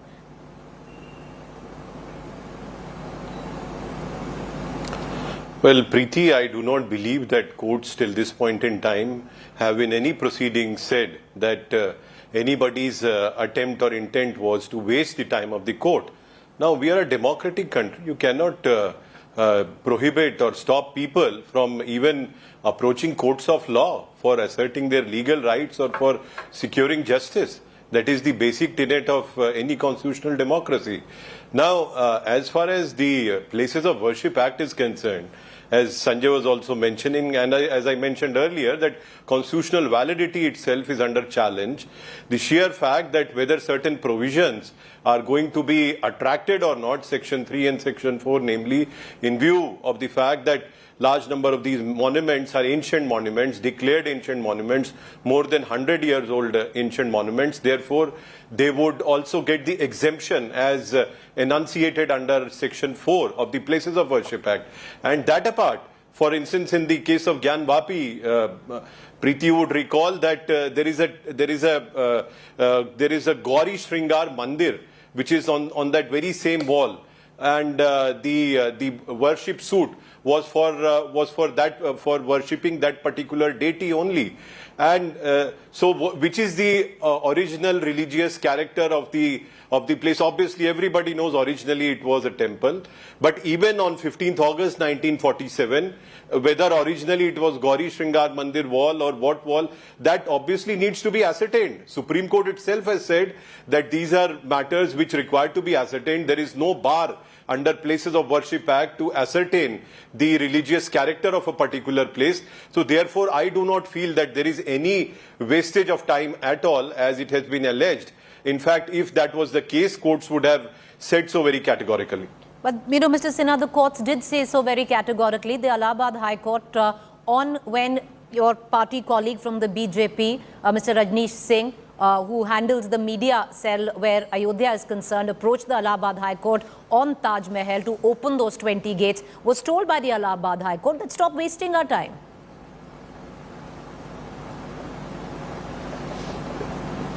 I am not going into each and every case. There was a case, it was decided on its own merits. You cannot, paint the entire picture from one brush. Because, and therefore I mentioned to you, Preeti, that each and every case is going to be examined on its own merit. And we cannot paint everything with one brush and just either dismiss everything or say everything is hunky-dory. That cannot be the approach. And therefore I said right at the outset that let us leave this to the wisdom of our courts. And there are several levels of judicial hierarchy. And there is a robust judiciary that we have in India, and I'm sure they will take appropriate, suitable view in all these cases. And I can assure you that, and from my own assessment as a senior advocate, that in all these cases, courts have been taking a very fair and a reasonable view. That is what I can tell you. All right, Sanjay Hegde, I'll bring you in on this because Mr. Sinha does have a point, because even if we look at what the Supreme Court order was, the Supreme Court could have, if it wanted, shut the entire case down without even putting it across and handing it over to the district court in Varanasi on the basis of the 1991 Act. It did not do so. Well, the Supreme Court may not have done it for very many reasons, but the primary reason is simply this, that if the Supreme Court takes a decision either way, there is no appeal from the Supreme Court. So therefore, the Supreme Court often, when it is faced at an interim stage with conflicting stands, says that it will not decide things itself. It will send it to the lowest court of first instance, and from then on, let the final decision work its way through the courts.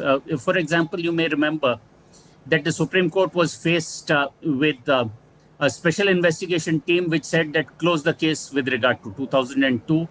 The amicus curiae said no, there is something to be looked at in that case. The Supreme Court then did not take a decision itself. It sent it back to the magistrate so that the magistrate could rule in the first instance. From there, then it went to the High Court, and from the High Court, now it's again come to the Supreme Court, which is hearing the appeal. That is the primary reason why the Supreme Court did not, in this instant case, which is still at the interim stage, pass any final ruling.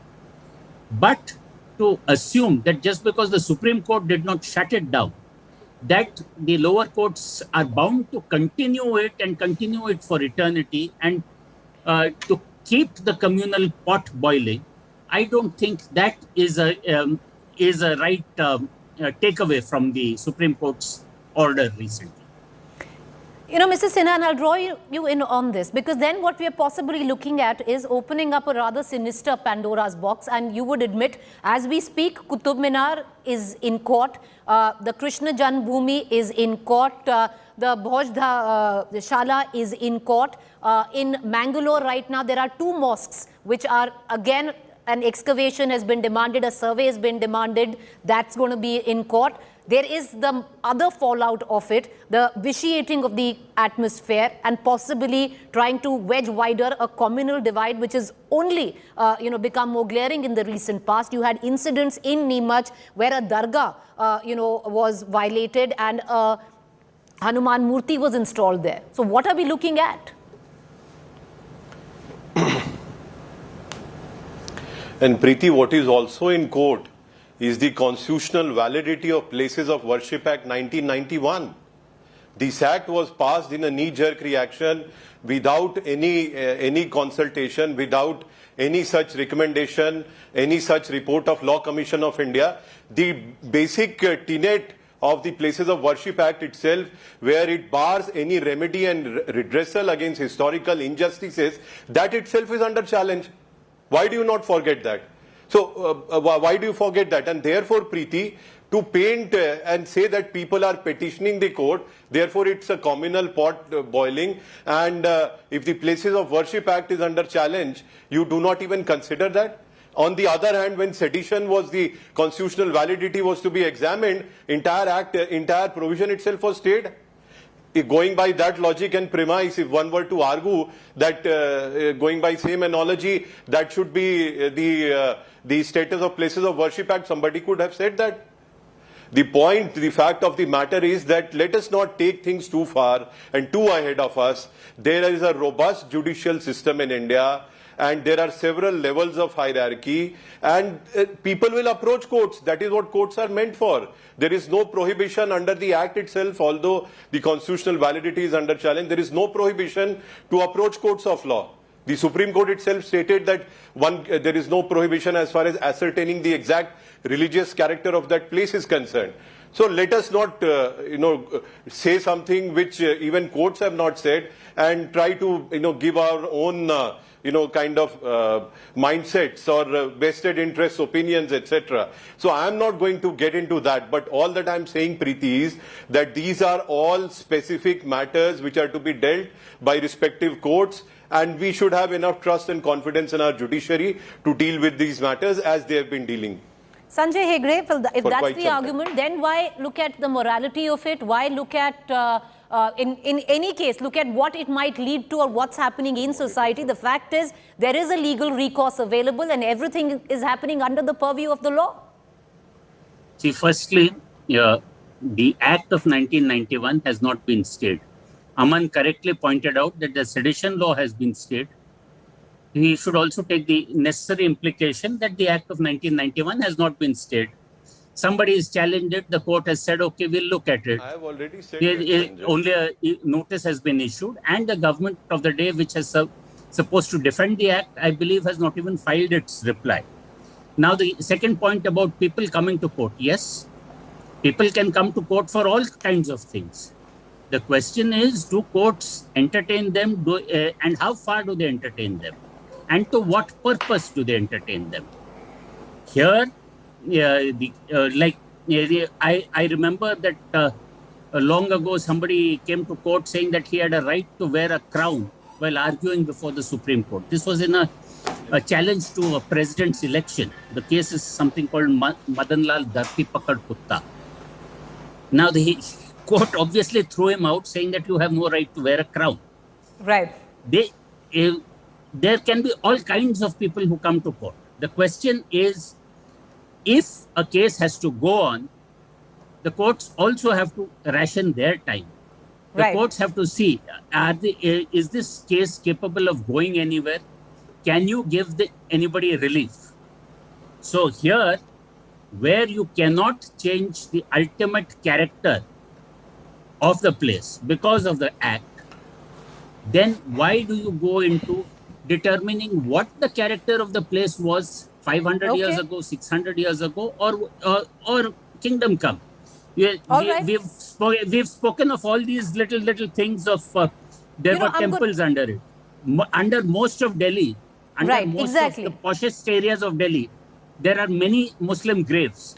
Do you want their ancestors also? No, exactly. That's what I want to ask. I want to end with that question. And Aman Sinha, I'll bring you in on this because ultimately, then, where either the two of us or rather the three of us are sitting, anyone can contest, that there is something lying under.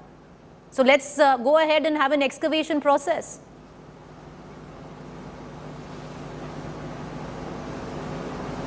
What is the difficulty? Let the truth come out. If there's anything substantial, if there is any such substantive thing, why should anyone be scared? Now, I do not understand this logic. People are advising courts how they should conduct themselves and behave themselves. Now, courts are very much capable of rationing their own time. They do not need advice of either Sanjay or my advice or your advice, Preeti. They are very much capable of doing so.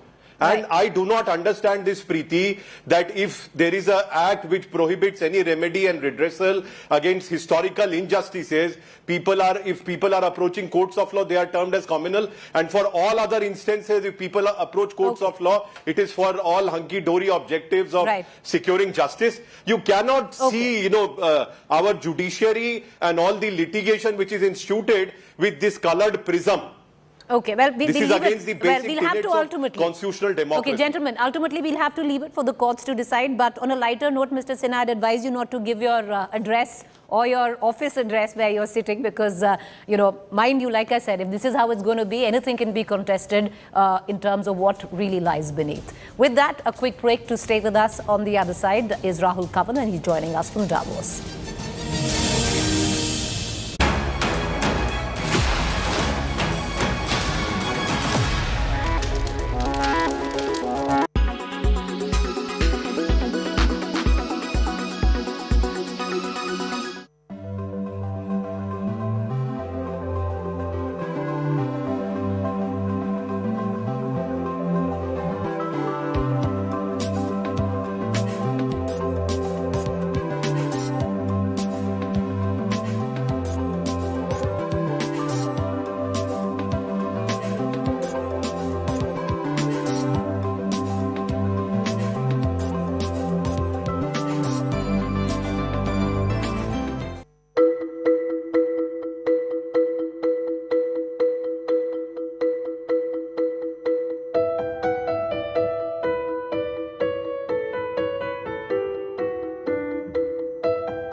Artemis 1 is NASA's effort for an unmanned mission to the moon's surface. Block 1, the basic version of the Space Launch System, is NASA's heavy launcher. At its top is the Orion spacecraft. Orion goes into orbit around the Earth. It is the immediate cryogenic propulsion stage that will give Orion the big thrust needed to leave the Earth's orbit and head for the moon. To navigate in space, Orion will be powered by a service module that also generates air and water for astronauts on future missions. Orion will approach around 100 kilometers from the moon and will take advantage of its gravitational force to reach a distant orbit at about 70,000 kilometers from the moon between 6 to 19 days. Once Orion's performance has been analyzed, the module will head back to Earth, taking advantage of the moon's gravitational pull. NASA will conduct scientific experiments in deep space with several nanosatellites deployed during this mission. If the results of this mission are validated, it will be followed by the Artemis 2 mission, which will carry 4 astronauts around the moon on board the Orion spacecraft.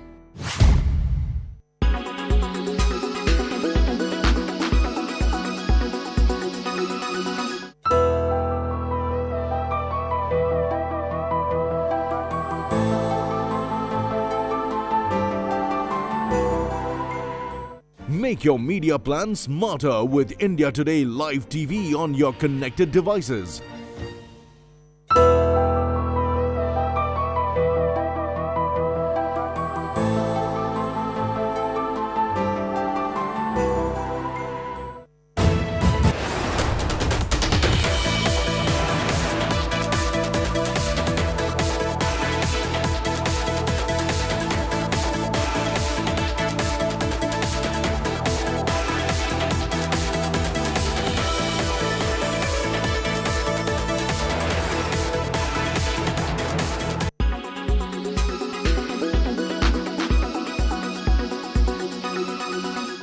The Bermuda Triangle, the Devil's Triangle, the Hoodoo Sea.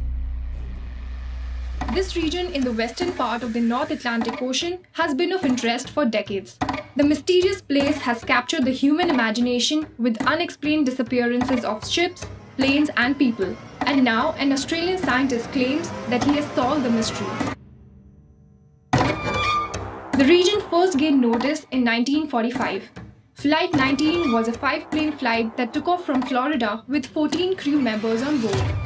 The TBM Avenger torpedo bombers of the US Navy were on a 2-hour normal training flight when they lost communication with the base.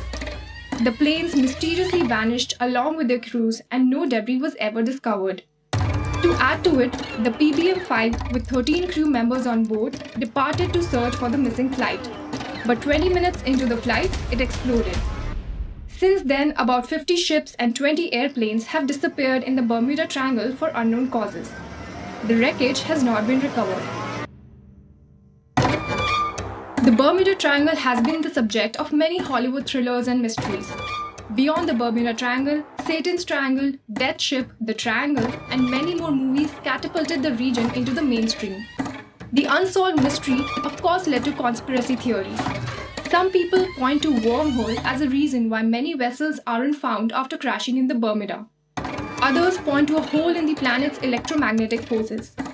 Some even believe that large amounts of methane gas that exist in some spots of the ocean floor are responsible for the disappearances.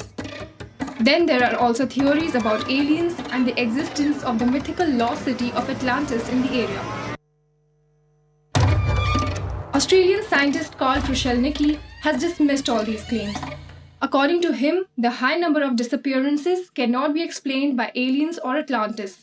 He suggests that the mystery is nothing more than a perfect mix of human error, bad weather, and a high concentration of ships in the area. He in fact suggests that there is no mystery at all. He said that because of its proximity to the equator and the United States, there is a lot of traffic in the region, and the number of disappearances in the Bermuda Triangle is the same as in any other part of the world. So what do you make of the mystery? Has the mystery of Bermuda Triangle been solved?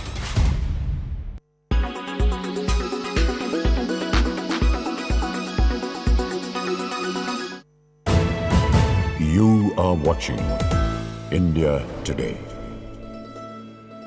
Presented by Aditya Birla Group, big in your life.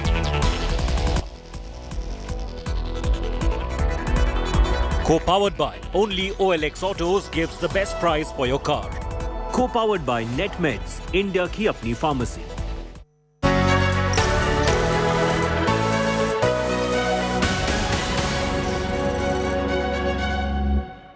Each time it seemed like the global economy and the Indian economy in particular was poised for a takeoff. We've had some kind of a massive shock, whether it was the pandemic to begin with, the Russia-Ukraine war at this moment.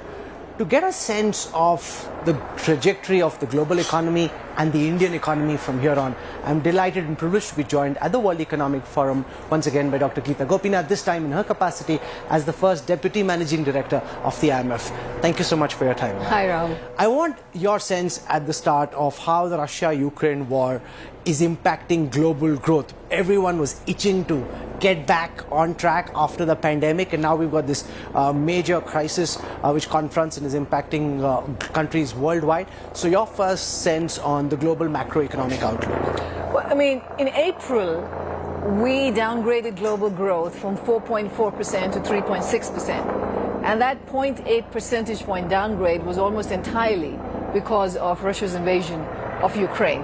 And so it's having highly consequential effects on the global economy. We've downgraded growth for like over 80% of the world, and we have upgraded inflation for almost all of those countries too, because we've had commodity prices going up, food, energy, so cost of living is going up. We are seeing China slow down, China's growth slow down. Most recent numbers showed a very severe hit from the lockdowns, and the real estate sector in China is also slowing. So the combination, we're in a world where growth is weakening and inflation is up, and central bankers are just grappling with this with higher interest rates. In your view, how do these geopolitical challenges impact the India growth story? Because it seemed for a while that India was poised for a takeoff, setting up for a healthy investment cycle, and then suddenly you have this global shock. So how is this impacting India in your view? So India came back to its pre-pandemic level of GDP around March of this year, maybe slightly higher, and was continuing to recover. Now, the problem, of course, is India is also an importer of several commodities, and oil prices going up. The concern with coal and the shortages on coal are a major concern for the Indian economy. We continue to see momentum in the recovery. We're seeing this in purchasing manager surveys for manufacturing and for services. But we are also seeing the fact that as the global economy slows, it has consequences for India. We've seen reversals in portfolio flows going into India, like we've seen in other parts of the world. So the external environment is not very supportive for growth at this time. Let's talk for a moment about China, especially on the back of what's happened in Shanghai with a very long lockdown. To what extent do we have a number in terms of how it's impacting the overall Chinese growth numbers for this year, and how, because of how important China is for the global growth engine, how that's impacting the global growth story? So for China as another country, we downgraded growth quite significantly in April. We brought it down to around 4.4%. And that was because of the fact that they had far more outbreaks of COVID. They were putting more lockdowns. The lockdowns have now gone from being more targeted to being much more broad-based. And that took a big hit. Retail sales, for instance, took a big hit this April. So I do think that there are serious downside risks to our forecast for China at this point. China has spillovers to the rest of the world. It is a very big part of global trade. And so when China slows down, you see especially countries in the region, Asia, East Asia especially, that get affected negatively by it. Supply chain disruptions are another important factor. One of the reasons that has fed inflation around the world, and this is going to continue because of that. But even countries in Europe, like Germany, that are manufacturing hubs and that trade a lot with China, are going to face the spillover from China slowing down. But it's a tough spot from a policy perspective because they've taken a zero COVID stance. And you've written a lot on how the world should end the pandemic and get out of it. What's your sense of the kind of policy maneuvers Xi Jinping and the Chinese leadership are practicing, and how could this impact China's growth from here on? So the zero COVID strategy of China served it very well. I mean, to be clear, in 2020 and 21, it was an economy that had very targeted lockdowns, was able to bring back activity extremely quickly. Now, of course, we're grappling with a whole new variant, which is far more transmissible. And so the question is, what does one do at this point?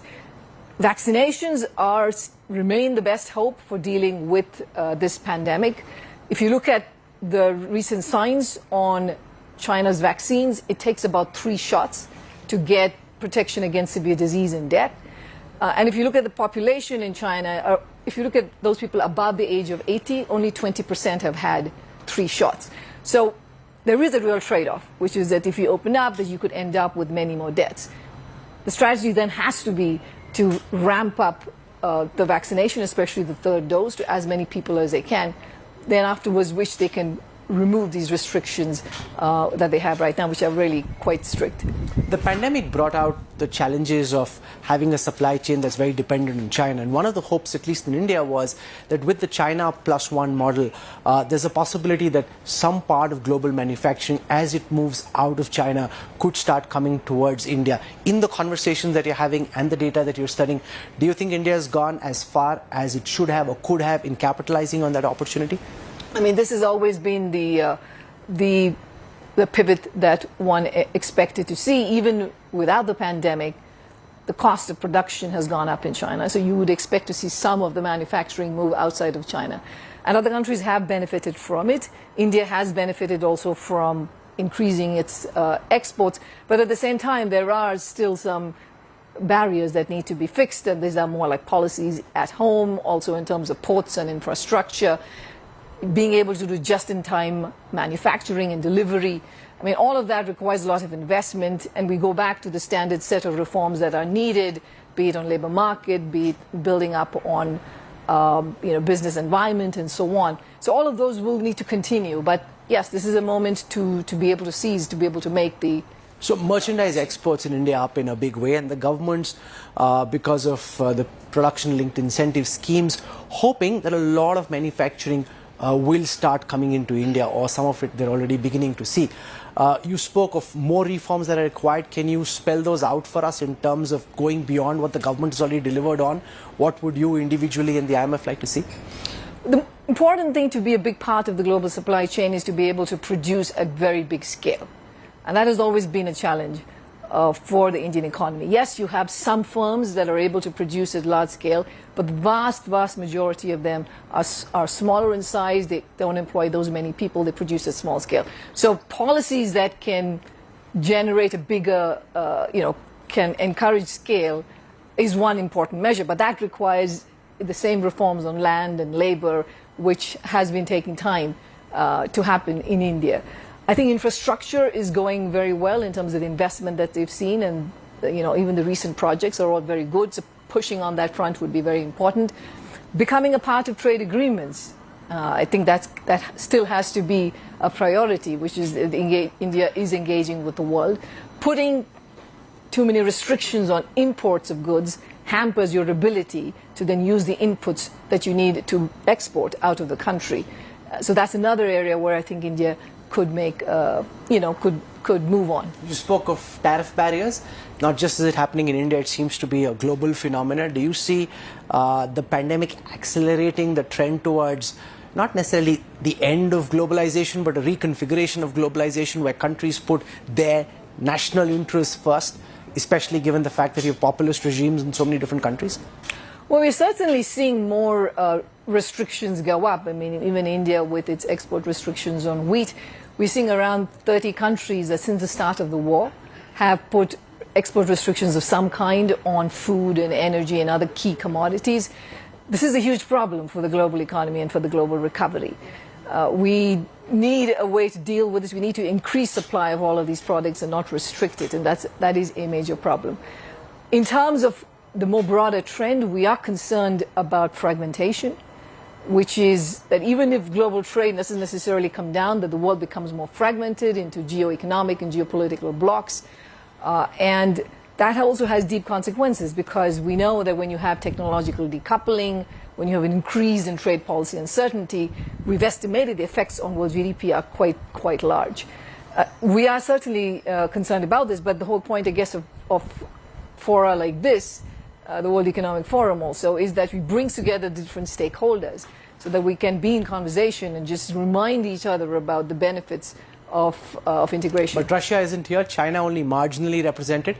Therefore, what's your view on this growing concern that the world could be fragmenting at least into two blocks? One is the Chinese-Russian bloc, and say another bloc led by America. I don't think we have to take it as a given that would happen. What is clearly the case is that companies around the world, countries are concerned about resilience, about the fact that we had the pandemic and your supply chain breakdowns that came from it. Now you have the war, the security risks associated with trading partners. So countries are going to try to build resilience. Companies are going to try to build resilience. That requires diversifying your production across more countries than you've done in the past. I think this is also an opportunity for India in that sense, because India becomes a market in which they can diversify too. But what we should avoid is creating trade policy that is going to then fragment the world, generate high levels of uncertainty, and we lose the gains. I don't think that train has left the station yet. So we need to make sure that doesn't happen. What's your outlook on inflation in India and globally? We've seen in India the government cut excise duty quite sharply in a hope to bring fuel prices down. Is that going to be just temporary relief given the tailwinds that we're seeing? Inflation in India, the most recent numbers, 7.8%. That would be now the third month in a row where inflation is above the band of 4 to 6%. So I think it was right that the RBI moved off cycle and raised interest rates. It will most likely need to continue to do that going forward. Do you have an estimate of how much the interest rates could or should rise by? I think there's so much uncertainty about the impact of what we're seeing around the world on India's growth that, it's not a prediction I would make at this point. But like all central bankers are doing, which is to be very data dependent and to move flexibly and in scale with the data that's coming in, right? That you don't want to be too little. So I think that's what, of course, RBI also is doing and what they should continue to do. Yes, and another feature that we're seeing in India and in other countries is this cut in excise duties and giving additional subsidies on fertilizer and food and so on. I mean, the main trade-off, of course, is you have to keep in mind the fact that fiscal deficits are quite large. Many countries have high levels of debt. So there's only that much fiscal space to provide these kinds of support measures. The best way to do it is, frankly, to provide targeted transfers to poor households and extremely vulnerable businesses. That's the first best way to do it. Now, there are challenges in doing it in that particular way, which is why you see governments just simply cutting taxes. You've been speaking about this for a while. It now seems from some of the reportage that's come out of India that the government's warming up to the idea of income benefit transfers to those who need it the most. That you still believe is the most effective policy intervention? That is certainly the most effective and non-distortive way, and also friendly to your fiscal situation in dealing with the kinds of price increases, the kinds of shocks that we're seeing Are there other things India could do or other countries can do to try and tame the inflation racket? I think what countries like India can do, which is a big wheat producer, is increase supply. So you're still pushing for India to export? It would be great if countries like India were to incentivize more production of wheat. I think that would be I spoke to Piyush Goyal yesterday, our Minister for Commerce and Industry, and the point he made was we have to put national interest first. We had a massive heat wave, wheat production came down. We can't have a situation where Indians are starving, while of course we'll keep our commitments, but we can't have a situation where our people suffer. To that I would say that the way you prevent your people from suffering, it's the poor who suffer in such circumstances, and again, it would be the cash transfer route that one would go to make those, to be able to have them, for them food to be affordable, right? On the other hand, we would like India's farmers to be able to benefit from the rising prices and to be able, and therefore then incentivize them to produce more.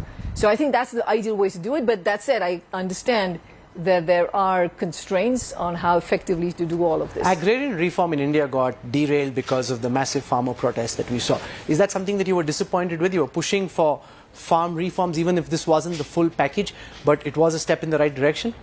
We certainly see a need for reforms in the agricultural sector in India in terms of raising productivity, raising incomes at that level too. I mean, there are many reforms that are needed. Of course, one has to get the political support for it to make it happen. But that's one area. But in addition to that, if I may just pivot to the fact that I think schooling and education is probably another area where a lot of attention is needed. In this pandemic, schools were closed for a long period of time. Lost learning, big hit to human capital. And I think that really needs to be rectified. We've seen a meltdown in the crypto markets, especially when it comes to some stable coins and a fall in crypto prices. In India, trading volumes come down because of taxation imposed by the government. What's your sense of how this space is likely to evolve? Because many young people watching you would be deeply disappointed with the tax that the government has put and that UPI can no longer be used for crypto trading. And that seems, given how they were excited about crypto trading, that seems to be a big bummer for them. I think everybody should just recognize the fact that crypto assets are an extremely risky speculative asset class. It's gone from being a $3 trillion market to $1.5 trillion market in about 6 months. So it's very quick moves. It's not a panacea. It's not like an easy return investment. So there are very large risks you are taking. And with any risky asset, there has to be regulation. So how do you look at crypto personally? Would you ever have you invested even $1 in it, or you stay away completely? I've stayed away completely, but that's just me and my level of risk aversion. between coming here in winter, in January, when it's snowing and everyone's slipping, to coming now when it's a bit hot in this suit, which one do you prefer and which one's working well for you? Well, I prefer warmer weather, so. You prefer warmer weather? I prefer warmer This weather. goes against the idea of being here in Davos. Everyone's talking about climate change and how hot it is being here at this time. This is summer, it's supposed to be warm. This has been an interesting conversation. I see your mind has got a hand going, so we're out of time. Lots of more questions, but we'll leave it for another day. Geeta Gopinath, thank you for your time. Thank you so much. Thank you. Hello and welcome from sunny Davos. I am Siddharth Zarabi and with me Hardeep Singh Puri, the Minister for Petroleum and Natural Gas. Mr. Puri, welcome to Business Today and the India Today studio here. It's perhaps a coincidence that we didn't know that we would be chatting to you just 24 hours after a significant cut in additional excise duty by the government and the consequent reduction in oil prices, petroleum and diesel. Your first thoughts as to the reason it happened now and what it really means from a price perspective? First of all, it's not a standalone decision. मैं आपको याद करवाना चाह रहा हूं कि नवंबर 4 तारीख को the first petrol and diesel excise cut took place. You remember 5 rupees and 10 rupees petrol and diesel excise was cut. It was a decision taken by the government, by the Prime Minister in particular, who has been personally monitoring the very difficult terrain through which we are having to navigate. COVID was difficult enough. COVID was difficult enough. We are not still out of it, no matter which way you look at it. I mean, the 80 million people, 800 million people, 80 crore of our citizens who are fed, given 3 meals a day. That process, that scheme is still on. And that 2 billion vaccine doses distributed to our citizens. This is reflective of the Prime Minister's personal concern for the welfare of the common man, Aam Aadmi. Ji. You know, interestingly, normally when prices are very high, you would expect that the elasticity or the lack of elasticity, you would expect that demand would drop. But this month's figures which I saw, petrol consumption is 14% higher than the corresponding period the previous month.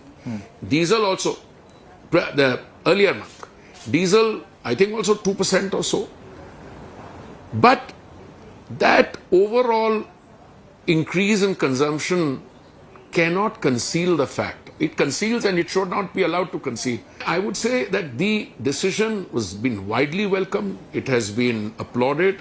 We got some carping noises, but you know, some of us who are at the wrong side of the political spectrum, and we are fast atrophying or disappearing in terms of our political relevance. They will carp, it doesn't matter. The Prime Minister had some time ago made a pointed reference to the responsibility of states when it comes to oil sector duties. As we all know, it's not part of GST.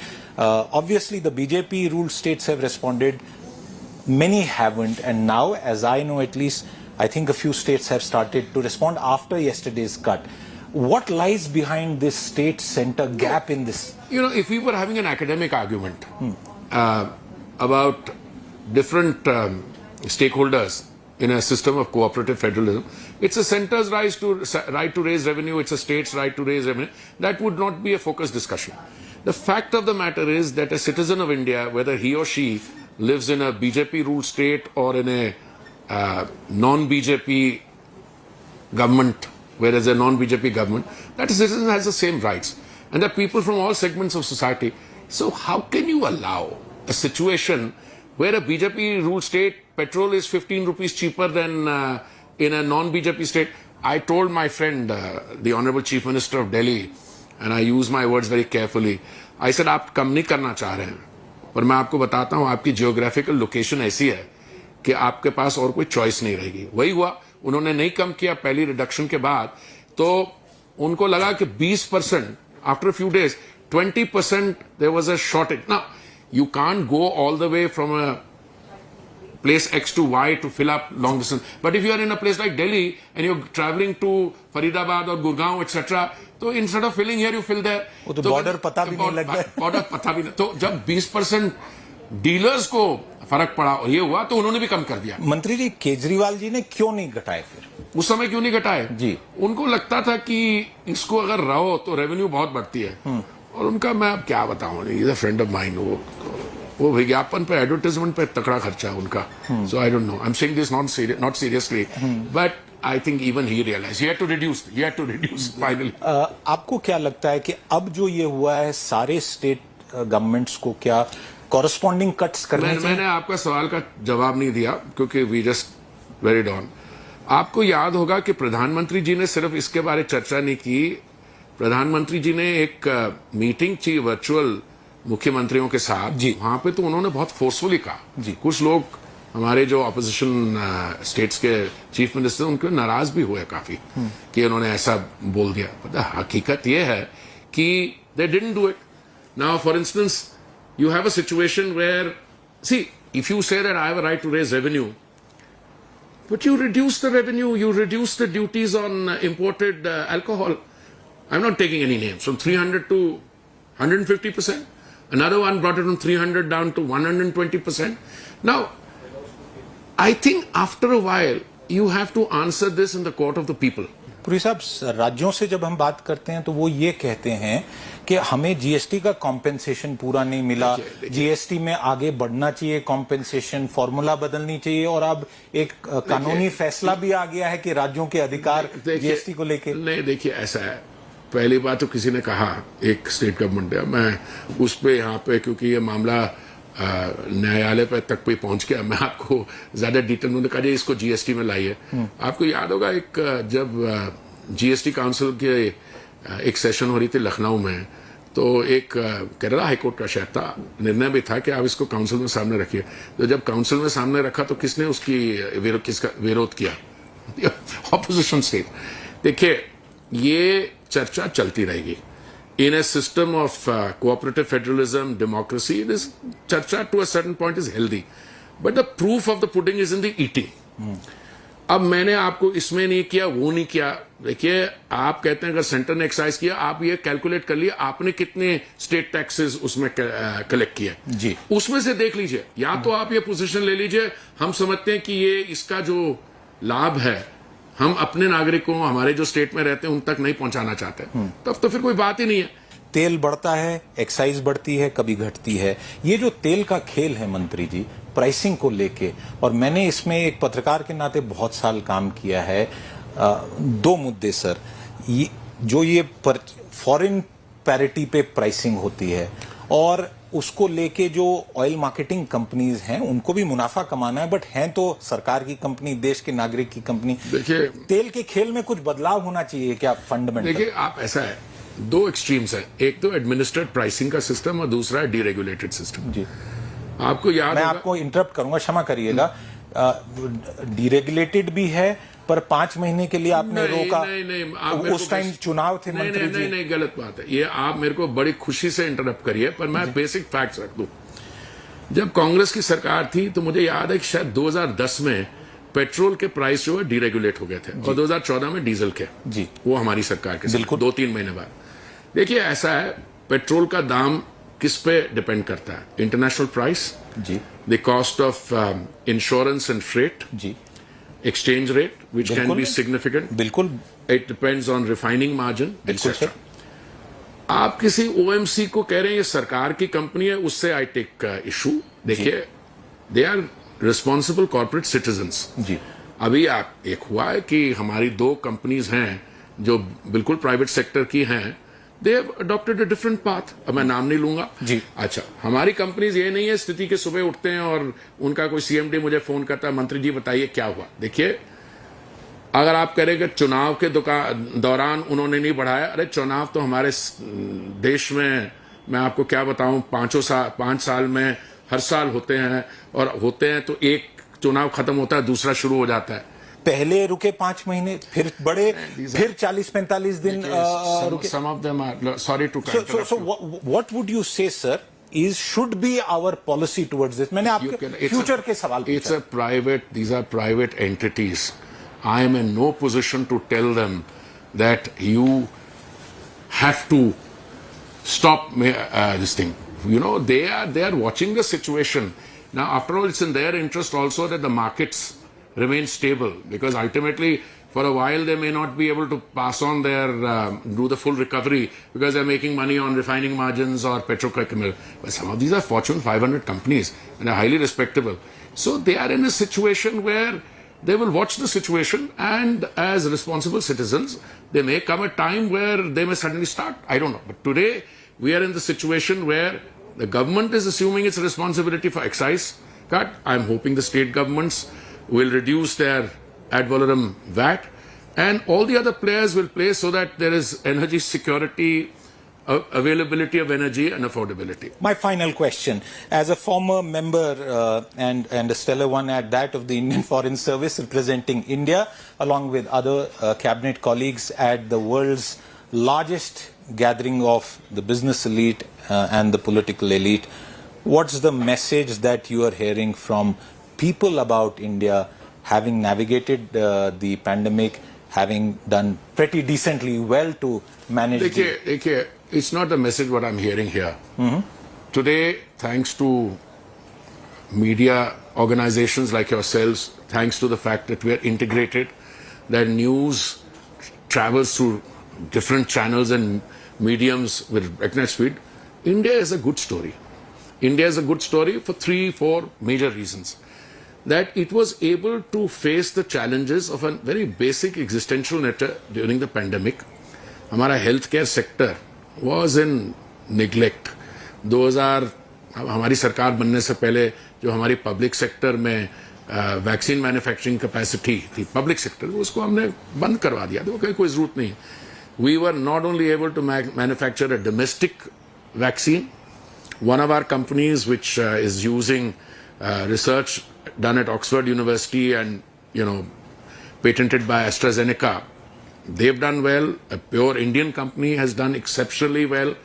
And today, your vaccine has efficacy. I don't want to point you in the direction of countries which became vaccine producers, and the talk is कि 38% उनकी vaccine efficacy है या वहाँ पे उसके consequences हुए. मेरा वो काम है. दुनिया भर से there is undiluted appreciation, a little bit of envy also, I would say, that India was able to manage not only its healthcare system, but on so many other respects. Our foreign direct investment, देखिए जो अभी latest figures आए हैं, $84 billion. What was the foreign direct investment coming in 2004? $4 billion. 20 गुना. तेल is not a person जिसके पे छाप लगा होता है. पता है कहीं तेल निकलता है कहीं से. Place X, right? There are different kinds of, some have high sulfur content, some don't. There people buy, a ship goes from here to there. But how can I tell you, पिछले साल हमने जो financial year है, हमारा total imports were 0.2% of our total imports. उसका कारण है, उसकी geographical कारण है, कि आपको अगर आपके देश के neighborhood में तेल मिलेगा तो वहां से खरीदोगे. पर अगर आपको खरीदना पड़ेगा तो लोग खरीदेंगे. देखिए इसमें कोई hesitation नहीं है. So what I am saying is biofuels, exploration and production, E&P, we are raising it from कितने हमारे sedimentary basin है 26 है 7-8 थे मैंने पूरे सब में ले जा रहे हैं.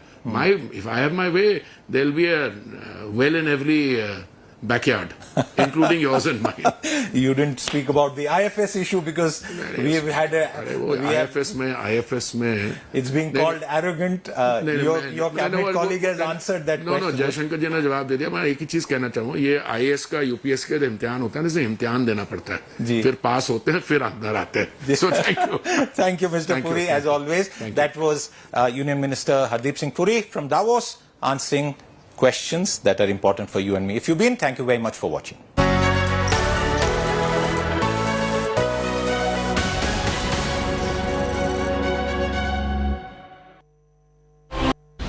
After 2 years of paralyzing pandemic, the world is ready to bounce back. Will shifting power centers make this India's big moment? Risk, resilience and revival on the agenda. What's India's role in the global rebalance? India's top world watcher takes you to the front lines of the global high table with top minds from politics and business for the biggest global brainstorm. Live and exclusive coverage. Only on India Today TV.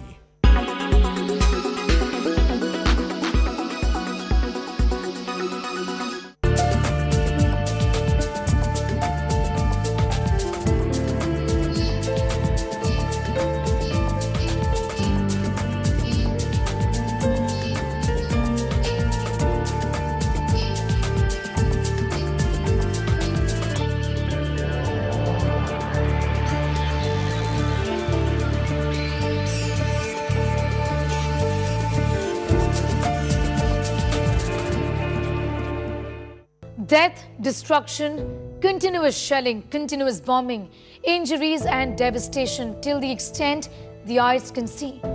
That is the story of Ukraine. But far away from what the eyes can see, let us shift focus to what the eyes can't see, at least not vividly. Mental trauma afflicted by war and similar distressing situations that will eventually lead to post-traumatic stress disorder or PTSD in many persons being witness to the distressing images of war. Even on TV, these pictures can cause severe post-traumatic stress disorder. What then is PTSD? PTSD is a disorder characterized by failure to recover after experiencing or witnessing a terrifying event. The condition may last months or years with triggers that can bring back memories of the trauma accompanied by intense emotional and physical reactions. PTSD or post-traumatic stress disorder is experiencing the stress post-trauma for a long time. Trauma is when you experience death, accident, threat to life, major injury to yourself, to a loved one, or through observation, you experience that trauma. When you develop PTSD, because you've gone through this trauma, which happens in abuse, which happens in war. Symptoms may include nightmares or flashbacks, avoidance of situations that bring back the trauma, heightened reactivity to stimuli, anxiety or depressed mood. You also experience changes in your cognition and mood, meaning the way you think. Thinking may become negative. Moods may become negative. You feel disconnected. You feel low. You feel negative about yourself and the world. And you also can experience symptoms of avoidance, which means you avoid any kind of trigger that can be related to trauma, or that may even result into your avoiding people, avoiding going out. For those returning from war-ravaged Ukraine, PTSD will not be uncommon. In fact, for those even witnessing the war from close quarters, like soldiers in Russia, for example, PTSD is not going to be uncommon. It is for this reason that post-traumatic disorder is also called battle fatigue syndrome. The symptoms include PTSD and panic attacks, chest pain, a fast pounding heartbeat, difficulty breathing, dizziness, shaking or trembling, stomach pain. History is at a turning point, from the war in Ukraine to the climate and food crisis. From the much-wanted metaverse to unstable cryptocurrencies, get a ringside view to the ideas and challenges that are shaping the post-pandemic world. Catch me all through this week on India Today and Business Today as I bring you all the latest from a World Economic Forum that's being held this time in summer in Davos. Tonight at 9 p.m. on the news today with me, Rajdeep Sardesai. 48 hours after the centre slashes fuel prices, several state governments are yet to take the cue. Why are states reluctant to slash fuel taxes? Tamil Nadu's Finance Minister Dr. Palanivel Thiagarajan will be among my newsmakers tonight. Also, the Indo-Pacific Economic Partnership being crafted in Tokyo. What does it really mean for India in the region? And as pre-monsoon showers spread across the country, what kind of monsoon can we expect? All that and much more on the news today. News without the noise.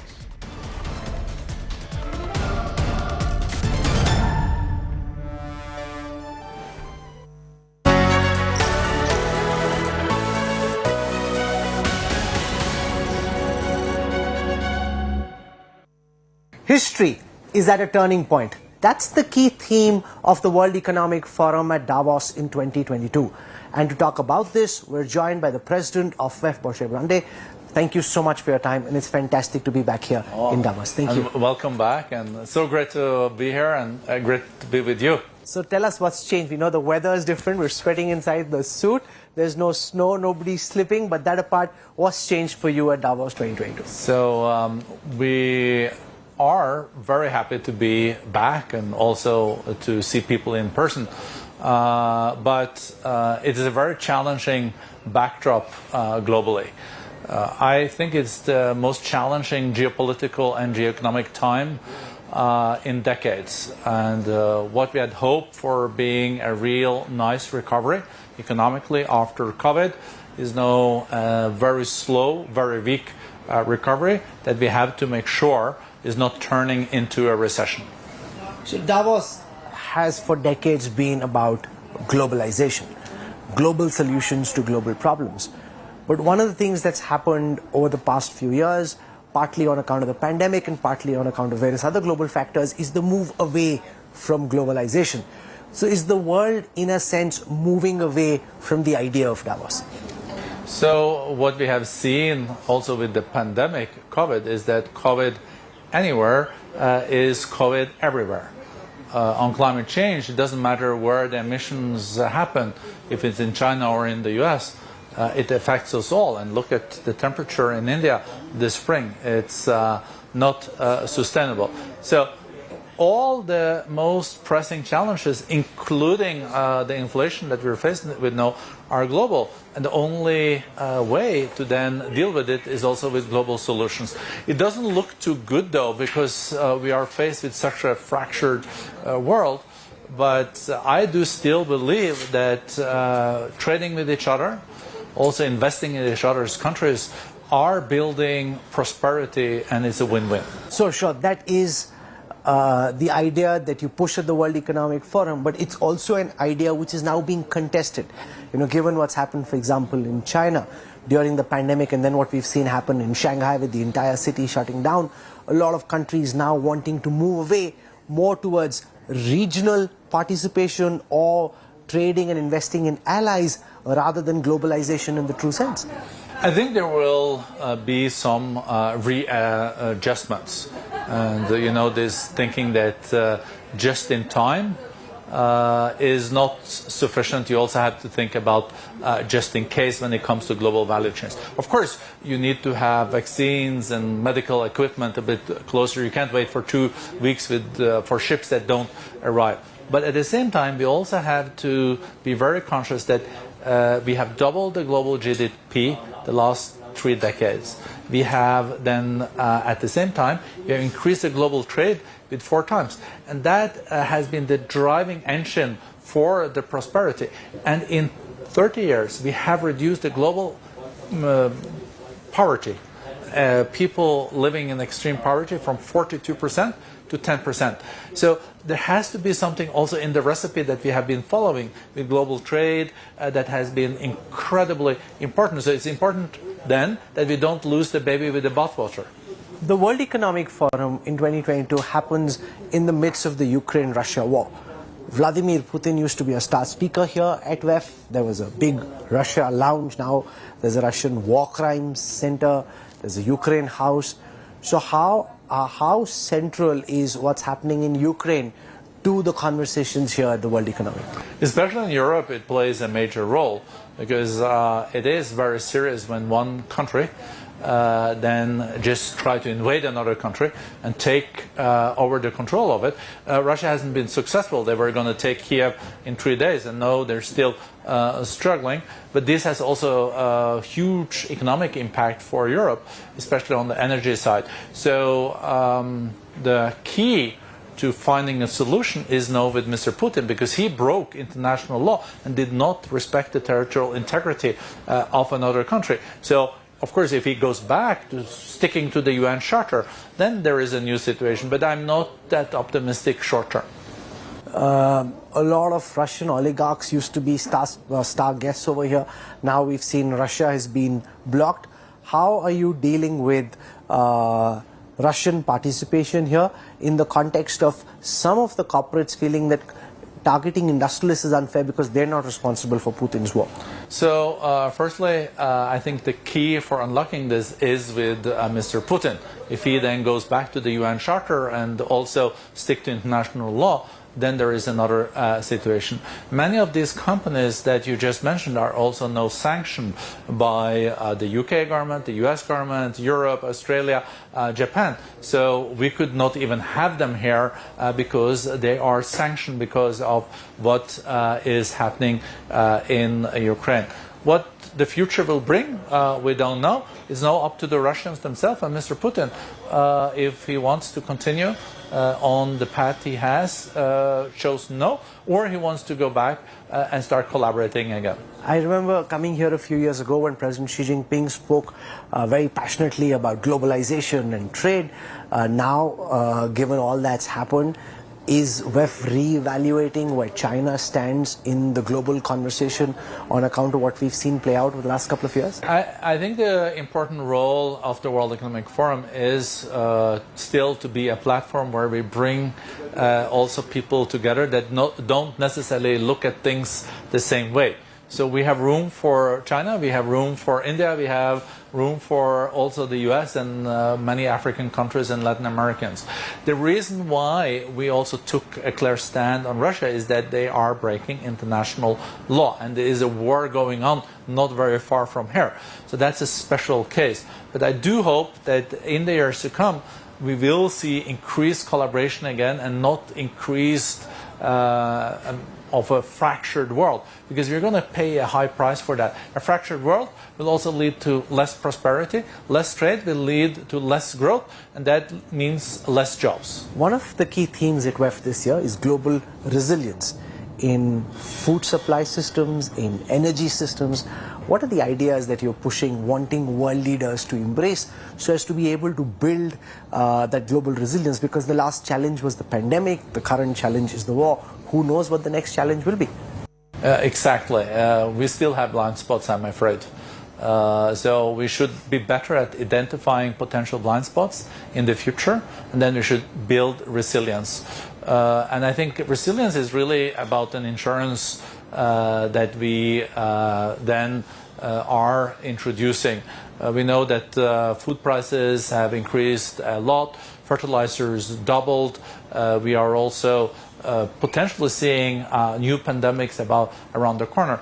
To invest now to avoid that these end up in new very critical situations is worth it. So the cost of inaction far exceeds the cost of action in many of these areas. In the estimates of the World Economic Forum, how far back will this war push the global economic recovery? There is a combination of several factors. The COVID situation now in China, second largest economy in the world, is potentially even exporting deflation. China has been a big demander for oil, gas, other minerals, and etc. COVID is still around and can also increase again. Then the war is also creating less of economic growth in Europe. Europe has to find alternative energy sources. So Europe is the largest market in the world. And if the largest market in the world starts growing slower, it will impact all of us. So I think we're lucky if we can go out of this year with 3% global growth.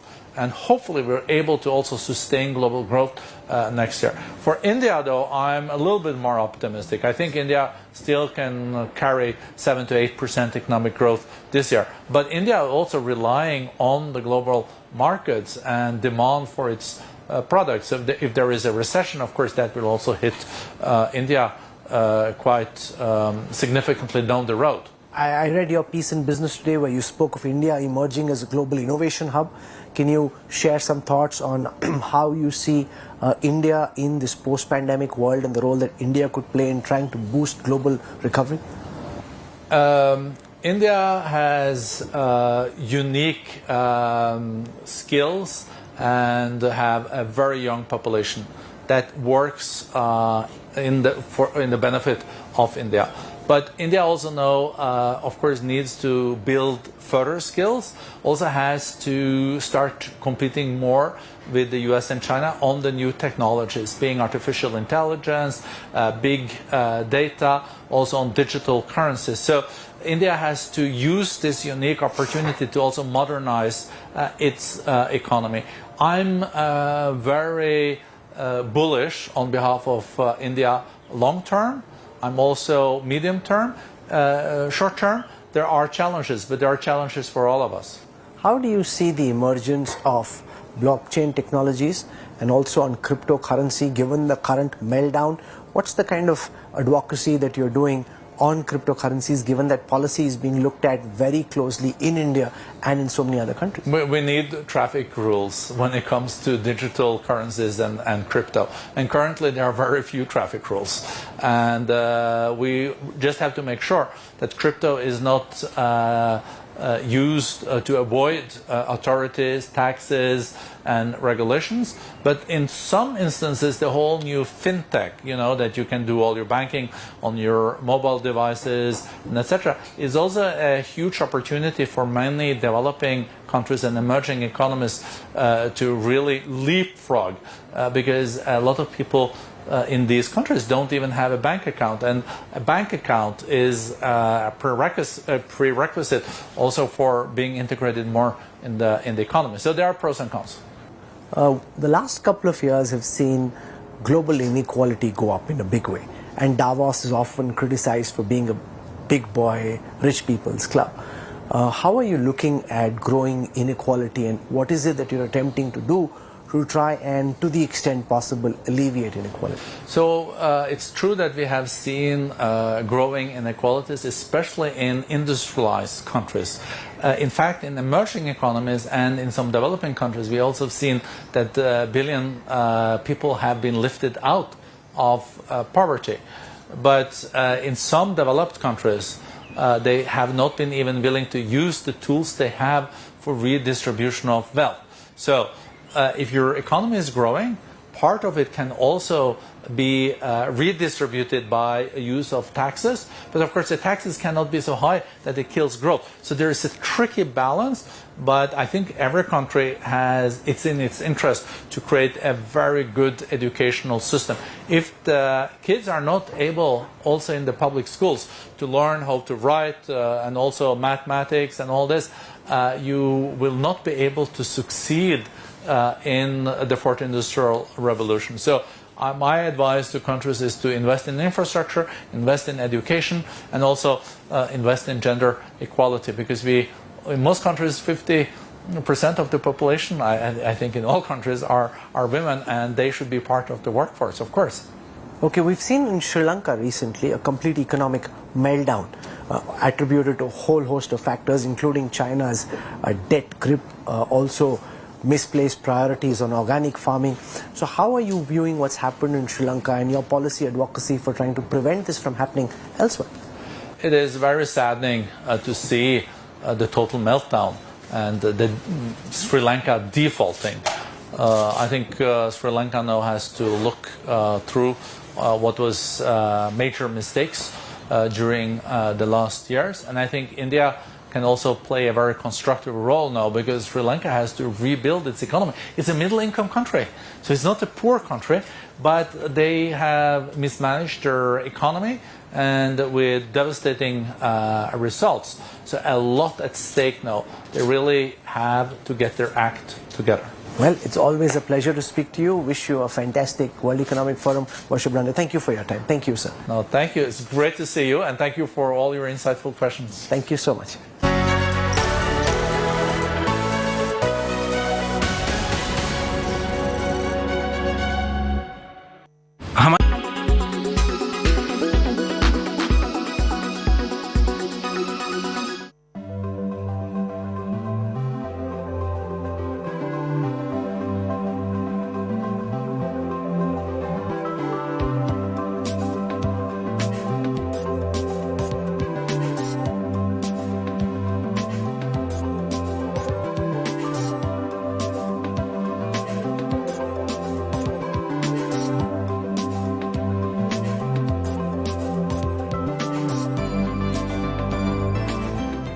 We live in a modern-day Handmaid's Tale. The weights are tilted unequally. Women still don't have their bodily rights. India remains one of the few countries in the world that does not treat non-consensual sex within marriage as rape. If the wife is not under 15 years of age, sexual acts by a man with his own wife is not rape. And the latest word by the High Court further confirms this. Split verdict जो है ये society का situation को दर्शाता है, क्योंकि ये मानना कि इस मुद्दे पे सिर्फ एक ही राय हो सकता है इज नॉट पॉसिबल। लेकिन मैं ये भी क्लैरिफाई कर देता हूँ कि कोई ये किसी का पोजीशन ये नहीं हो सकता है कि मैरिज के अंदर या मैरिज के नाम पे कुछ भी हो सकता है। पोजीशन किसी का ये है ही नहीं, ना हमारा कोर्ट के सामने ये था।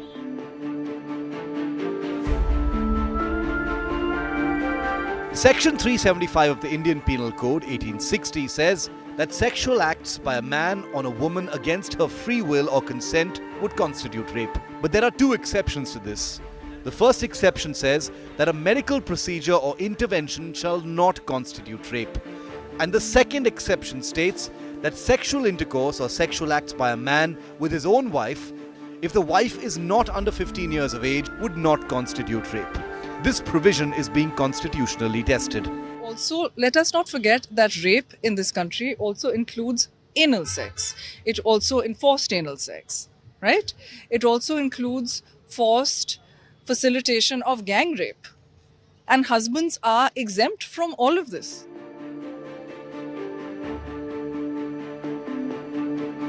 The first petition challenging the constitutional validity of the law was filed in court 7 years ago, that's in 2015. The petitioners have said the law violates a married woman's right.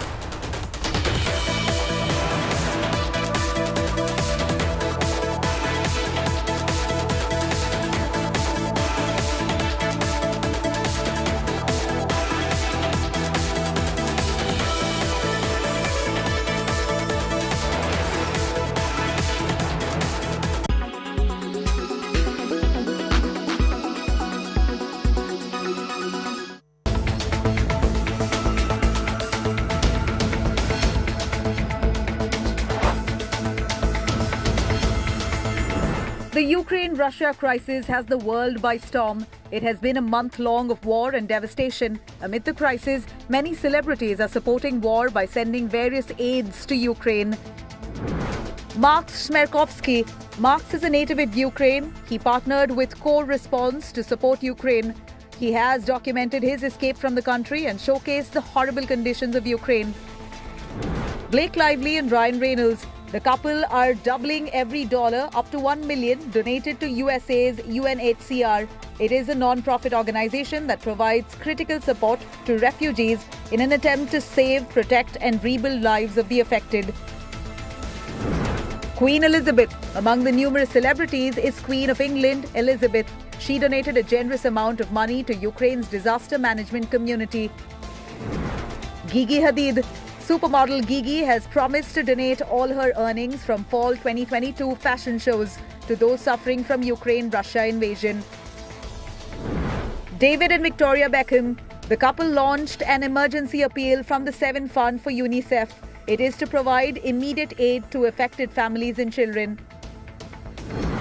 Dua Lipa. Pop star Dua is using her platform Service 95 to support Ukraine's fight for freedom. Service 95 is a free newsletter service. On this, Dua is sharing several ways to help and assist during a humanitarian crisis. Elina Svitolina. Ukrainian tennis player Elina said she will donate all of her prize money from the next tournaments to support Ukraine. Vera Farmiga. Actress Vera Farmiga stood in solidarity with Ukraine. She has been sharing donation links, fact sheets to educate, ways to volunteer and events to attend. Across the world, thousands are affected from the Ukraine-Russia war. According to the UN, 1,119 have been killed and 1,790 are injured. These are just a few among many celebrities standing against the Russia-Ukraine war.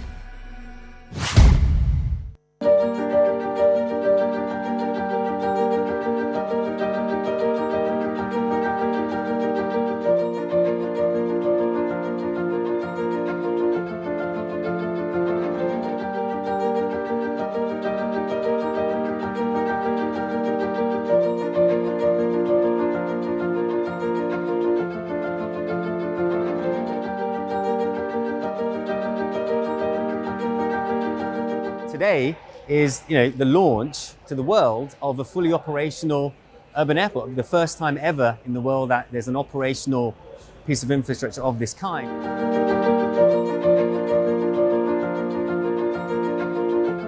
I think you'll see some operations this decade, but I think the 2030s will really be the decade of advanced air mobility, and you'll really start to see this be more ubiquitous from that point on.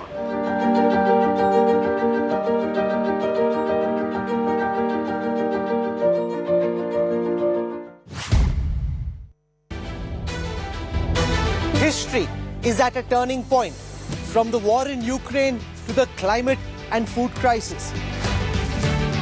From the much-wanted metaverse to unstable cryptocurrencies, get a ringside view to the ideas and challenges that are shaping the post-pandemic world. Catch me all through this week on India Today and Business Today as I bring you all the latest from a World Economic Forum that's being held this time in summer in Davos. Tonight at 9 p.m. on the news today with me, Rajdeep Sardesai.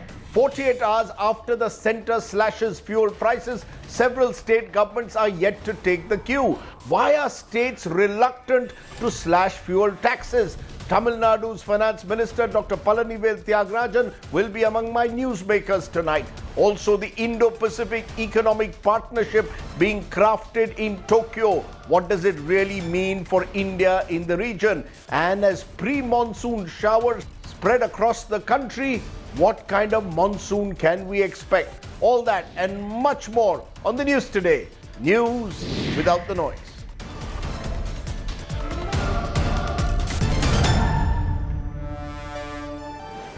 Presented by Berger Easy Clean.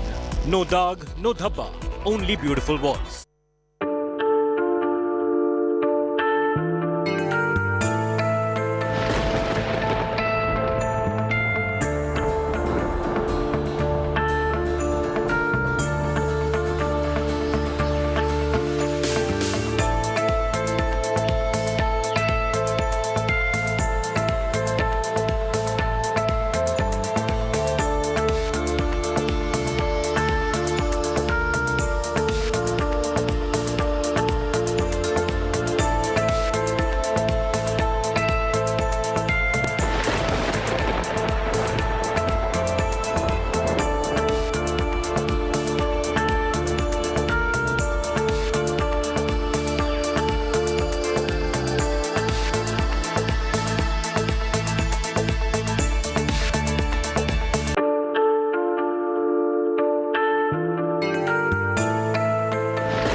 Tonight at 9 p.m. on the news today with me, Rajdeep Sardesai.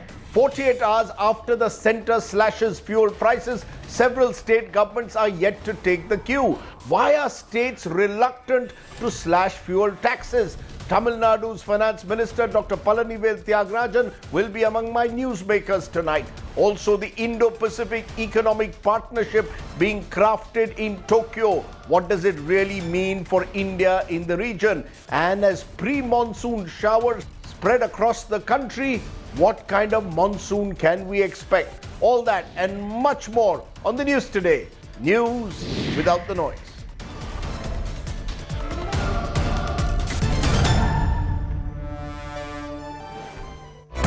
Presented by Aditya Birla Group, Big in Your Life. Co-presented by Star Health Insurance, the health insurance specialist. Co-presented by JK Pancharghat Tire, Ab Hawa Nahi Niklegi. Powered by NECC, Sunday ho ya Monday, Roz Khao Ande. Co-powered by Dish HD, Cricket Castly Partner.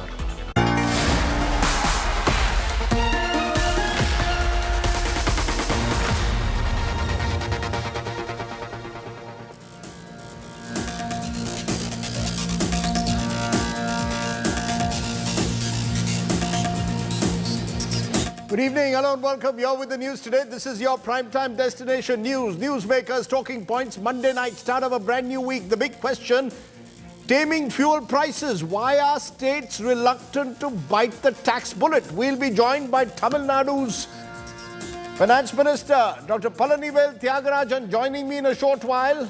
We'll also be looking at America's new economic alliance, which India has agreed to join in Tokyo.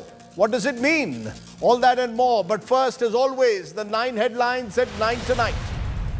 After MK Stalin, now West Bengal Chief Minister Mamata Banerjee also refuses to cut tax on fuel, says centre earning crores through excise. Several BJP states also yet to lower taxes 48 hours after the centre lowered excise. India joins the US-led Indo-Pacific Economic Framework aimed to counter China. PM addresses Indian diaspora in Tokyo, says India is resetting the world order. Hearing on the Gyan Vapi case concludes in a Varanasi court. Verdict tomorrow on how the matter will now proceed in a district court. Gyan Vapi moment also for Karnataka. Hindu temple-like architecture found in the mosque during renovation work in Mangaluru. With Karnataka polls slated for next year, Karnataka Congress Chief Minister DK Shiv Kumar throws his hat in the ring, tells India Today he's worked hard for 2 years for the Congress when asked on the CM face issue. Global monkeypox outbreak threat looms, a disease that has largely remained confined to Africa. Nearly 100 cases reported, 28 being monitored globally. US fights for mega Indian Navy jet deal. America goes all out. Biden woos India. 2 US Navy Super Hornet fighters land in Goa.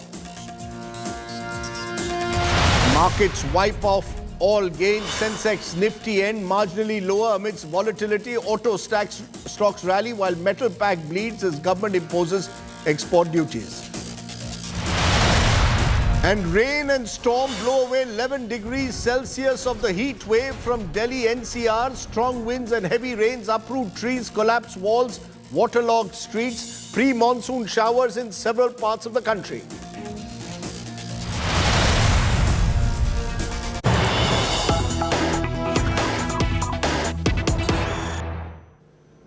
But first, the breaking news that's coming in. West Bengal Chief Minister Mamata Banerjee has become the latest opposition chief minister to hit out at the centre over the recent cut in excise duty on petrol and diesel.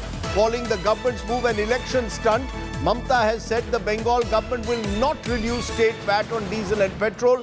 She's accusing the centre of earning a big revenue from excise tax. Now, this comes a day after the Tamil Nadu government also said it is unfair and unreasonable for the centre to expect states to cut tax. Only 4 states have so far joined the centre's plea to cut taxes. Not all BJP states also have cut taxes as yet. Now, all of this is taking us to our top story tonight, which is on the centre-state face-off over fuel taxes. That's right.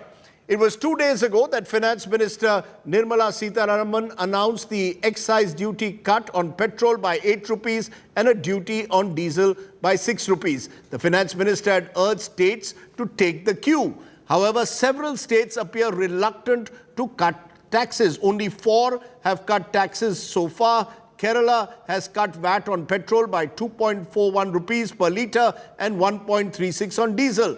Maharashtra has cut rupees 2.08 rupees on petrol and 1.44 on diesel. Rajasthan, rupees 2.48 on petrol and 1.16 rupees on diesel. And Orissa has slashed VAT by rupees 2.23 on petrol and rupees 1.36 on diesel. Some of these flashes, remember, some of these cuts are basically based on levying different, but with fuel not coming under GST and states levying different rates of VAT, fuel costs are now varying from city to city. Just take a look at this.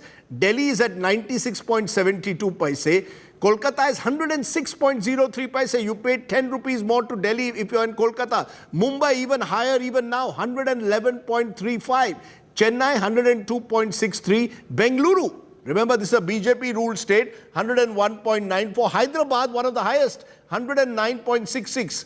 Ahmedabad, which is also BJP-ruled, 96.49. So if you see, there's a big difference between an Ahmedabad and a Mumbai, almost 15 rupees. Now, these differential tax rate cuts bring us to our top story tonight. So why is it that state after state we are witnessing these differential rates? Take a look at that again. 96 is versus 111. Only 4 states, as I said, have cut the taxes. Many of them are saying that it is not they are not willing to do so. Mamata Banerjee, of course, was the latest chief minister to speak out against the centre. Why is it that so many state governments are reluctant to follow the centre's cue? That's our top story. Listen in at the moment to an interview I just did a short while ago with Tamil Nadu's finance minister.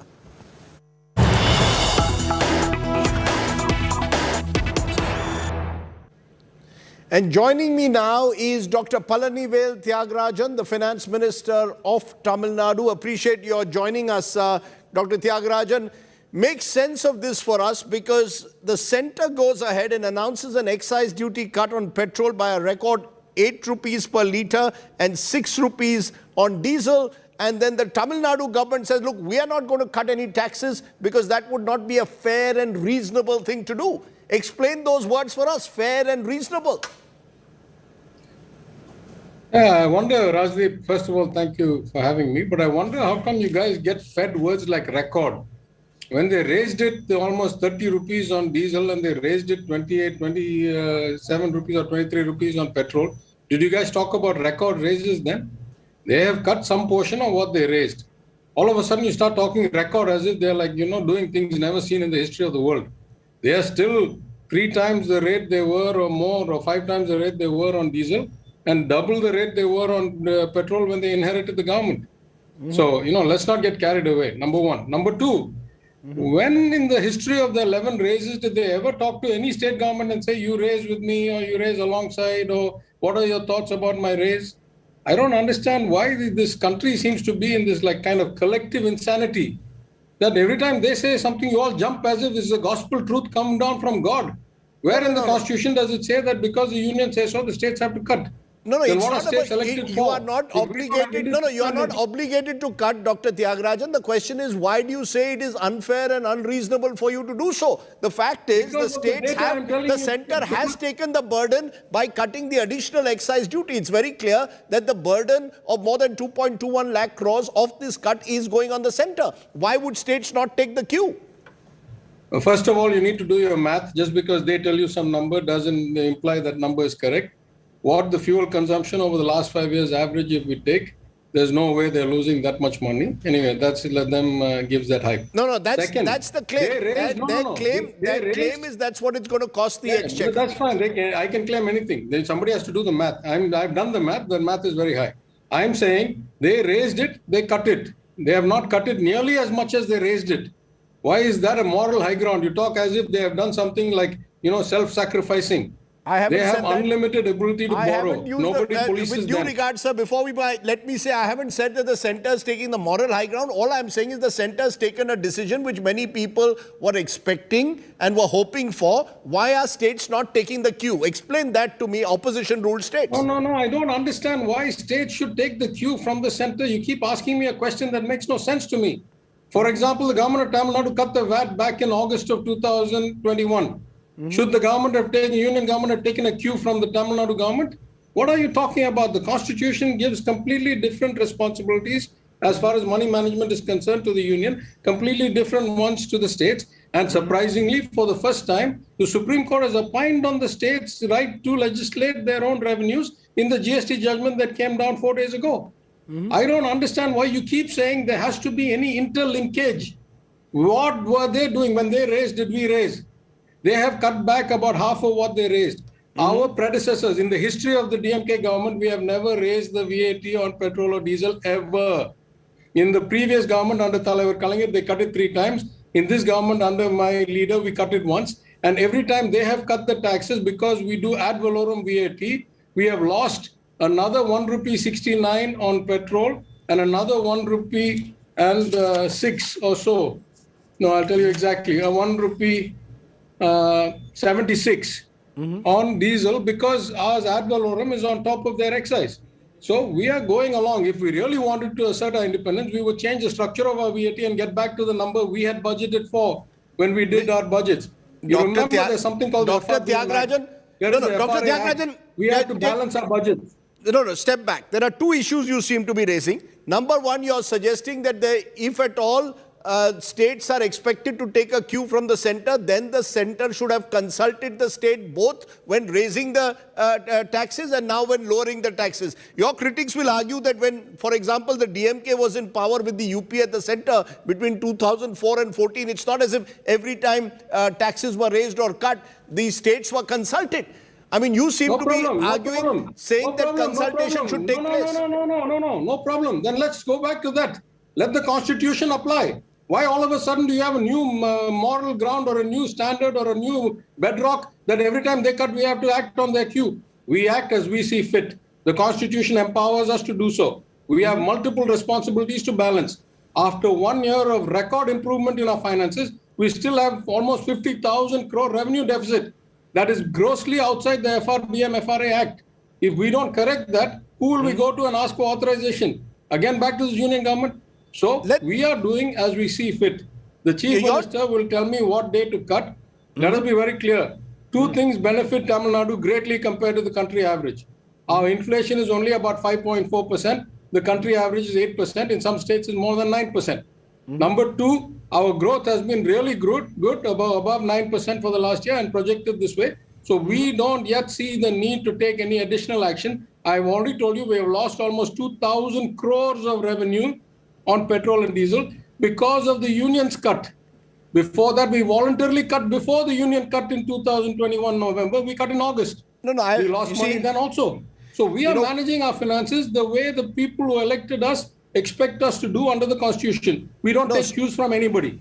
Therefore, your second reluctance seems to come from the fact that you cannot take more strain on your revenue. Now, you might recall the Prime Minister last month had invoked the spirit of cooperative federalism, saying had Karnataka not cut taxes, it would have collected an additional over 5,000 crores in revenue. Gujarat would have collected 3,500, 4,000 crores more. If certain states can do it, why can't others? The indication was that Tamil Nadu, Bengal, today Mamata Banerjee is also saying that she's not going to cut taxes because she wants additional revenues. You can't keep parroting these propaganda statements. I ask you two questions. My friend Kanubhai Desai has not cut in Gujarat this time. Why don't you remind me of that?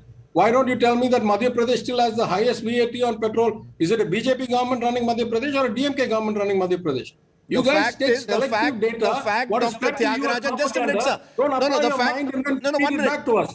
Dr. Tyagarajan, at the moment, petrol prices, rupees per litre, Delhi 96.72, Kolkata 106.03, Mumbai 111.35, Chennai 102.63, Bengaluru 101.94, Ahmedabad is 96.49. So Ahmedabad much lower. The difference between Ahmedabad and Mumbai is 15 rupees. Between Ahmedabad and Chennai is 6 rupees. Mumbai is Mumbai, Gujarat is Gujarat, Tamil Nadu is Tamil Nadu. There's a reason the constitution envisioned as having states.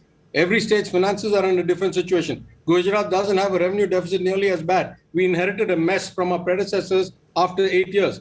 Ask me what is the inflation in Gujarat and what is the inflation in Tamil Nadu.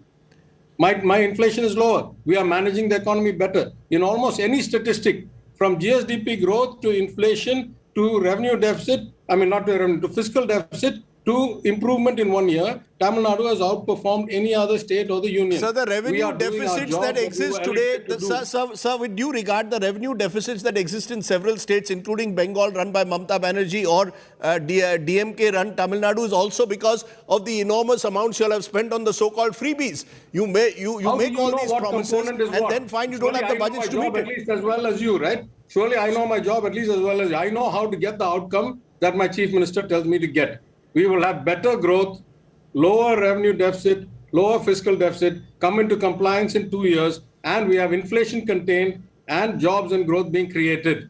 We want to be left alone to do our job without being intruded on by somebody whose average performance in every measure, in every statistic, is much worse than Tamil Nadu's. Please let us do our job. Don't try to drag us down to some lowest common denominator. Leave us be. No, you want to be left alone, but the fact is, are we saying that when the center does not does not slash fuel prices. The centre is targeted, saying the centre has made large amounts of money over the last 7-8 years. Mr. Chidambaram's figure is 26.5 lakh crores have been made through this tax, through taxation on fuel. Now when it slashes it, you say, look, leave us on our own. Please don't tell us what to do. You can't. You're caught, as Chidambaram says, between the devil and the deep blue sea. I know. I can't be responding to Mr. Chidambaram's statements. I'm telling you what I'm saying, which I put out in a statement. If you haven't read it, I'm happy to send it to you. After these cuts, the union has still doubled the taxes on petrol compared to 14, and more than 5 times the taxes on diesel compared to 14. If they cut some small part of what they rose exorbitantly, exponentially, immorally, discompassionately, you guys all jump up and down, cheerleaders saying, oh, what a great man, he has given us partial kindness. We never raised it that much. We never raised it at all. Our predecessors in the ADMK never raised it that much. There isn't that much for us to cut. Why can't you look at history? Why do we all have to suffer collective amnesia? It's not as if they came and they only cut. Are you saying, Dr. Thiagarajan, that you want... Sir, just a minute. Are you saying, Dr. Thiagarajan, that you want the government, the central government, to return to pre-2014 figures, levels of excise duty cuts? Is that what you're saying? No, I'm not asking pre. I'm saying 2014 figures. It's a written statement. Please read. If not, I'll send it to you again. It's a public statement made on behalf of the government of Tamil Nadu. I've read yours through the DIPR. Sir, are you saying, I want clarity, are you saying therefore that you will cut your taxes, state taxes, if the centre returns back to 2014 numbers, then you will believe that there's a sense of equality and reasonableness? Is that what you're saying? You need to do some basic math. We cut the taxes 3 rupees ourselves on petrol, and the 2 cuts the union has done has also deprived of another 1 rupee and 69 paisa of taxes, because we do ad valorem taxes. That was the November tax cut, sir. So that was the November tax cut. No, that's including the tax cut from day before yesterday. That's what I'm trying to tell you. Were they to cut their taxes back to 2014 levels, our taxes would go down to 2014 levels also. We have already lost 4 rupees 69 paisa per litre on petrol, 3 voluntarily and 169 quasi-involuntarily. We could have rejiggered our VAT or restructured it in rupees versus percentage to overcome their reduction. We didn't.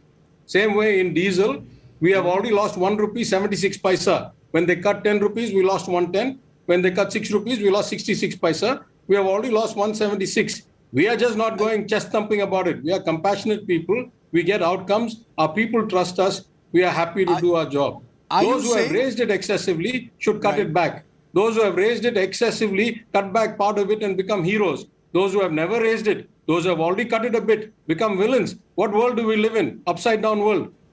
So, an honest answer, how much of this then is politics? How much of this is pure economics? How much of this is because of the nature of the trust deficit that exists today between the centre and the states? That's what's leading to states, particularly opposition states, not willing to simply stand in line every time the centre says stand up and slash rates. How much of this is politics?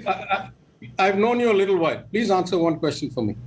You have known Gujarat politics for a long time. You come from around that area of the country. Imagine this was 2013 and the union prime minister was Dr. Manmohan Singh. And you know your good friend who was the chief minister of Gujarat at that time. Imagine the union had done all of the things it has done in the last 7 years, 8 years, let alone in the last 2 months. Imagine the union had called the states. Imagine Dr. Manmohan Singh had called on all the chief ministers to cut the taxes. What would have been the reaction of the then chief minister of Gujarat? You can't keep making this stuff up, right? There's a history. That's a bit of whataboutery. That's a bit of whataboutery. The greatest example for me, who I follow, the greatest vocal leader for states' rights in the history of India is through Narendra Modi, the current Prime Minister, when he was Chief Minister of Gujarat. I'm only following in his footsteps. I'm not saying anything new. Not 1% of what I'm saying is new. Okay, my final question to you, how do you therefore, going ahead, given the fact that we are in an environment where global oil prices are likely to remain high, what do you see as a solution to ensure a more reasonable rate is passed on, the benefits are passed on to consumers? Because when oil prices were low, between 2015 and 18, the benefits were never passed on to the consumer. Now we are in 2022. Who didn't pass it on? Who didn't pass it on? The union didn't pass it on. The centre conceded. I'm conceding that. My point is now in 2022, you tell me, I'm speaking as a consumer and citizen, what's the solution for a more rational tax structure? Rajdeep, I have already made my position clear on the petrol diesel. It's an official statement. I want to talk a bit deeper because you can understand what I'm saying. The job of a ministry of a government as far as the finances and economy goes is to create an environment where inflation is contained to some extent. The monetary policy sets a lot of it, but what is within the fiscal policy constraint of ours, to make sure that inflation is contained, to make sure that growth is good, to make sure that jobs are created. In Tamil Nadu, in the last year, we have done phenomenally well on all three. Inflation is 5.4%, the national average is 7.9%. Our per capita income is 3 lakh rupees, which is much higher, double the national average. In 1 year, we have brought the revenue deficit down by 20,000 crores and the fiscal deficit down by more than 1 percentage point. Our fiscal deficit is 3.5% compared to the unions at almost 7%. Right? We had a positive growth 2021 when the country had a negative recession of 7.6%. We were plus 1.3 or 1.5. This year, we are plus 9% when the unions at 8.9. So take the combined effect of two. We have grown substantially better than the national average. What is it you want us to do that we are not already doing? What outcome do you expect better than this? I don't understand. Okay. So your argument is leave the states alone. We will manage our resources. We will manage our finances. Do not dictate to us. You cannot tell us when we have to slash our taxes, when we have to raise it. Am I correct? Broadly, that's the spirit which you want to be implemented. That's how I read the Constitution. Maybe you have a different interpretation. I'd like to hear it, but that's how I read the Constitution. I'm a follower of the Constitution. That's all.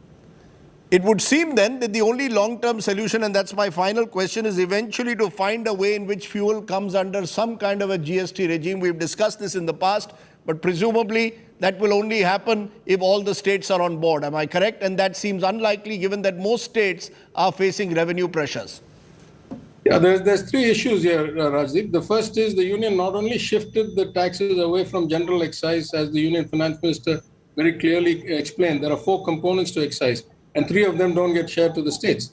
So the shareable portion went down from almost 9 rupees to 1 rupee 40 paisa. So the states actually saw a decrease in revenue, even as the union's revenues and rates tripled and 10 times in diesel. So the first question is, how is that fair of cess and surcharge? Will that go away? Second question is, GST itself has some structural weaknesses, as you have seen, and as a recent judgment of the Supreme Court has pointed out. I have been the greatest proponent since I became a member that let us work it out, let us strengthen and fix the system, let us make it better. I'm not here just as a critic. I'm here as a member of the council, a member of the GOM on gaming, horse racing and casinos, a member of the GOM on structural reform, standing GOM, and doing as much as I can contribute to improve the system. The third point is states' rights have been greatly deprived by GST overall, as the ruling in the Supreme Court points out, have been curtailed, constrained.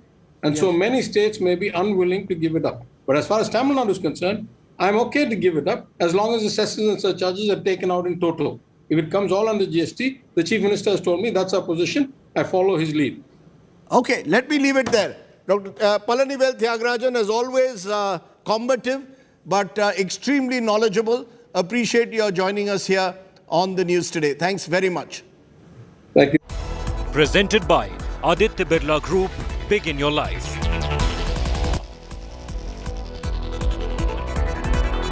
Co-powered by only OLX Autos gives the best price for your car. Co-powered by NetMeds, India की अपनी pharmacy.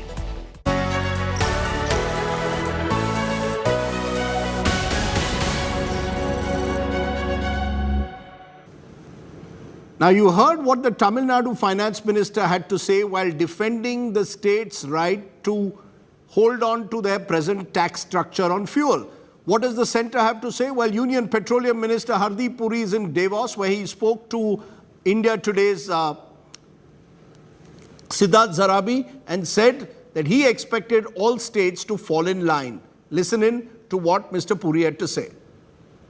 The Prime Minister had some time ago made a pointed reference to the responsibility of states when it comes to oil sector duties. As we all know, it's not part of GST. Obviously, the BJP ruled states have responded Many haven't, and now, as I know at least, I think a few states have started to respond after yesterday's cut.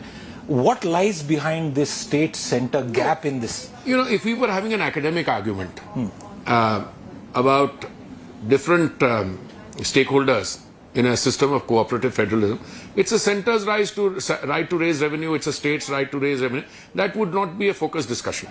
The fact of the matter is that a citizen of India, whether he or she lives in a BJP-ruled state or in a non-BJP government, where there's a non-BJP government, that citizen has the same rights. And there are people from all segments of society. So how can you allow a situation where a BJP-ruled state, petrol is 15 rupees cheaper than in a non-BJP state?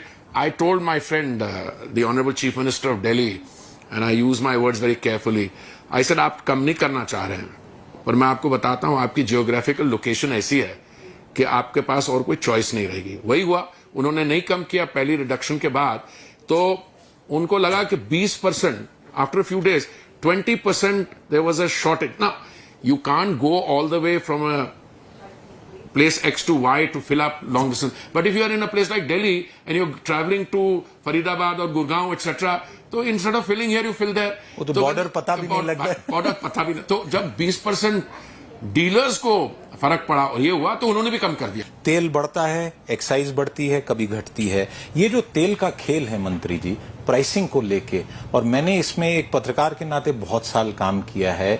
दो मुद्दे sir, ये foreign parity पे pricing होती है और उसको लेके जो ऑयल मार्केटिंग कंपनीज हैं उनको भी मुनाफा कमाना है, बट हैं तो सरकार की कंपनी, देश के नागरिक की कंपनी. देखिए, तेल के खेल में कुछ बदलाव होना चाहिए क्या फंडामेंटल? देखिए, आप ऐसा है, दो एक्सट्रीम्स है, एक तो एडमिनिस्ट्रेड प्राइसिंग का सिस्टम और दूसरा है डीरेगुलेटेड सिस्टम. जी, आपको याद, मैं आपको इंटरप्ट करूंगा, क्षमा करिएगा.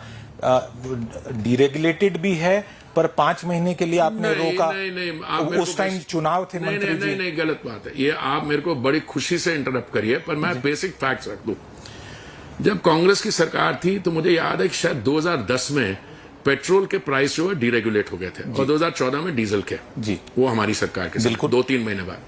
देखिए, ऐसा है, पेट्रोल का दाम किस पे डिपेंड करता है? इंटरनेशनल प्राइस, जी, the cost of insurance and freight, जी, exchange rate, which can be significant. बिल्कुल. It depends on refining margin, etc. आप किसी OMC को कह रहे हैं ये सरकार की कंपनी है, उससे I take issue. देखिए, they are responsible corporate citizens. जी. अभी आप एक हुआ है कि हमारी 2 कंपनीज हैं जो बिल्कुल प्राइवेट सेक्टर की हैं. They have adopted a different path. अब मैं नाम नहीं लूंगा. जी. अच्छा, हमारी कंपनीज ये नहीं है स्थिति के सुबह उठते हैं और उनका कोई CMD मुझे फोन करता है, मंत्री जी बताइए क्या हुआ. देखिए, अगर आप कह रहे कि चुनाव के दौरान उन्होंने नहीं बढ़ाया, अरे चुनाव तो हमारे देश में, मैं आपको क्या बताऊं, 5 साल में हर साल होते हैं, और होते हैं तो एक चुनाव खत्म होता है, दूसरा शुरू हो जाता है. So the centre strongly defending its position and putting the blame on the states. But what is the truth of this? We try to now explain to you exactly why are the centre and states in a tug-of-war virtually over fuel taxes. And what does that mean for you and me as consumers who are paying differential rates as we travel from one state to another? Take a look at just exactly what explains the fuel price fight. For consumers, fuels have gone cheaper, but they continue to fuel political fires. The Narendra Modi government, with one excise cut in November and another on Saturday, signalled to the opposition-ruled states, "We have cut our taxes twice, now it's your turn." The options for these states had thinned as on April the 27th, Prime Minister Modi named 7 states in a meeting on COVID and stepped up the pressure for a reciprocal reduction. देश हित में आप पिछले नवंबर में जो करना था, 6 महीने डिले हो चुका है. अब भी आप अपने राज्य के नागरिकों को वेट कम करके इसका benefit पहुंचाइए. Fearing the anti-Aam Aadmi tag, in the last 48 hours, 3 states took a tough economic call. Kerala has cut tax on petrol by 2.41 rupees, and 1.36 rupees on diesel. Maharashtra, 2.08 rupees on petrol and rupees 1.44 on diesel. Odisha at 2.23 rupees on petrol and 1.36 rupees a litre on diesel. And Rajasthan, 2.48 rupees on petrol and 1.16 rupees on diesel. But the decision to cut taxes or not came with hostile salvos at the centre. आप देख रहे हैं चुनाव के बाद में लगभग 10 रुपए बढ़ा दिया प्रति लीटर और कल घोषणा करी है कम करने की तो उसके मायने क्या हुए 9 रुपए कम कर दिए 8 रुपए कम कर दिए तो ये धोखा देने वाली बात है जनता को धोखा देने वाली बात है। पश्चिम बंगाल का चीफ मिनिस्टर आदरणीय ममता बनर्जी क्लियरली बोल दी है कि अगर हमको जो पैसा मिलना चाहिए 97.5 thousand करोड़ अगर सेंट्रल वो दे देंगे तो हम लोग अगले 5 साल कोई टैक्स नहीं भराएंगे। The state's reluctance to cut taxes has a reason. In November 2021, 21 states, 17 ruled by the BJP, cut VAT. Across states, petrol went cheaper by 1.8 to 10 rupees and diesel 2 to 7 rupees. But these states lost almost 0.08% of their GDP. West Bengal lost 1,500 crore rupees due to the meager 1 rupee cut in November. Excise duty and VAT on fuels are the cash cows for the centre and the states. 18.4% of the centre's gross tax revenue comes from excise duty on fuel. Fuels and alcohol account for 25 to 35% of the state's own tax revenue. Central tax transfers comprise 25 to 29% of the state's gross revenue. State's own tax revenues makes 45 to 50%. The pandemic has dented the finances of all states. Large amounts of subsidies and freebies are a burden on every state budget. Since GST kicked in, states have little flexibility to adjust revenues as per their economic and political needs. And that's why on the centre's prod to cut fuel taxes, they aren't saying easily, aye aye sir. With Rahul Srivastav, Bureau Report, India Today. The tangled world of the fiscal situation in India at the moment when it comes to centre versus states. Let's turn from there to our other big story tonight. Prime Minister Narendra Modi attended today the Indo-Pacific Trade Initiative, the latest US-led counter to China.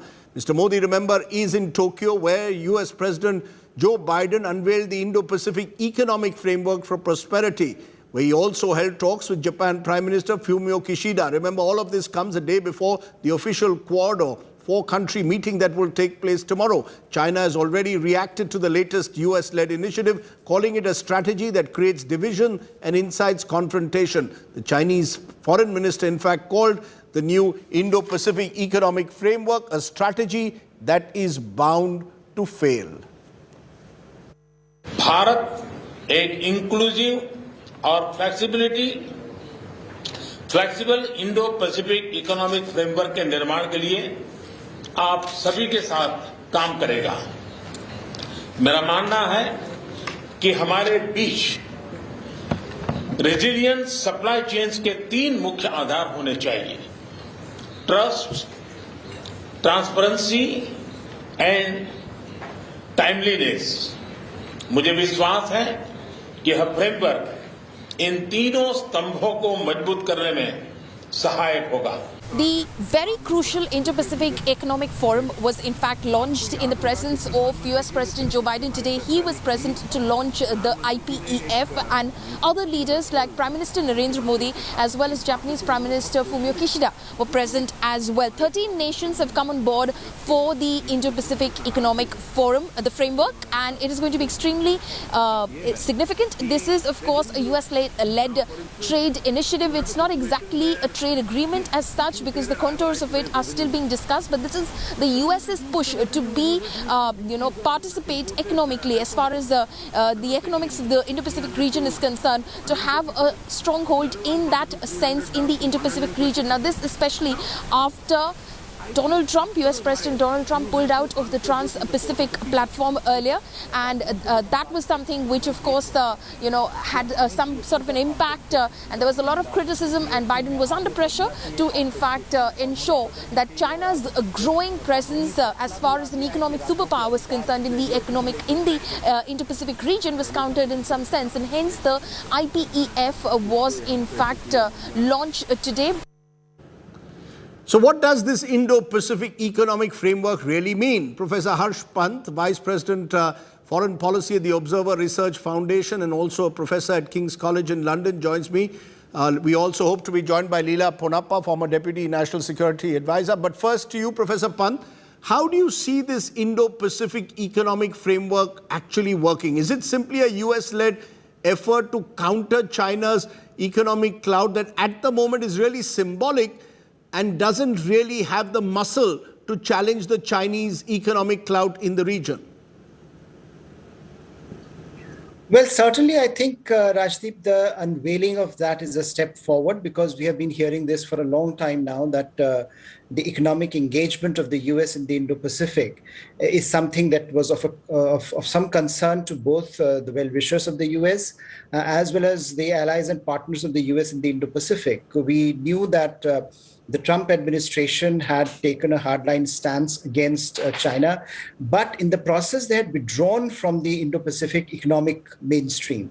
So there was a lot of concern that America is not in the economic game, and America's partners and allies, had been putting pressure on the US to do something about it. Now, what the Biden administration has tried to do is to come to a point where they are linking this, this Indo-Pacific economic framework with the domestic priorities. One of the most important statements from their perspective has been that this is linked to American middle classes, American workers, that it is going to help them. Now, I think they are trying to generate domestic support for it, and they are trying to look at it in the strategic context of coming back into the economic game in the Indo-Pacific. So as of now, whatever is available, it's very sketchy. But if it evolves in the right direction, then it has enormous potential as well, both to counter China, as well as to do something more substantive about the economic imbalance in the region. The reason I asked you this, Professor Pant, is as of now, the IPF won't include any market taxes commitments such as lowering. It won't include market access, doesn't include commitments like lowering tax barriers. It seems more of an administrative arrangement led by the United States. Will it evolve, in your view, to something substantial in the years ahead, given that there is a lot of friction between these countries when it comes to tariffs? I do believe, because, we are in an age of loose coalitions. We are in an age where globalization is being looked at very differently. I think the whole approach to trade liberalization is something very unique today, where we are talking of trust, which Indian Prime Minister also talked about, both among the trading partners as well as those who want to construct a supply chain. So I think there is a sense that the new kinds of economic arrangements that are going to come out are going to be different. And we are looking at some of the arrangements that India itself is entering into. But certainly this is a loose administrative arrangement which talks about trade, but it also talks about, several other things. Decarbonization, standards of, health and working abilities. It talks about infrastructure connectivity. It talks about climate change and green energy transitions. So there are a number of factors which perhaps give you a more comprehensive arrangement in the Indo-Pacific, rather than simply looking at trade and investment, which of course are important. But I think given the way global economy is evolving, a number of the countries feel uncomfortable with the way China has used trade and investment, perhaps as tools of economic coercion. So I think this is a slightly better way to look at the arrangement, the fluidity in the relationships, as well as to respond to some of the challenges that still remain very, very nascent at this stage. Leela Ponnappa, who joins us now, former ambassador, do you really believe India stands to benefit from this? Because India has been very ambivalent in the past about building stronger trade relations with countries that do not, in a way, ensure reciprocity. We did not even join RCEP. We've stayed away from trade alliances in the past. Suddenly now, becoming part of this agreement, US-led, do you believe India stands to benefit? I think any discussion on trade and the widening of trade relationships is something that India should participate in. And it's a good thing that the kind of ambivalence and hesitation that India has shown in past years, I should really say decades, going back to when APEC started, is now sort of seeing some kind of a transformation, because this is really part of the evolving economic architecture part and parcel really of the security architecture, but with an economic focus that is now taking shape. It's a little too soon to see too many things in it, but what was very interesting was in the statement that the White House put out, quite apart from the Quad members, there were 7 of 11 ASEAN members who had signed on. And I think this in itself goes to show that countries are exploring avenues, trying to see how in this changing circumstance they can try to gain benefits. I wouldn't No, is it necessarily gain say benefit or maximize. just contain China? The devil is in the detail. ma'am? The devil is in the detail, and the detail has yet to be addressed. Right, which is precisely it. It seems at the moment an administrative arrangement. Is it primarily, in your view, to contain China, worried about China's growing economic clout, but still not sure how exactly this clout is to be contained? I think certainly that's one of the factors. In a way, it's a kind of resurrection of the TPP, which Obama propagated and Trump then slashed down. Meanwhile, RCEP has taken shape with India having participated in the negotiations and then at the last minute having said it would not join. So I do believe that, you see, China is trying to set up alternative institutions, obviously with itself at the center of it, whether as a military hegemon or as an economic hegemon. But this is an attempt really to broaden it. And what I found also particularly interesting in the PM statement was the use of the word flexible. I don't think there was any elaboration on it, but I think the idea was really that the door is open for those who would play by the rules. This is still exploratory. I would call it more than an administrative arrangement. I would say it is really a statement of intent. How it takes shape remains to be seen. Let me give Professor Pant also a final word on that. As I said, India has been ambivalent in the past about building strong trade alliances in the region, in East Asia in particular. Do you see this as a change again in India's stance, and India that's now finally beginning to relook at its objectives? Yes, to a certain extent, I think India cannot shy away from the fact that it has to, if it has to become a responsible stakeholder in the economic architecture in the Indo-Pacific, then something concrete has to be given to its partners, to like-minded partners that India is developing relationships with.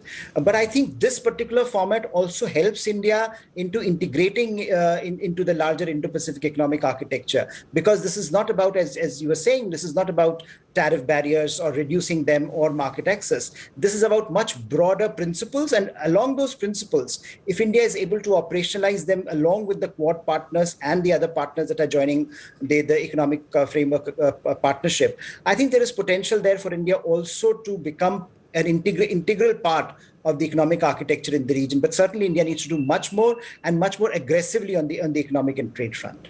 Okay, so it's a small step forward in a sense, but a step in the right direction at the moment. As Ambassador Ponnappa pointed out, the devil could well lie eventually in the details. Remember, the big Quad meeting takes place tomorrow. We'll track that too in Tokyo. For now, Leela Ponnappa, Professor Pant, appreciate you joining me here on the News Tonight today. Up next, much needed relief from the heat wave. Are we seeing an early monsoon, and is that a good sign as rains are witnessed in the national capital and in several parts of the country? We'll be back with more. You're watching the News Today. News without the noise, with a little bit of knowledge.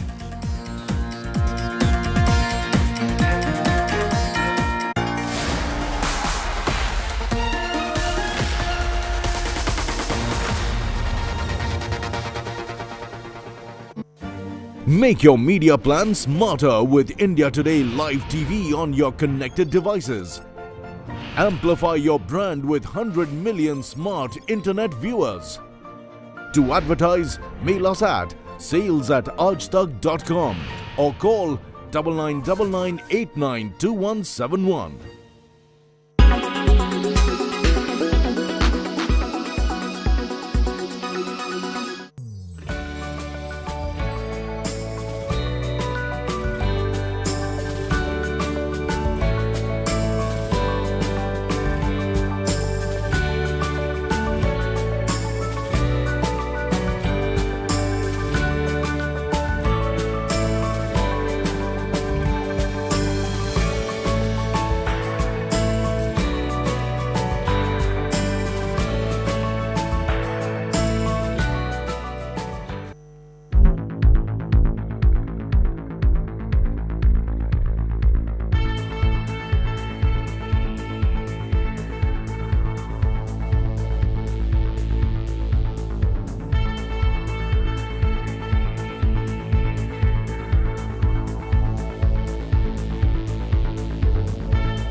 watching India Today.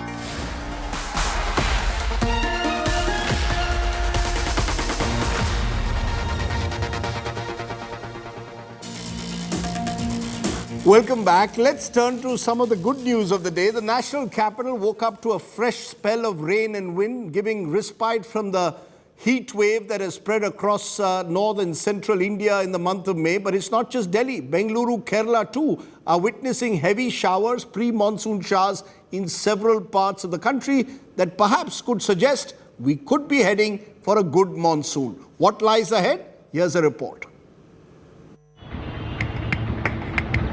First Kerala, then Bengaluru, and now the national capital.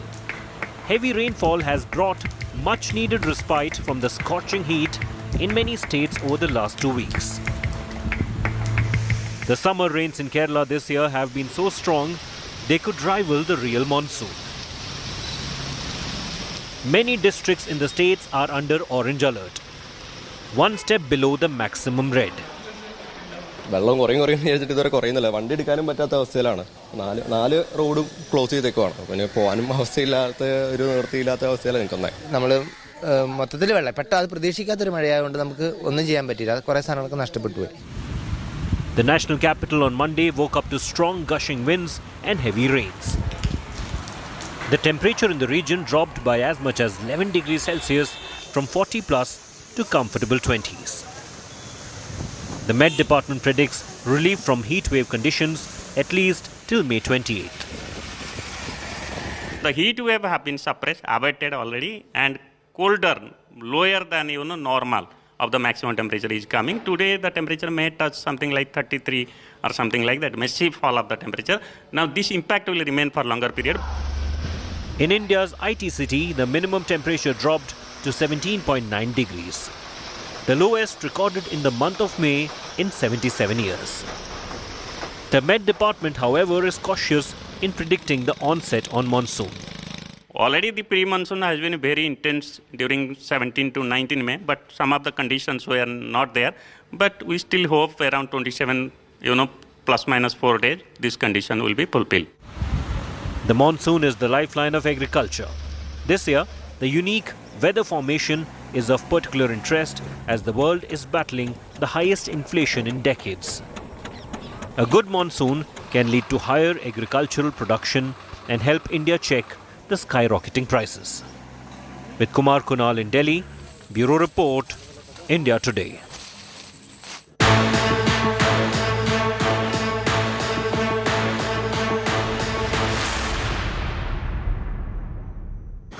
Okay, so now while there's rain relief for parts of the country, there are parts of the country that are still reeling under a drinking water crisis. Among the states has been Rajasthan. Several cities and towns in the state continue to face water scarcity. Our special series, Water Emergency Today, has a report from Rajasthan.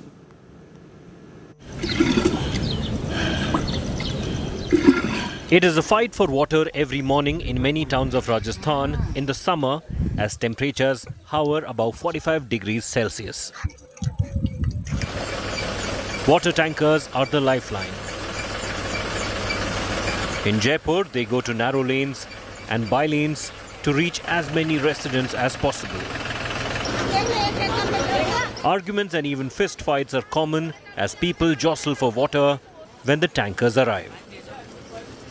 पानी की समस्या कितनी ज्यादा है यहाँ पे? बहुत ज्यादा है. एक दिन पानी नहीं आया समझ लो टैंकर तो इतनी परेशानी हुई इधर उधर से डिब्बा ले लेके फिर लाना पड़ता है पानी.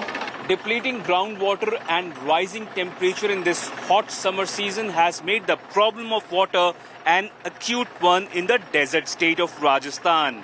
Whether it be Dausa, Pali or Jaipur, thousands of people have been grappling with water crisis and want some succor from this problem, which does not seem to be ending anytime soon. एक दूसरे से औरतों मार कुटावल हो जाती है पानी के लिए. बरसातों में तो एक दिन छोड़कर एक दिन आता है. आज यहाँ आया है ना, कल हमारे उधर आएगा. In Nangal Bersi village in Dausa district, women gather around this one hand pump every evening after returning from work. The wait in the queue for water could last hours. अब जो पानी दे रहे हैं उनको वो खारा पानी और ये सब गलत मिक्स करके खाड़ा बंदे का वगैरह, उसकी वजह से लोगों को, बुजुर्गों को उल्टी, दस्त, पेट की तकलीफ, बच्चों को पेट की तकलीफ, बुजुर्गों को पेट की तकलीफ, ये असहनीय है। साला हमारी बेटी खांसू पानी ले आओगी तो डर और लागा जे अकेली कहाँ जाओगी, तावड़ा कमाया बर्बादी रिश्ता इतना बंद करूंगी। There have been several protests and agitations for getting regular water supply in Rajasthan. But successive governments have failed in ensuring clean drinking water for its voters. With Devankur in Jaipur, Bureau Report, India Today. It's a defining image every summer, women having to walk miles there to fill water. Let's turn then from there and end tonight's program with a good news story. It comes from Pune, where a 90-year-old, 90, Reena Verma, who dreamt of visiting her childhood home in Pakistan's Rawalpindi, has got a visa to go there. Reena's family left Pakistan when she was just 15 years old. Since then, she's planned visits. It never materialized. It's tonight's Good News Today story. You stay well, stay safe. Good night, Shubhratri, Jai Hind, Namaskar. मेरे पिताजी जिनका नाम भाई प्रेमचंद छिपर था, वो वहाँ पे 90-year-old Reena Verma from Pune dreamt of visiting her childhood home in Pakistan's Rawalpindi. Thanks to a video of hers that has gone viral, she will soon be able to fulfill her dream. The viral video was shot in July 2021 by a Pakistani journalist, Binish Sidh, who followed the India-Pakistan Heritage Club, a Facebook group that aims to connect people separated by partition. Reena's video soon reached Pakistan's Minister of State for Foreign Affairs, Hina Rabbani. Voila, Reena got the visa. One is feel a very, very happy feeling that I am going to go and live my childhood again and I will see my house. But that with that pain is also very much that without any reason we were forced to leave our house. Reena is grateful to the Facebook group and the power of social media. But now when I heard that there is a Punjab group on Facebook, I have taken to technology that has helped me very much to be in contact with people from Pakistan. Reena's family left Pakistan when she was just 15 years old. Since then, she planned visits, but they never materialized. At the age of 90, Reena will finally get to see her place of birth. With Pankaj Kelkar in Pune, Bureau Report, India Today.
Artemis 1 is NASA's effort for an unmanned mission to the moon's surface. Block 1, the basic version of the Space Launch System, is NASA's heavy launcher. At its top is the Orion spacecraft. Orion goes into orbit around the Earth. It is the immediate cryogenic propulsion stage that will give Orion the big thrust needed to leave the Earth's orbit and head for the moon. To navigate in space, Orion will be powered by a service module that also generates air and water for astronauts on future missions. Orion will approach around 100 kilometers from the moon and will take advantage of its gravitational force to reach a distant orbit at about 70,000 kilometers from the moon between 6 to 19 days. Once Orion's performance has been analyzed, the module will head back to Earth, taking advantage of the moon's gravitational pull. NASA will conduct scientific experiments in deep space with several nanosatellites deployed during this mission. If the results of this mission are validated, it will be followed by the Artemis II mission, which will carry 4 astronauts around the moon on board the Orion spacecraft. You are watching India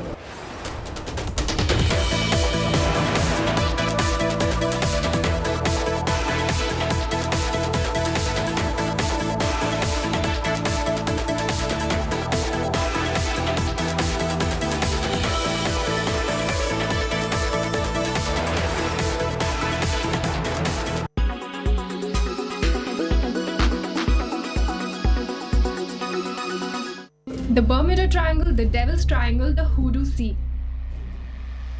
This region in the western part of the North Atlantic Ocean has been of interest for decades. The mysterious place has captured the human imagination with unexplained disappearances of ships, planes, and people. And now an Australian scientist claims that he has solved the mystery. The region first gained notice in 1945. Flight 19 was a 5-plane flight that took off from Florida with 14 crew members on board. The TBM Avenger torpedo bombers of the US Navy were on a 2-hour normal training flight when they lost communication with the base. The planes mysteriously vanished along with their crews and no debris was ever discovered. To add to it, the PBM-5 with 13 crew members on board departed to search for the missing flight. But 20 minutes into the flight, it exploded. Since then, about 50 ships and 20 airplanes have disappeared in the Bermuda Triangle for unknown causes. The wreckage has not been recovered. The Bermuda Triangle has been the subject of many Hollywood thrillers and mysteries. Beyond the Bermuda Triangle, Satan's Triangle, Death Ship, The Triangle, and many more movies catapulted the region into the mainstream. The unsolved mystery, of course, led to conspiracy theories. Some people point to wormhole as a reason why many vessels aren't found after crashing in the Bermuda. Others point to a hole in the planet's electromagnetic forces. Some even believe that large amounts of methane gas that exist in some spots of the ocean floor are responsible for the disappearances. Then there are also theories about aliens and the existence of the mythical lost city of Atlantis in the area. Australian scientist Carl Krushelnicki has dismissed all these claims. According to him, the high number of disappearances cannot be explained by aliens or Atlantis. He suggests that the mystery is nothing more than a perfect mix of human error, bad weather, and a high concentration of ships in the area. He in fact suggests that there is no mystery at all. He said that because of its proximity to the equator and the United States, there is a lot of traffic in the region, and the number of disappearances in the Bermuda Triangle is the same as in any other part of the world. So what do you make of the mystery? Has the mystery of Bermuda Triangle been solved?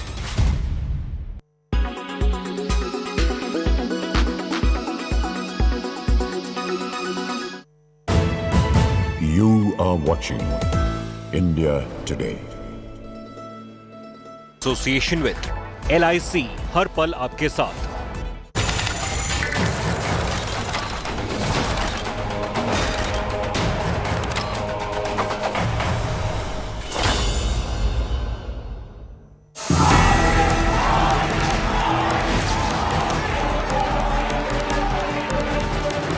Prime Minister Narendra Modi with the Indian diaspora in Japan. जब vaccines available हुई तो भारत ने made in India vaccines अपने करोड़ों नागरिकों को भी और दुनिया के 100 से अधिक देशों को भी भेजी. Prime Minister builds the India story. पूरे विश्व में जितना भी डिजिटल ट्रांजैक्शन होता है उसमें से 40% अकेले भारत में होता है. Modi ministers speak of India's potential. Most parts of the world today recognize that the talent pool that India has to offer, the leadership that we have to offer, the policies of the government which are very focused to an emerging strong country. Rahul Gandhi targets the Modi government in UK. India is not in a good place. The BJP has spread kerosene all over the country. You need one spark and we'll be in big trouble. India rising or burning. The Vishwaguru narrative war is our top focus on India First.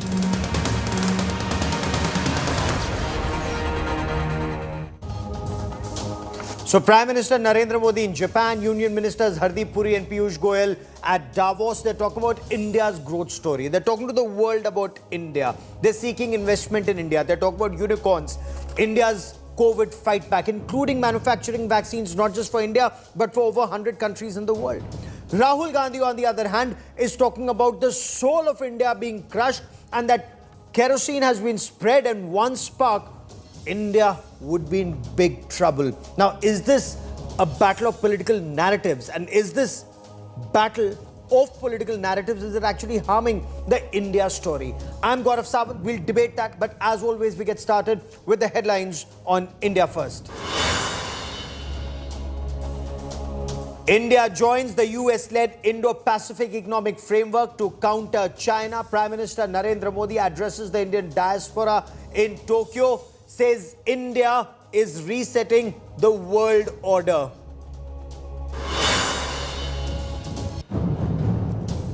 Hearing on the Gyanvapi case concludes in Varanasi.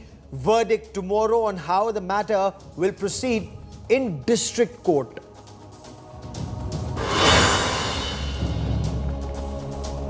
After MK Stalin, West Bengal Chief Minister Mamata Banerjee refuses to cut tax on fuel, says the centre is earning crores through excise. Several BJP states also yet to lower taxes.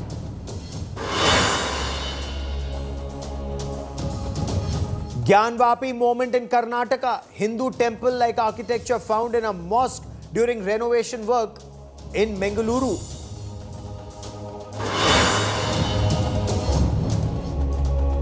With Karnataka polls slated for next year, Karnataka Congress Chief D.K. Shivakumar throws his hat in the ring, tells India Today he's worked hard for 2 years for the Congress when asked on who the Congress's chief ministerial face would be.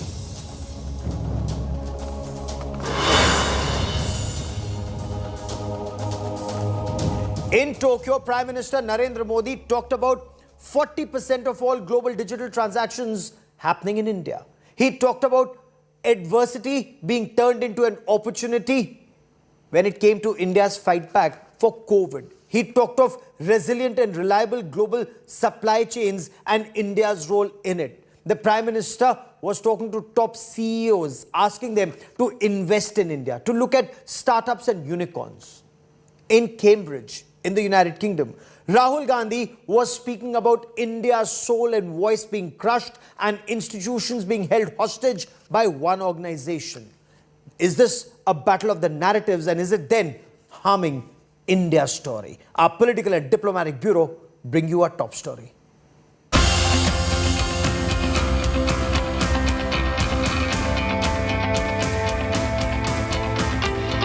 A series of meetings with top CEOs in Japan. From the CEO of Suzuki Corp to the chairman of NEC.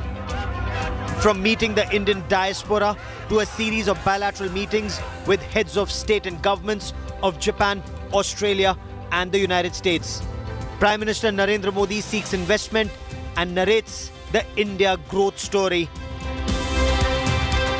आज जब भारत आजादी के 75 साल मना रहा है, आजादी का अमृत महोत्सव मना रहा है, तो वो आने वाले 25 साल यानी आजादी के 100वें वर्ष तक हिंदुस्तान को हमें कहां पहुंचाना है, किस ऊंचाई को प्राप्त करना है, विश्व में हमारे झंडा कहां कहां कैसे कैसे गाड़ना है, आज हिंदुस्तान उस रोड मैप तैयार करने पर लगा हुआ है. Speaking to the diaspora in Tokyo, the Prime Minister emphasized on India's achievements, including direct benefit transfer, and tom-tommed the fact that 40% of digital transactions globally were in India. पूरे विश्व में जितना भी डिजिटल ट्रांजैक्शन होता है, उसमें से 40% अकेले भारत में होता है. The Prime Minister spoke of India being central to the emerging global supply chains. Global supply chain को जिस प्रकार बीते 2 सालों में नुकसान पहुंचा है, पूरी सप्लाई चेन सवालिया निशान में घिरी हुई है. आज सारी दुनिया के लिए यह अपने आप में एक बहुत बड़ा संकट बना हुआ है. भविष्य में ऐसी स्थिति से बचने के लिए हम आत्मनिर्भरता के संकल्प के साथ आगे बढ़ रहे हैं. और आत्मनिर्भरता का ये हमारा संकल्प सिर्फ भारत के लिए है ऐसा नहीं है. ये एक stable, trusted global supply chain के लिए भी बहुत बड़ा इन्वेस्टमेंट है. Union Minister Piyush Goyal at Davos talks of leadership and talent to spur the growth story.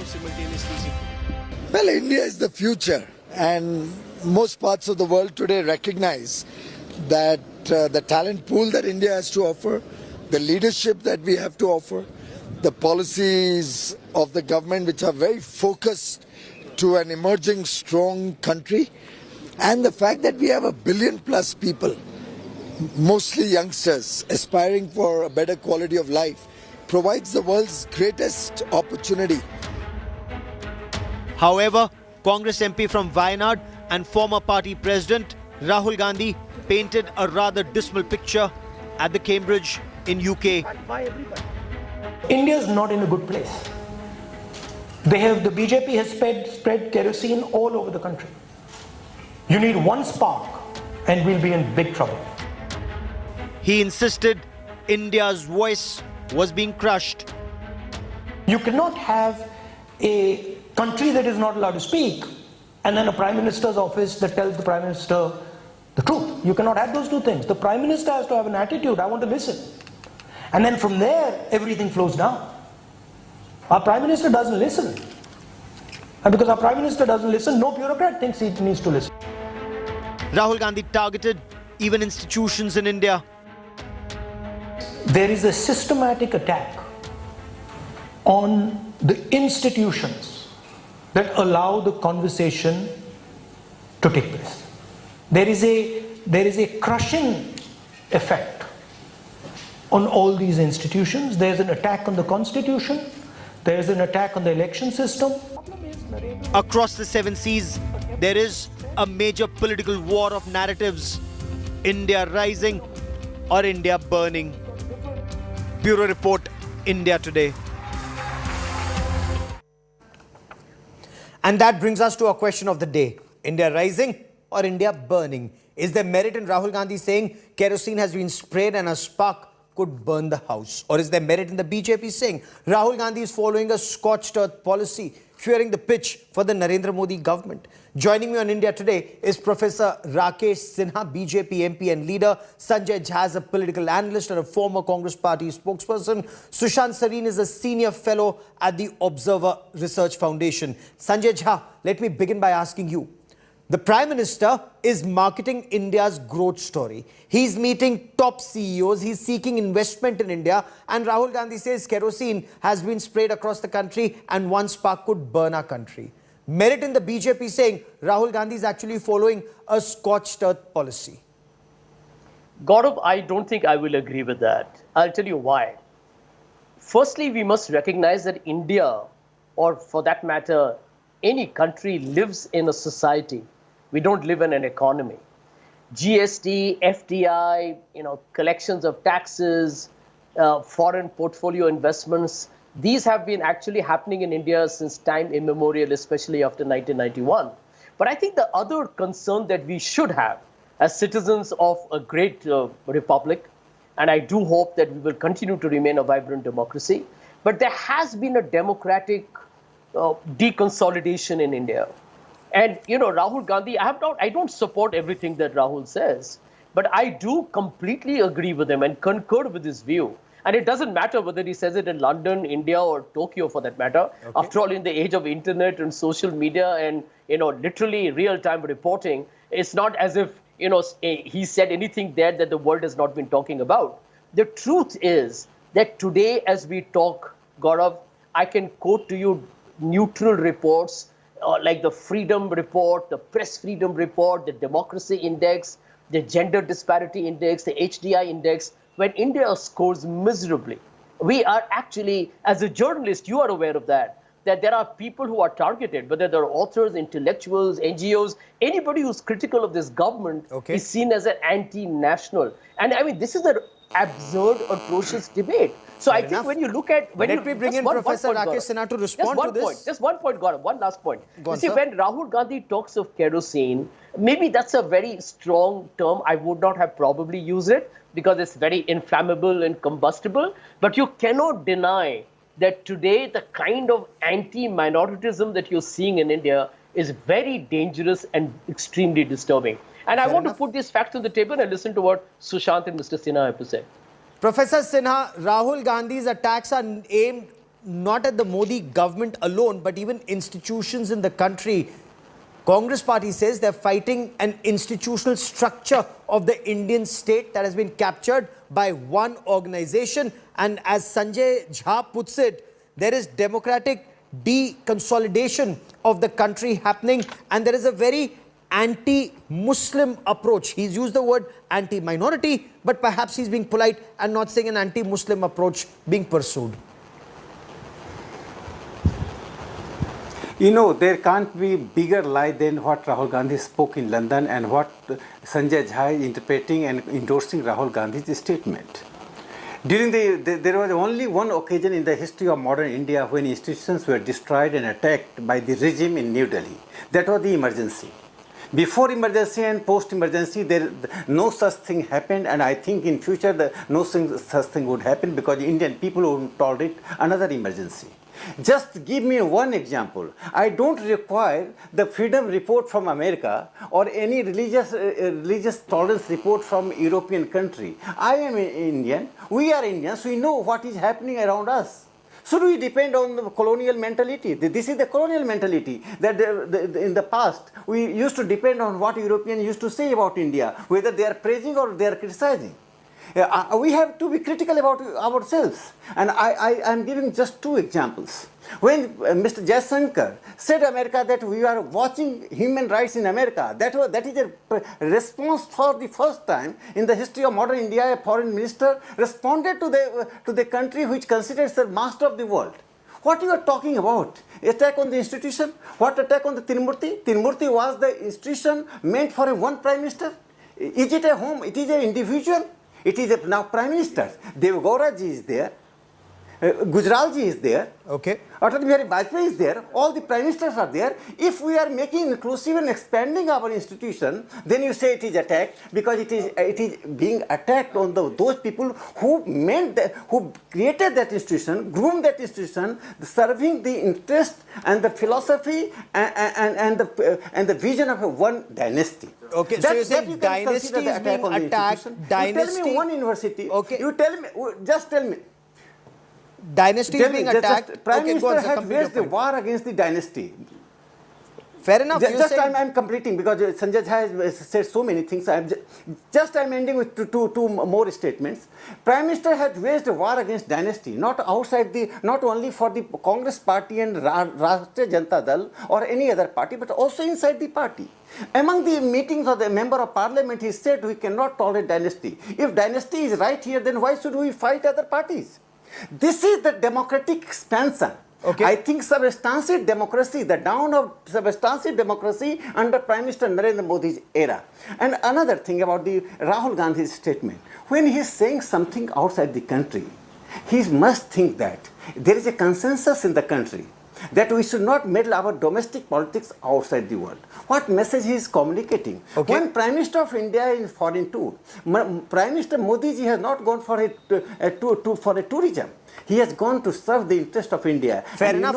Let me bring in Sushant Sareen for more on this. Foreign policy is serving India's economic interest. Fair enough, sir. Sushant Sareen, when Rahul Gandhi tells the world they are fighting not just the government but even institutions in India, and that like Pakistani deep state, the deep state in India is eating the Indian state. Is he on facts? Yeah, Gaurav, frankly speaking, I can never decipher Mr. Rahul Gandhi. I can't even understand what he says. But I heard the excerpts of whatever he said in the UK.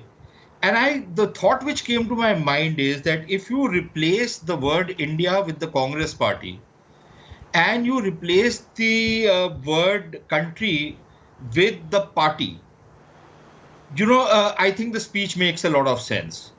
And you can just do that test yourself and it'll all start fitting into place. But to talk about a deep state in India by a party which ruled the roost for almost 50 years, if you lose an election, there is no democracy in this country. If the kind of monopoly you had of planting your own people on every single institution, and anybody who did not kowtow to you or your ideology or your beliefs was always denied any opportunity to do anything in this country, that was all very well and it was democratic and all institutions were functioning perfectly. Okay. Now that somebody else has, become politically ascendant and your family party has reduced and has diminished, you suddenly start bad-mouthing the country, you start questioning institutional collapse, and you say all kinds of bizarre stuff, abroad. If that is the kind of politics Mr. Gandhi wants to practice, he is welcome to it. I think that kind of politics is more suited for an Akar Patel, an Amnesty International, a third-rate NGO, rather than a serious political party. Okay. And increasingly, I think the Congress party is ceasing to become a serious political party. Sanjay Jha, respond. I think under this leadership, it has been diminished to a point where at least I don't take these people seriously anymore. I don't see anything of sense coming out of them. Okay, Sanjay Jha, do you, like Rahul Gandhi, feel, for example, our diplomats, Indian Foreign Service officers, are they becoming arrogant? Because the External Affairs Minister, Dr. S. Jaishankar, insists it's not arrogance, it's confidence. Well, Gaurav, let me just first respond to what both Mr. Sinha and Sushant Sareen have mentioned. Firstly, Mr. Sinha, with due respects to you, sir, I prefer the fact that Mrs. Gandhi proclaimed an emergency that lasted for nearly 2 years, called for an election and got defeated. It was a formal declaration of an emergency. But Mr. Sinha, the truth is, since the last 8 years, what we have seen in India is what I call as an undeclared, unofficial emergency. The climate of fear, the self-censorship that has happened, the very open, brazen persecution of individuals, which brings me, Gaurav, to the point that Sushant Sareen says that everything is hunky-dory. Well, I always believe that in any ecosystem, there are 50% of the people or 51 or 52% who are always going to be happy with the system as long as they believe they are in some ways collateral beneficiaries or they're supported ideologically. The truth is India has a serious deep state problem, and Rahul Gandhi, I think, has hit the nail on the head. And Gaurav, India has a deep state problem. Can you identify the deep state? Let me explain that. Sanjay, can you identify the deep state, please? Let me finish, Gaurav. One by one. Yeah. Let me tell you, in India, since Mr. Modi has become Prime Minister, whether it's NIA on terror, and we all know about Rohini Salyan's famous statement, whether this is CBI, Enforcement Directorate, Income Tax, DRI, the accusations against the election system. There are accusations galore, and I do believe that at this point of time, India is vulnerable to an institutional massacre under this current government. No, There is so an infiltration. are you saying that courts of law don't function in India? Well, we have no courts of law in India. That there is Gaurav, let me tell so you, what Rohini Salyan says is the gospel, and what courts of law may deliver their verdict is not to be taken seriously. Fair enough, sir. That may be your opinion. But Sushant Sareen also wants to respond to you, sir. That the prosecution provides evidence to the judiciary. Rohini Salyan, or whatever that lady's name is, and whatever she says is gospel truth for my friend Sanjay. You know, there was an official of the Home Ministry, I think Mr. Money, his name was RVS Money, who had exposed the entire shenanigans of Mr. Chidambaram when he was the Home Minister, and how false cases were being instituted, how all sorts of shenanigans were going on. I hope, Mr. Sanjay Jha would attribute the same amount of credibility to what RVS Money said as Rohini Salyan. Okay. So what are these guys talking about? Sure. Gaurav, one more point. A quick response. Suddenly, one second, Sanjay. Suddenly, you are making it out to be that there is great inequity in this country. Let's talk about communal relations. I remember, Gaurav, you are much younger than me, but I remember throughout the 70s and 80s and 90s, every year under the Congress party, there used to be a major riot, a major pogrom. I can count them on my fingers, in which not 1, 2, 10, 20, hundreds of people were killed. Under the watch of the Congress party, this whole liberal crowd, many of them retired editors and these bureaucrats who write these letters, they all kept their mouth shut, because the moment they would have opened their mouth, they would have been consigned into the rubbish bin of the bureaucracy. Do these people who are today talking about what is happening in this country, and I'm not saying everything is good, I'm saying we have major social tensions, but for them to pretend that this is the first time something is happening and glossing over all those pogroms and massacres under the watch of the Congress party, how conscionable is that? Fair enough. Sanjay Jha wants to respond to that, but quickly I want to bring in Professor Sinha also. Because Professor Sinha, take 30 seconds. Of course, let me bring in Professor Sinha, then I will come to you so that everyone, we keep the ball rolling. Professor Sinha, the charges that Rahul Gandhi levels are grave. He's compared India to what's happening in Pakistan, and Sanjay Jha agrees that there is this very powerful deep state in our country that's actually eating the Indian state. Response, sir. You know, anyone who knows India, its economic development, had it been a deep state, the total foreign direct investment, the 2021-22 is $83 billion, which is the highest. In 2020-21, it was $81 billion. No investor would come in a deep state. Comparing India with Pakistan is the biggest abuse you are attributing to India. Because India is a country where there is a maximum religious freedom people enjoy. When he says that minorities are under threat, he must have in his mind the Ajodhya temple and Gyan Bapi survey. Mr. Jha, we are not against any community and any religion. Muslim, Hindu, Christians all respect each other in this country.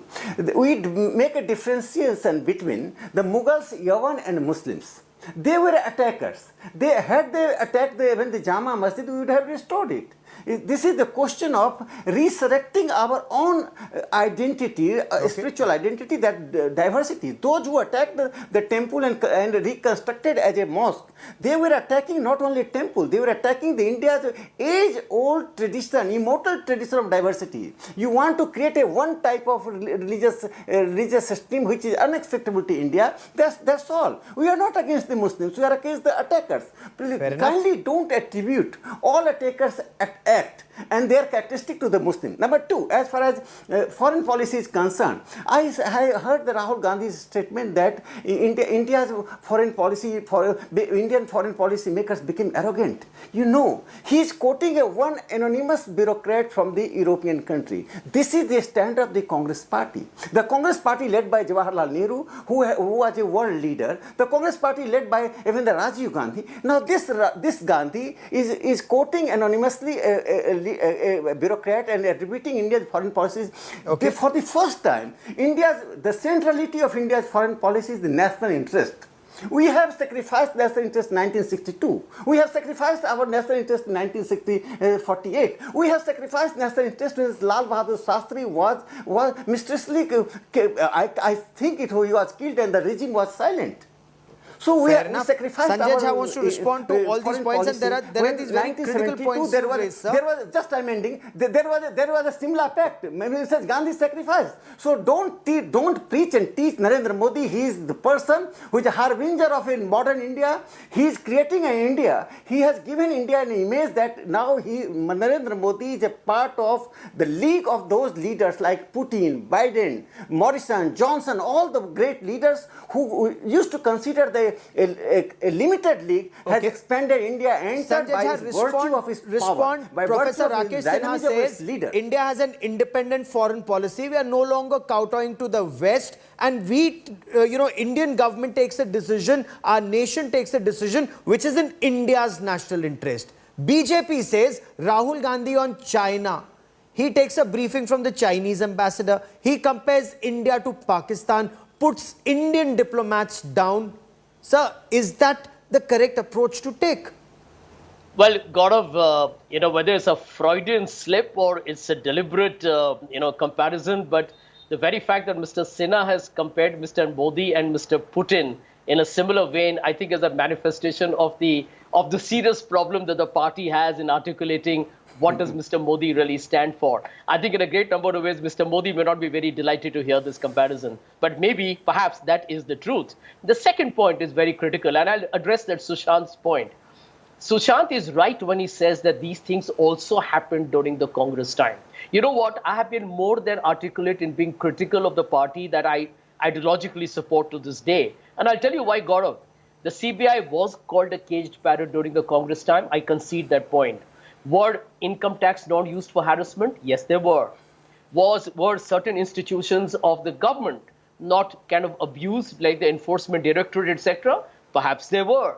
But the difference between the Congress time and now is the scale, the ruthlessness, and the monstrosity and the brazenness with which Mr. Modi's government functions. So I want to make a difference here between the Congress shenanigans and the literally mafia-style ruthlessness of what Mr. Modi's government has done to But the fact that you sit on television studios, and not just you, sir, anybody, any television studio, any newspaper, any organization, criticize the Prime Minister, criticize the government, to your heart's content. I mean, if we're actually a dictatorship, would that actually happen? And when people abuse the press, sir, is this not free press? You're free to say what you want.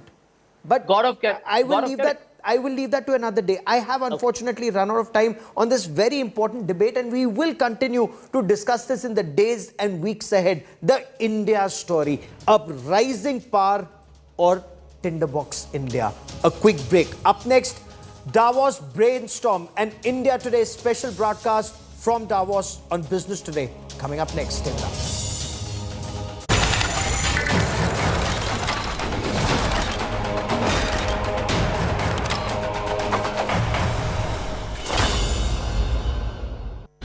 After 2 years of paralyzing pandemic, the world is ready to bounce back. Will shifting power centers make this India's big moment? Risk, resilience and revival on the agenda. What's India's role in the global rebalance? India's top world watcher takes you to the front lines of the global high table with top minds from politics and business for the biggest global brainstorm. Live and exclusive coverage only on India Today TV.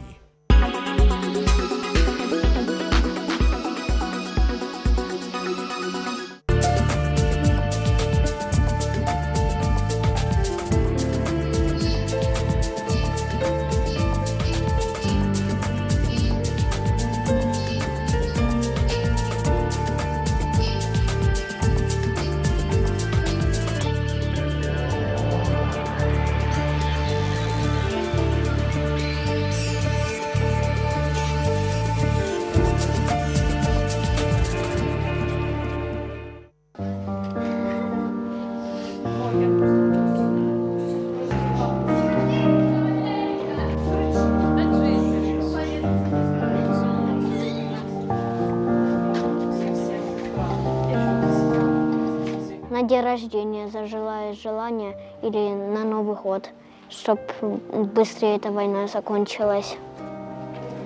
Я думаю, что она, не сразу закончится, но чуть-чуть, там, пару недель пройдет и закончится.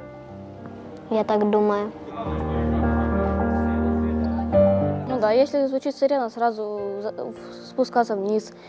Если слышишь выстрел, тоже лучше спускаться вниз. Если, вышел на улицу, например, да, вот ты идешь домой, например, да, слышишь выстрелы, лучше либо спуститься вниз, либо уже идти домой и быть в коридоре. Это два безопасных места, более-менее.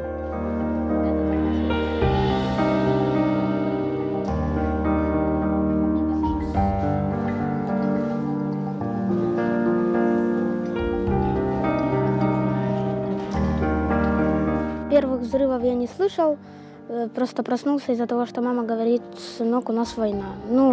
Первые мои ощущения, я не знал, что мы будем делать. Мы будем или куда-то уезжать, я не знал, есть ли у нас какое-то тут ближайшее бомбоубежище или что-то по типу того.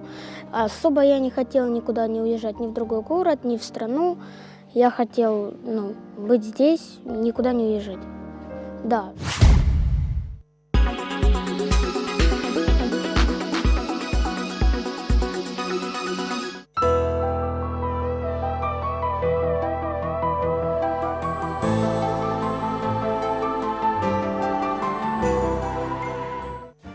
Make your media plan smarter with India Today Live TV on your connected devices. Amplify your brand with 100 million smart internet viewers. To advertise, mail us at sales@aajtak.com or call 9999892171. History is at a turning point, from the war in Ukraine to the climate and food crisis. From the much-wanted metaverse to unstable cryptocurrencies, get a ringside view to the ideas and challenges that are shaping the post-pandemic world. Catch me all through this week on India Today and Business Today as I bring you all the latest from a World Economic Forum that's being held this time in summer in Davos. Presented by Aditya Birla Group, Big in Your Life.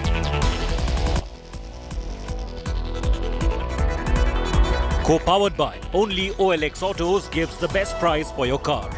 Co-powered by NetMeds, India की अपनी pharmacy.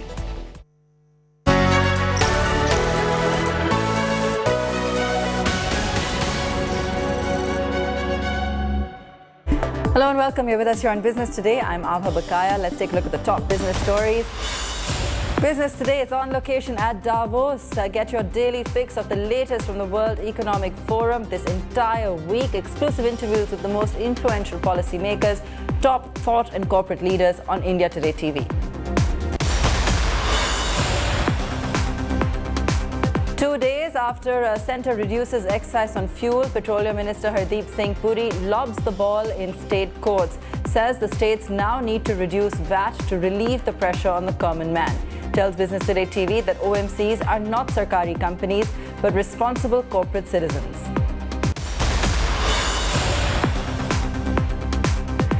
Prime Minister Narendra Modi meets over 30 top Japanese CEOs on the first day of his Tokyo visit, has one-to-one interactions with the leadership of Suzuki, SoftBank, Uniqlo and NEC Corporation. Tomorrow he attends the Quad Summit.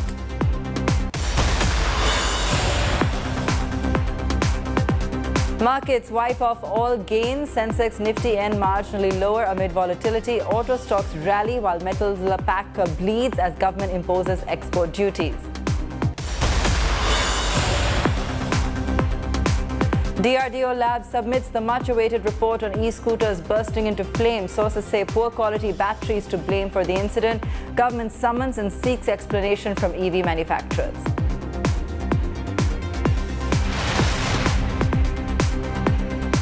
Let's start with the big exclusive from Davos. 2 days after centre reduces excise on fuel, Petroleum Minister Hardeep Singh Puri lobs the ball in state courts. In an exclusive conversation with Business Today's managing editor, Puri says the states now need to reduce VAT to relieve the pressure on the common man.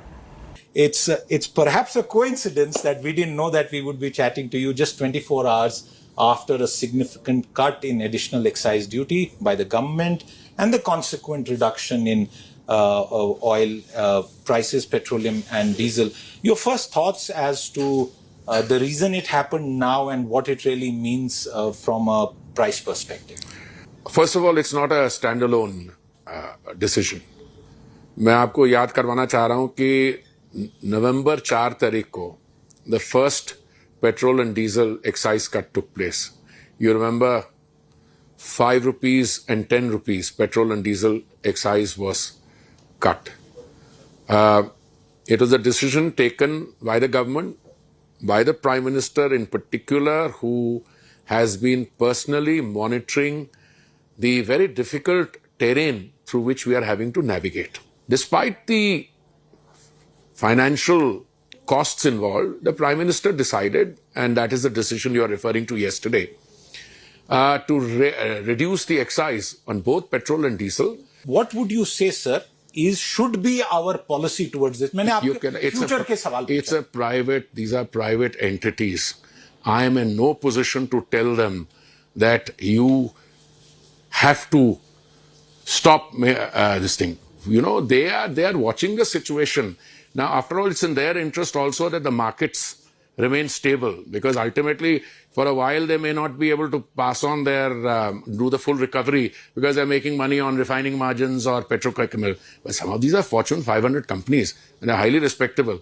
So they are in a situation where they will watch the situation, and as responsible citizens, there may come a time where they may suddenly start. I don't know. But today, we are in the situation where the government is assuming its responsibility for excise cut. I'm hoping the state governments will reduce their ad valorem VAT, and all the other players will play so that there is energy security, availability of energy and affordability. My final question, as a former member and a stellar one at that of the Indian Foreign Service representing India, along with other cabinet colleagues at the world's largest gathering of the business elite and the political elite, what's the message that you are hearing from people about India having navigated the pandemic, having done pretty decently well to manage? It's not the message what I'm hearing here. Today, thanks to media organizations like yourselves, thanks to the fact that we are integrated, that news travels through different channels and mediums with breakneck speed, India is a good story.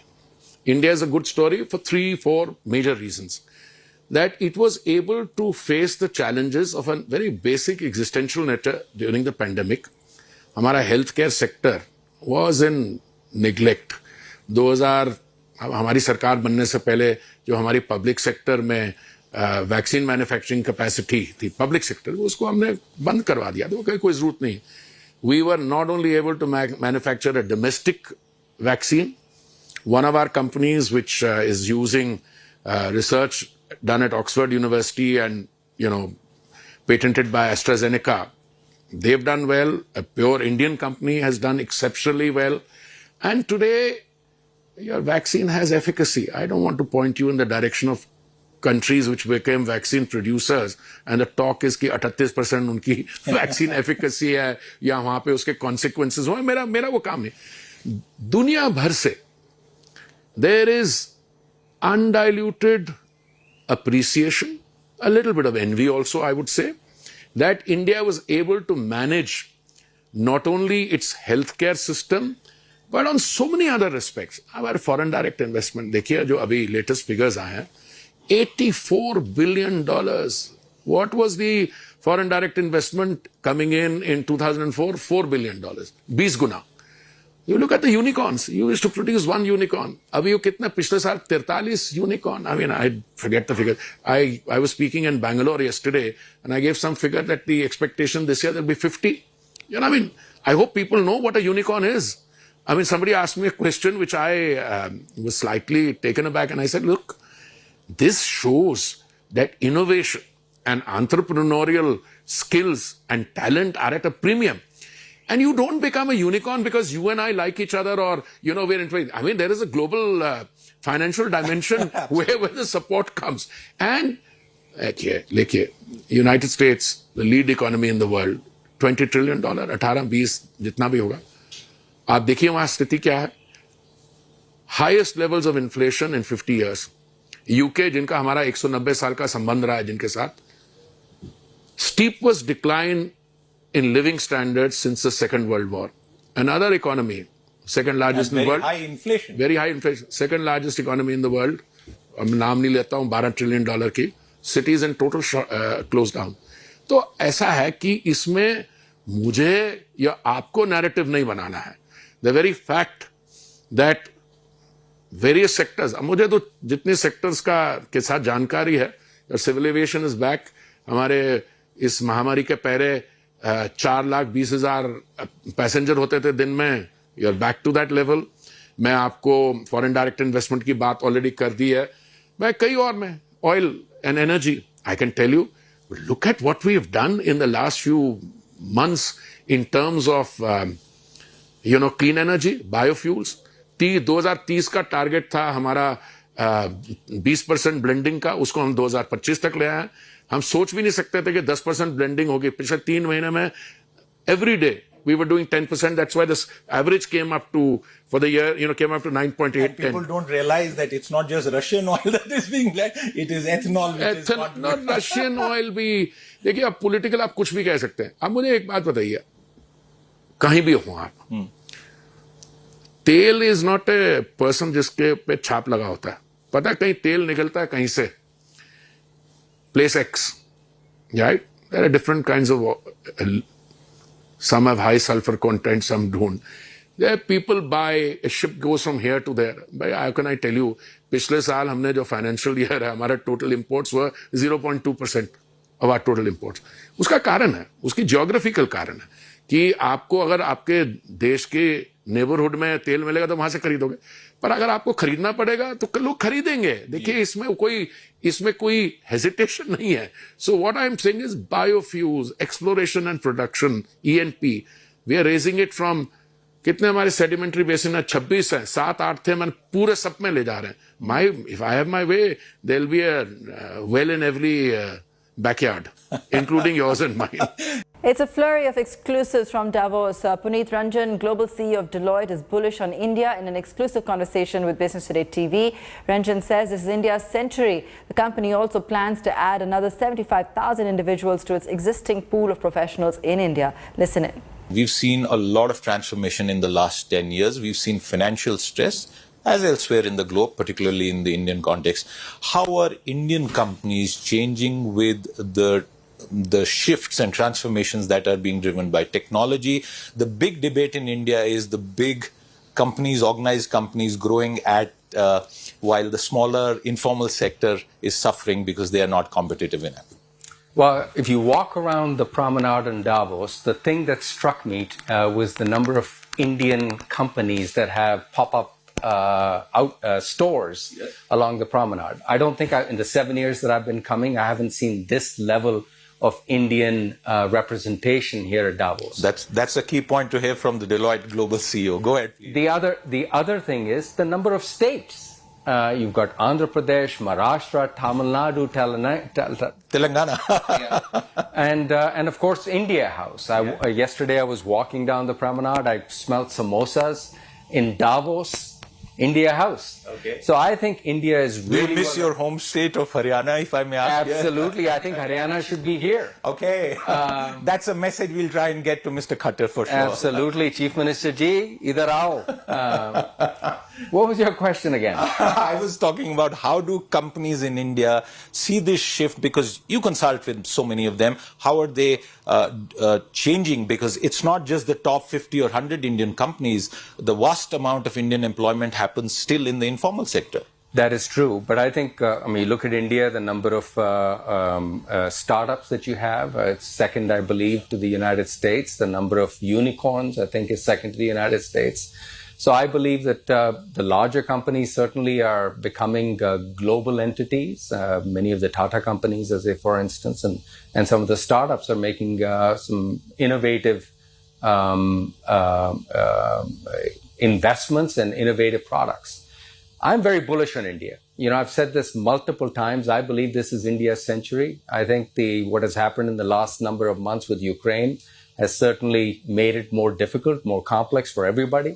But I still believe this is India's century. Okay, since you talk about Ukraine and its impact on global business, China plus one, in the Indian context, certain companies, large companies, are looking at India fresh from a manufacturing point of view, and the Indian government pushing manufacturing in India, the Atmanirbhar Bharat package. Is that going to work? What is ground level feedback telling you?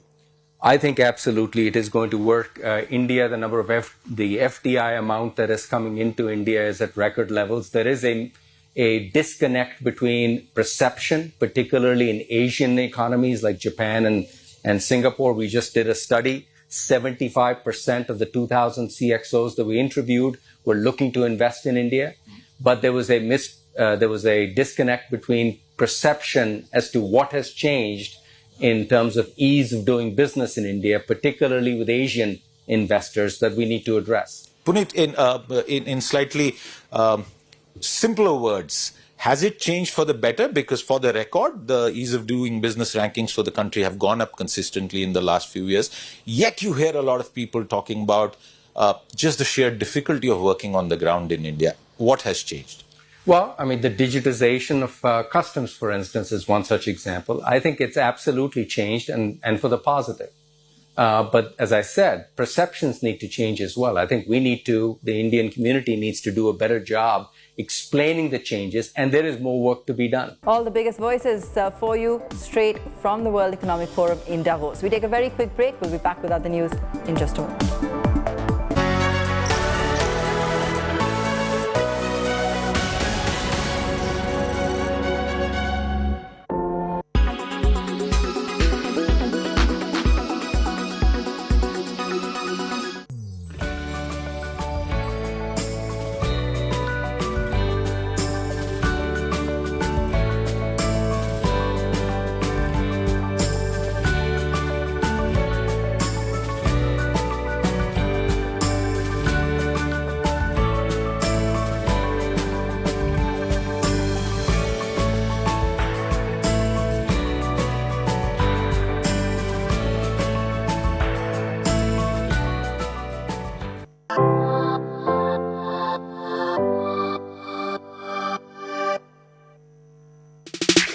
I'm sure you know of the BTS band, and I know you're crazy about it because they have all my heart too. But do you know what BTS means?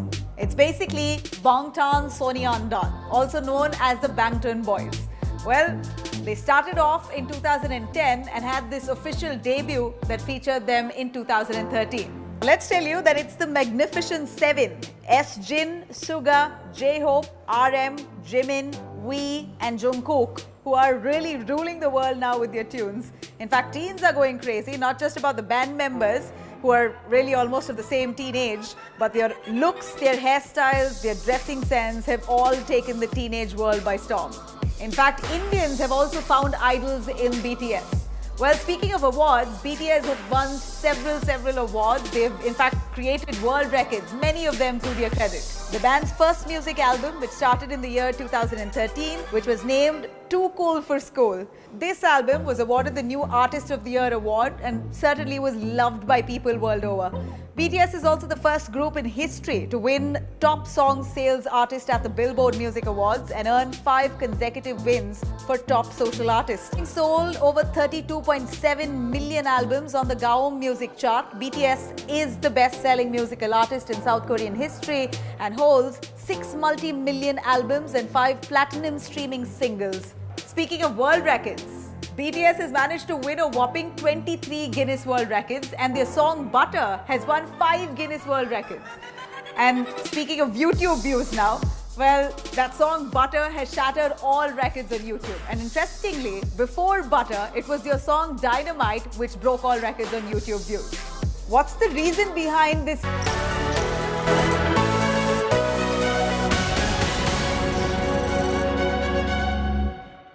The uninsured have suffered a devastating impact of the pandemic. Have insurance buying trends changed post that? How is the industry approaching it? Our managing editor Siddharth Zarabi caught up with Tapan Singhal, MD and CEO Bajaj Alliance, and Ramesh Iyer, VC and MD Mahindra Finance at World Economic Forum's 2022 in Davos. Listen in. Your first quick take as the WEF conference has started, what are you really picking up in terms of the business mood within the Indian delegation and perhaps all over? I think, I attended few sessions, met few people. Clearly, from the timing perspective, I would say this is a great time from a weather point of view. From a business perspective, I would think India is at a great position. As you talk to people, everyone is under pressure, seem to be all over the world. Aren't we under pressure due to inflation? I think, that's part of your business decision. But India is a growing opportunity. So you agree with the RBI's business decision of hiking interest rates? I don't have a complaint about it. Okay. I think... it won't hit your business? Won't hit rural consumers? Let's be fair, right? I mean, they have helped us for a very long time, and the time has come where the consumers have to pick up something. But what is the consumer looking for? If his business gets going, he's doing well, he doesn't mind accommodating this cost.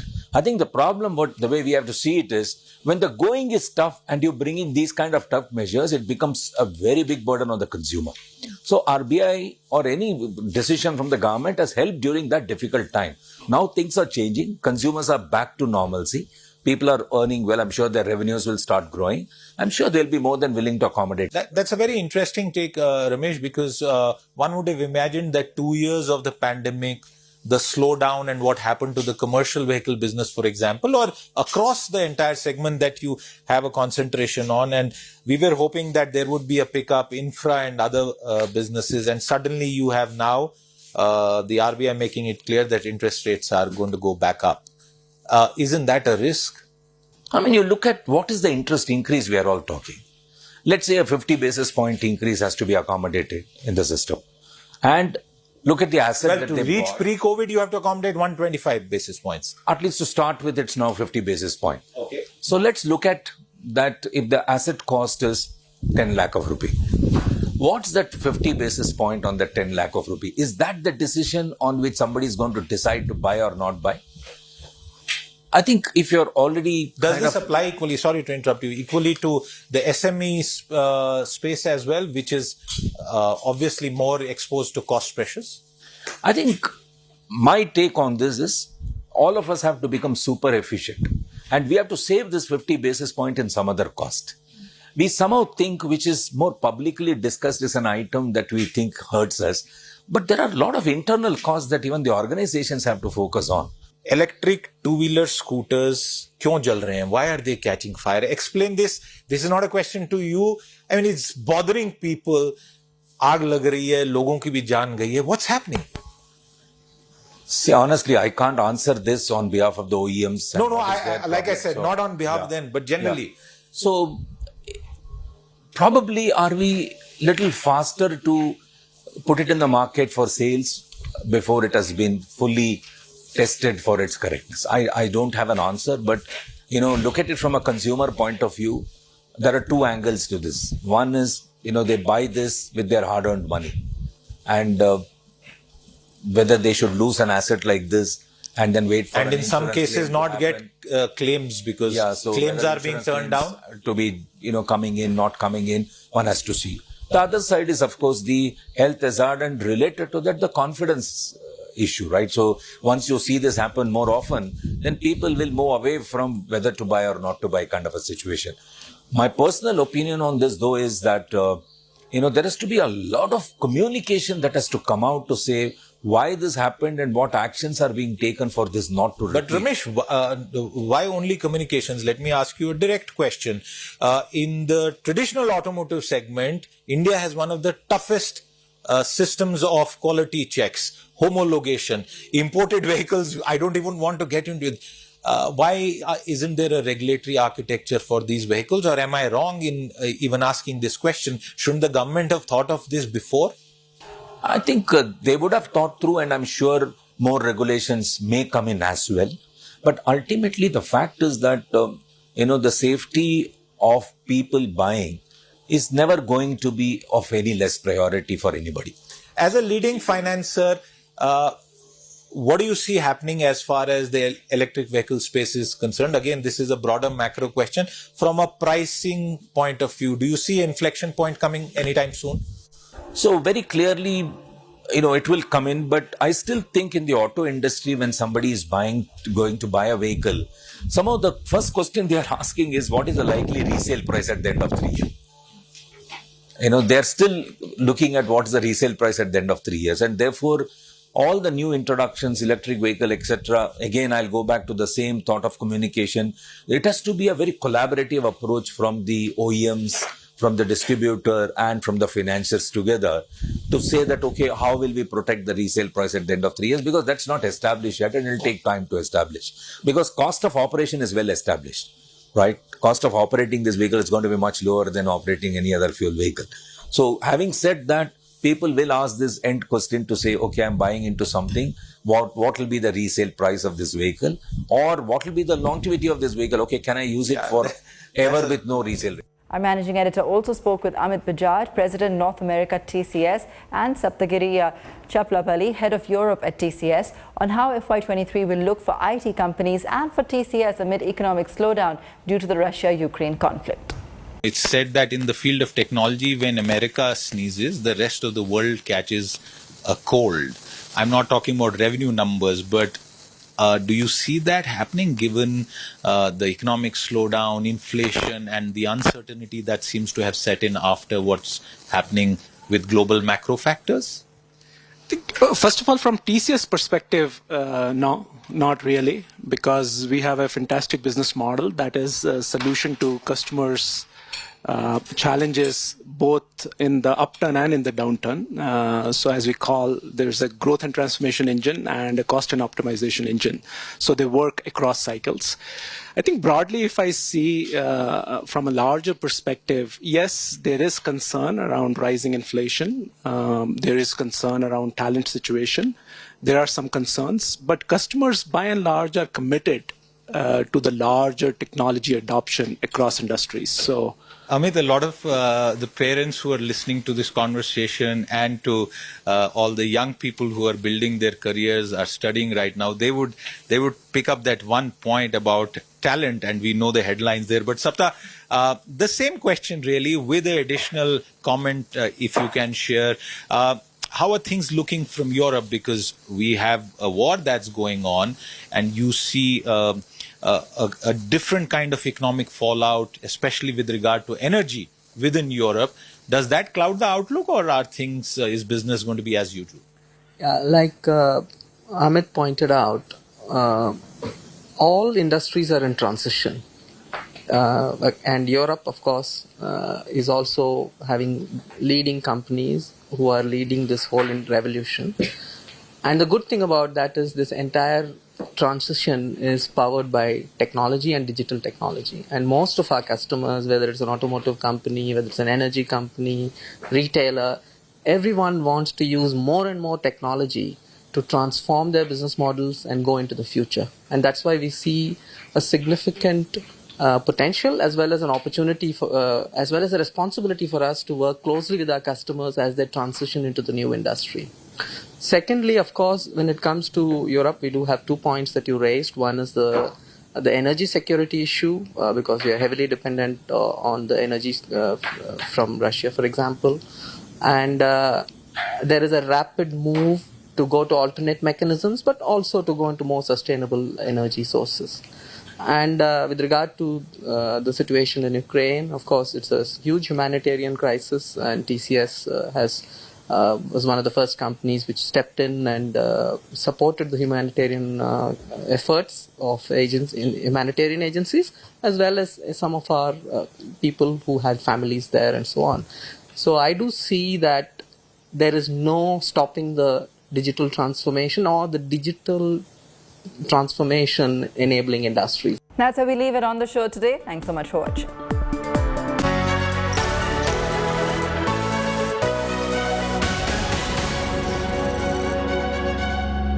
हमारी car की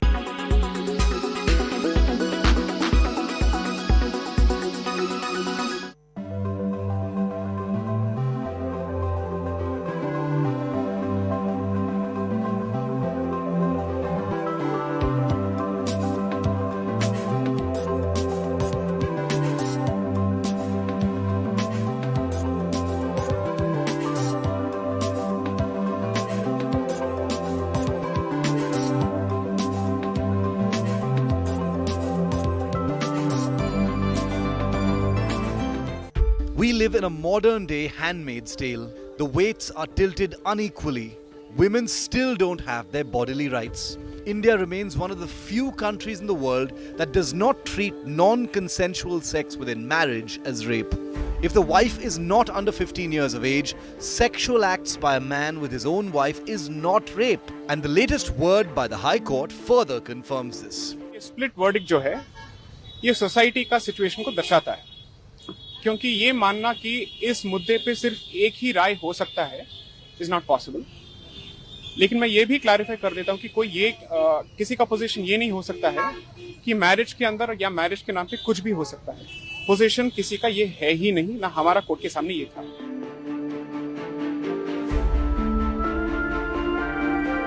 Section 375 of the Indian Penal Code 1860 says that sexual acts by a man on a woman against her free will or consent would constitute rape. But there are two exceptions to this. The first exception says that a medical procedure or intervention shall not constitute rape. And the second exception states that sexual intercourse or sexual acts by a man with his own wife, if the wife is not under 15 years of age, would not constitute rape. This provision is being constitutionally tested. Also, let us not forget that rape in this country also includes anal sex. It also enforced anal sex, right? It also includes forced facilitation of gang rape. And husbands are exempt from all of this.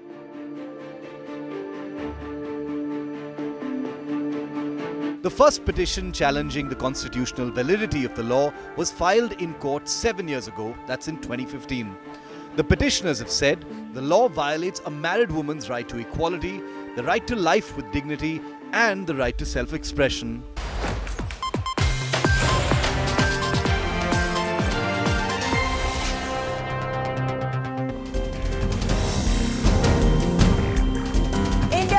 US-led Indo-Pacific Economic Framework to counter China. The Prime Minister addresses Indian diaspora in Tokyo, says India is resetting the world order.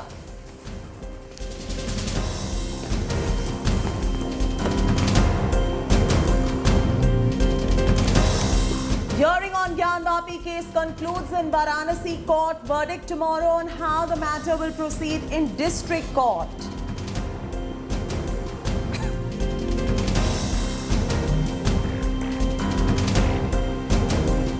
After MK Stalin, West Bengal Chief Minister Mamata Banerjee refuses to cut tax on fuel, says centre earning crores through excise. Several BJP states also yet to lower the taxes.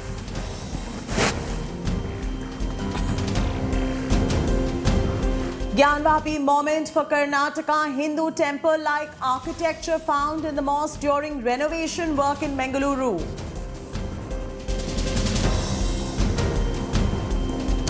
With Karnataka polls slated for next year, Karnataka Congress chief DK Shivakumar throws his hat in the ring, tells India Today he's worked hard for 2 years for Congress when asked on the chief ministerial face.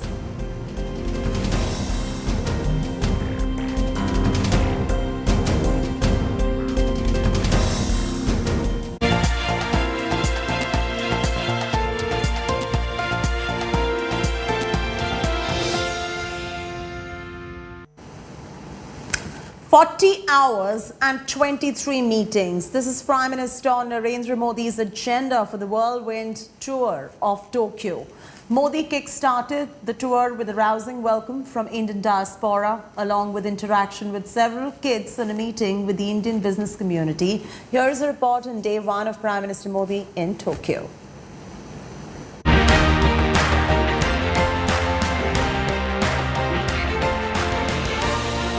40 hours, 23 meetings, talks with 3 world leaders and a diaspora outreach. Prime Minister Narendra Modi's 2-day whirlwind tour to Tokyo.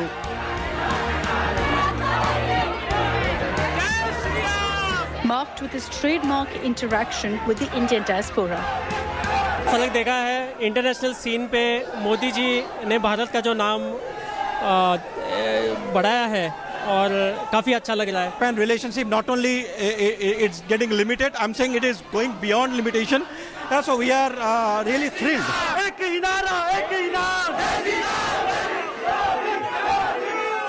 5वीं कक्षा में पढ़ता हूँ। अच्छा। Japan में आपका बहुत स्वागत है। वाह वाह। May I have your signature, please? May I have your signature, please? तो कहाँ से सीख लिया तुमने हिंदी? हैं? Yes, I learned. हैं?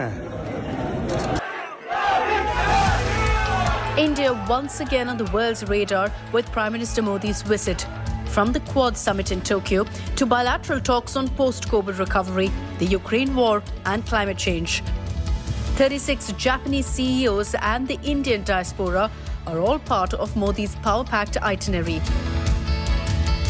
You can see that Indian community present and in fact acknowledging and cheering out loudly as Prime Minister Modi here arrives in Tokyo. You can see he's coming down right now to acknowledge his supporters who have come in here from the city of Tokyo and from across Japan.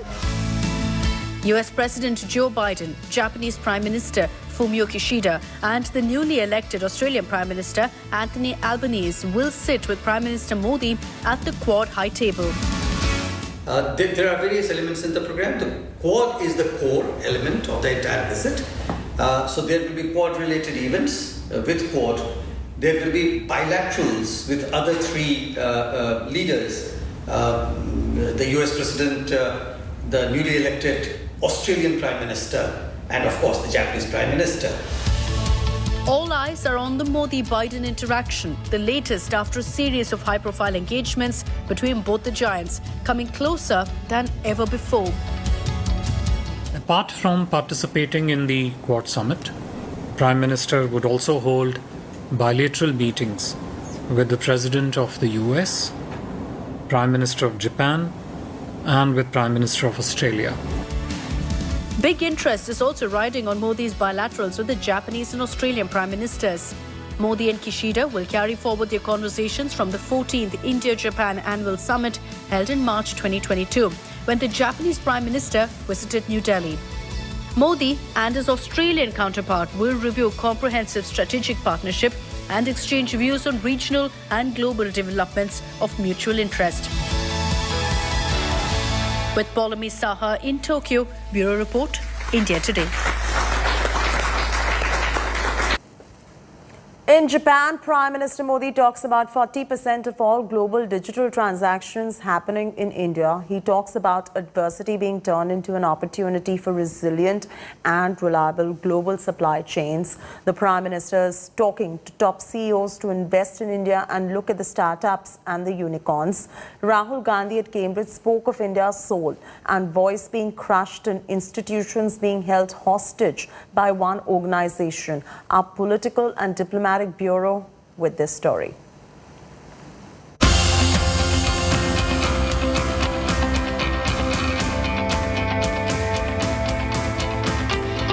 A series of meetings with top CEOs in Japan. From the CEO of Suzuki Corp to the chairman of NEC. From meeting the Indian diaspora to a series of bilateral meetings with heads of state and governments of Japan, Australia and the United States. Prime Minister Narendra Modi seeks investment and narrates the India growth story. आज जब भारत आजादी के 75 साल मना रहा है, आजादी का अमृत महोत्सव मना रहा है, तो वो आने वाले 25 साल यानी आजादी के 100वें वर्ष तक हिंदुस्तान को हमें कहां पहुंचाना है, किस ऊंचाई को प्राप्त करना है, विश्व में हमारे झंडा कहां कहां कैसे कैसे गाड़ना है, आज हिंदुस्तान उस रोड मैप तैयार करने पर लगा हुआ है। पूरे विश्व में जितना भी डिजिटल ट्रांजैक्शन होता है उसमें से 40% अकेले भारत में होता है। The Prime Minister spoke of India being central to the emerging global supply chains. Global supply chain को जिस प्रकार बीते 2 सालों में नुकसान पहुंचा है, पूरी सप्लाई चेन सवालिया निशान में घिरी हुई है। आज सारी दुनिया के लिए ये अपने आप में एक बहुत बड़ा संकट बना हुआ है। भविष्य में ऐसी स्थिति से बचने के लिए हम आत्मनिर्भरता के संकल्प के साथ आगे बढ़ रहे हैं और आत्मनिर्भरता का ये हमारा संकल्प सिर्फ भारत के लिए है ऐसा नहीं है। ये एक stable, trusted global supply chain के लिए भी बहुत बड़ा इन्वेस्टमेंट है। Union Minister Piyush Goyal at Davos talks of leadership and talent to spur the growth story. Well, India is the future, and most parts of the world today recognize that the talent pool that India has to offer, the leadership that we have to offer, the policies of the government which are very focused to an emerging strong country, and the fact that we have 1 billion plus people, mostly youngsters, aspiring for a better quality of life, provides the world's greatest opportunity. However, Congress MP from Wayanad and former party president Rahul Gandhi painted a rather dismal picture at the Cambridge in UK. India is not in a good place. The BJP has spread kerosene all over the country. You need one spark and we'll be in big trouble. He insisted India's voice was being crushed. You cannot have a country that is not allowed to speak and then a Prime Minister's office that tells the Prime Minister the truth. You cannot have those two things. The Prime Minister has to have an attitude, I want to listen. And then from there, everything flows down. Our Prime Minister doesn't listen. And because our Prime Minister doesn't listen, no bureaucrat thinks he needs to listen. Rahul Gandhi targeted even institutions in India. There is a systematic attack on the institutions that allow the conversation to take place. There is a crushing effect on all these institutions. There's an attack on the constitution. There's an attack on the election system. Across the 7 seas, there is a major political war of narratives. India rising or India burning. Bureau Report, India Today. The Chief Minister of Assam, Himanta Biswa Sarma, has triggered a debate over madrasas with his controversial remarks, claiming that the word madrasas should cease to exist. Assam's Chief Minister stoked a huge controversy by stating that the system should not be enforced on young students. Details in this report. पिता माता आपको बच्चा में कोई institution में दाखिल करा दे और भविष्य में पूरा रास्ता ही बंद हो जाए, ये मेरा हिसाब से violation of basic human rights. Comments by Assam Chief Minister Himanta Biswa Sarma against madrasas has fueled a massive controversy, claiming that the word madrasas should cease to exist. Assam CM said that the Islamic system of education should not be forced on young students. He advocated that students should be only allowed entry to any religious institution at an age where they can make their own decisions. बच्चा को जो उम्र में मदरसे में दाखिल किया जाता है, वो नहीं जानता है कि मुझको कहाँ दाखिल किया गया है. लेकिन कोई समय ऐसा है कि बच्चा बड़ा होके देखता है हम कहाँ पढ़ा, यहाँ से तो मेरा कोई आगे का रास्ता नहीं है. इसीलिए entry to any religious institute should be in a age where you can take your own decisions. पिता माता आपको बच्चा में कोई इंस्टीट्यूशन में दाखिल करा दे और भविष्य में पूरा रास्ता ही बंद हो जाए, ये मेरा हिसाब से violation of basic human rights. Himanta added that at one point all Muslims in India were Hindus. The opposition was quick to slam Himanta's controversial statements. यहाँ अरे जरा बोल के देखो मुख्यमंत्री जी,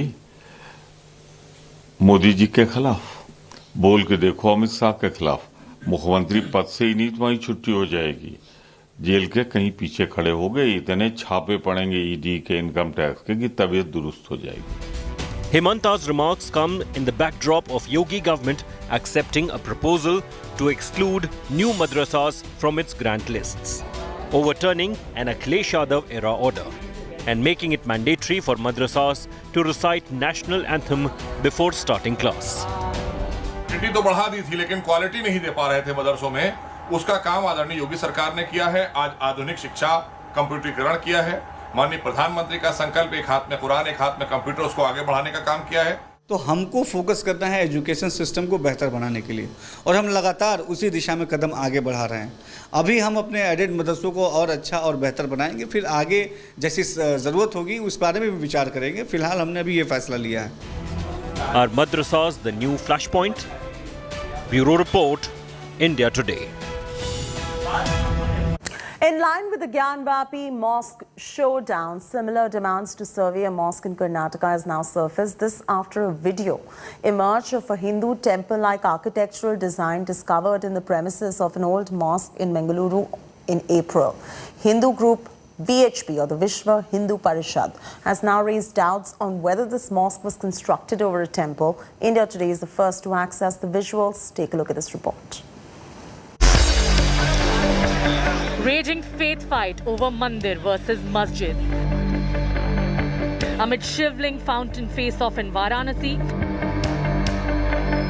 a Gyanvapi-like war is echoing in Karnataka over what saffron groups believe the remnants of an ancient temple. Recovered from under the Malali Mosque in Karnataka's Mangaluru, the debris of an unmissable Hindu temple-like architectural design surfaced during the renovation of the Juma Masjid. India Today is the only channel to access the interior of the structure. Currently, investigations already underway, and a DC is expected to produce a report on the same very soon. Pro-Hindu outfits have said that they will perform a puja in the village to go ahead with the project or not.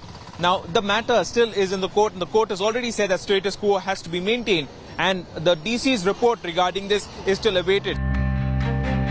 The discovery of the structure, which closely resembles Hindu relics and ornate work on stone, surcharged Karnataka's political scene. Hindu groups vouch that an ancient temple used to stand where the mosque is now located. The VHP has asked the local administration to stop the mosque's renovation till the debris is verified. The BJP is planning a ritual inside the wreckage to determine if they belong to a temple. ಮಳಲಿಯ ಏನು ಮಸೀದಿ ನವೀಕರಣ ಸಂದರ್ಭದಲ್ಲಿ ಏನು ದೇವಸ್ಥಾನದ ಕಟ್ಟಡದ ರೀತಿಯ ಒಂದು ಕಟ್ಟಡ ಅಲ್ಲಿ ಗೋಚರವಾದ ಸಂದರ್ಭದಲ್ಲಿ ಅದೇನೋ ಜಿಲ್ಲಾಧಿಕಾರಿಗಳಿಗೆ ಮನವಿ ಮಾಡಿದ್ವಿ, ಹಾಗೆ ಕಾನೂನು ಪ್ರಕಾರ ಹೋರಾಟವನ್ನು ಮಾಡಿದ್ವಿ.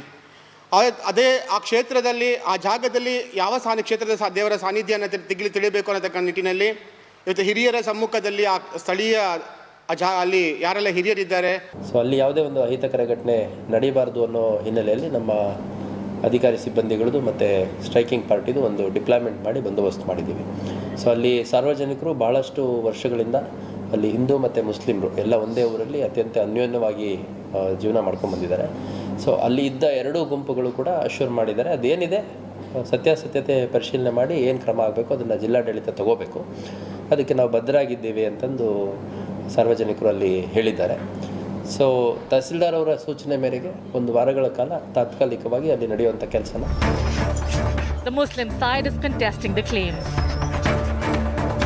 As an MLA, we have requested the district administration, the DC, district magistrate, to do a proper investigation into this and or hand over the case to the archaeological department. Okay. And give us a clear picture. What is the issue? Like, what is the structure? What kind of, whether a temple was there or a Jaina Basidi was there, we want to know. That's the whole issue. Is another legal battle looming over Mangaluru's Gyanvapi movement? With Karthik in Mangaluru, Bureau Report, India Today. Water scarcity and searing temperature have made the lives of the people in Rajasthan miserable. The state is battling a big water emergency. The common man is standing for hours in a long queue and struggling for every drop of water. The acute water shortage has affected various parts of Rajasthan, including the state's capital, Jaipur. Devankur with this ground report.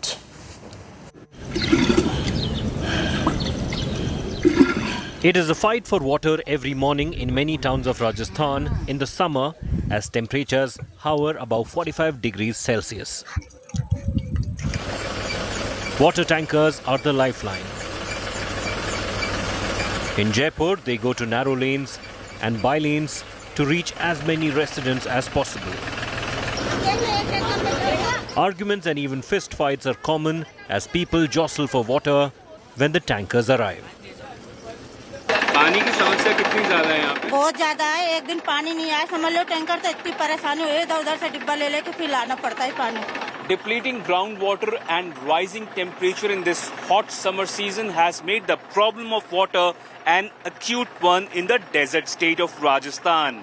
Whether it be Dausa, Pali or Jaipur, thousands of people have been grappling with water crisis and want some succor from this problem, which does not seem to be ending anytime soon. एक दूसरे से औरतों मार कुटावल हो जाती है पानी के लिए. बरसातों में तो एक दिन छोड़कर एक दिन आता है. एक आज यहाँ आया है ना, कल हमारे उधर आएगा. In Nangal Bersi village in Dausa district, women gather around this one hand pump every evening after returning from work. The wait in the queue for water could last hours. अब जो पानी दे रहे हैं उनको वो खारा पानी और ये सब गलत मिक्स करके खाड़ा बंदे का वगैरह, उसकी वजह से लोगों को, बुजुर्गों को उल्टी, दस्त, पेट की तकलीफ, बच्चों को पेट की तकलीफ, बुजुर्गों को पेट की तकलीफ, ये असहनीय है. साला हमारी बेटी खांसू पानी ले आओगी तो डर और लागा जे अकेली कहाँ जाओगी, तावड़ा कमाया बड़वा दे रिश्ता इतना बंद करूंगी. There have been several protests and agitations for getting regular water supply in Rajasthan. But successive governments have failed in ensuring clean drinking water for its voters. With Devankur in Jaipur, Bureau Report, India Today. Slipping to a break. When we return, lots more coming up. Stay with us on India Today.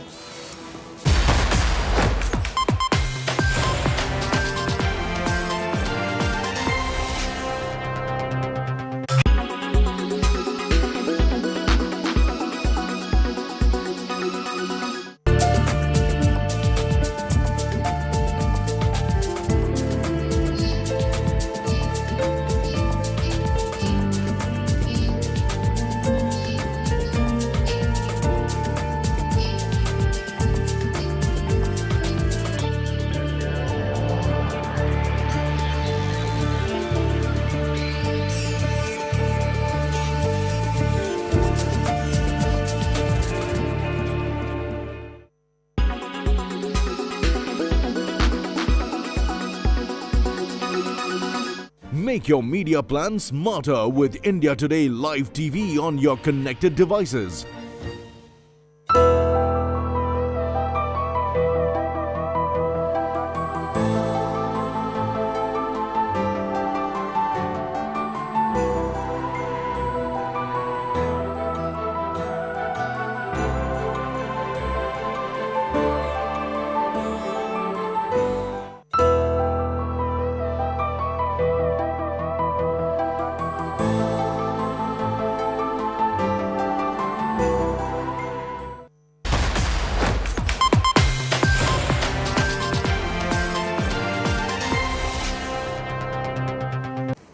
The national capital woke up to a fresh spell of rain and wind, providing some much-needed respite from the heat wave conditions.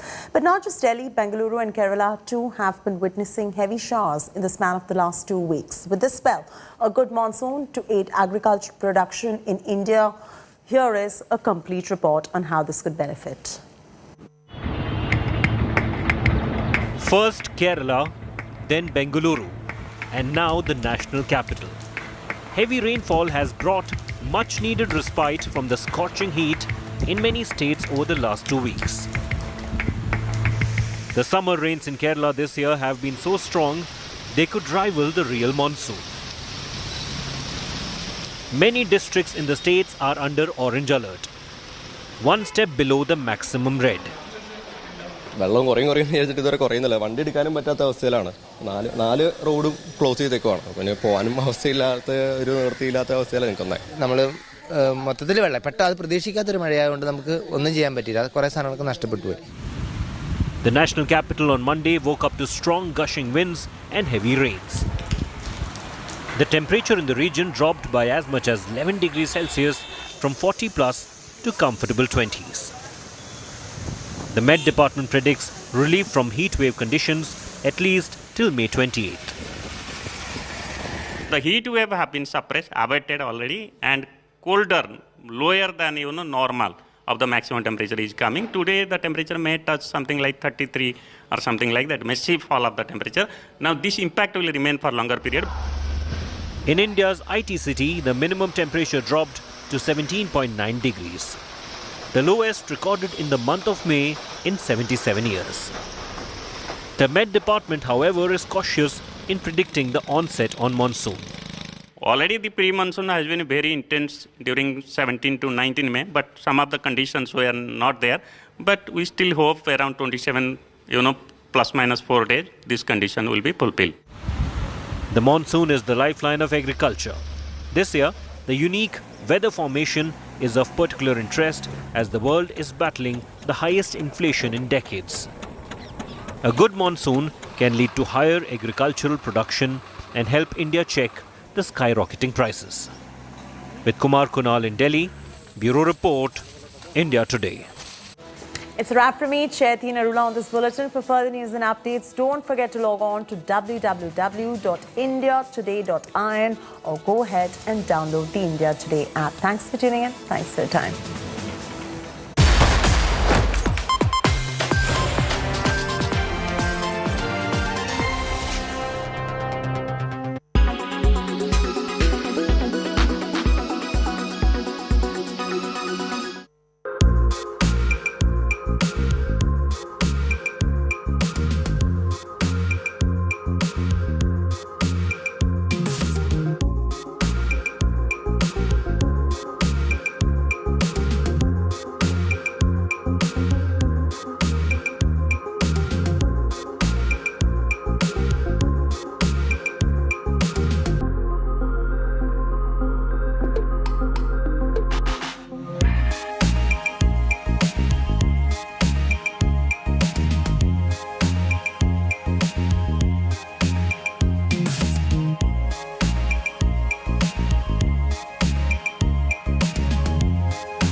Hello and welcome. You're watching In the Club. My name is Aditi Nagpal Girotram. First up, 2 days after his arrival in the French Riviera, Ranveer Singh's pictures with Deepika Padukone at one of the events at Cannes Film Festival went viral on social media. The duo was seen spending a fun evening with Rebecca Hall, who's also a jury member at Cannes this year. Take a look.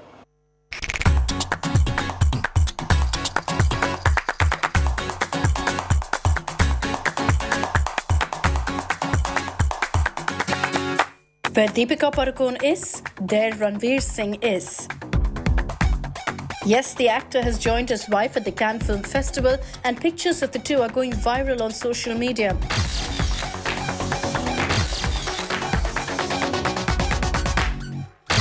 In the photos, Ranveer can be seen having a gala time while posing for the camera along with Deepika at a Dior event.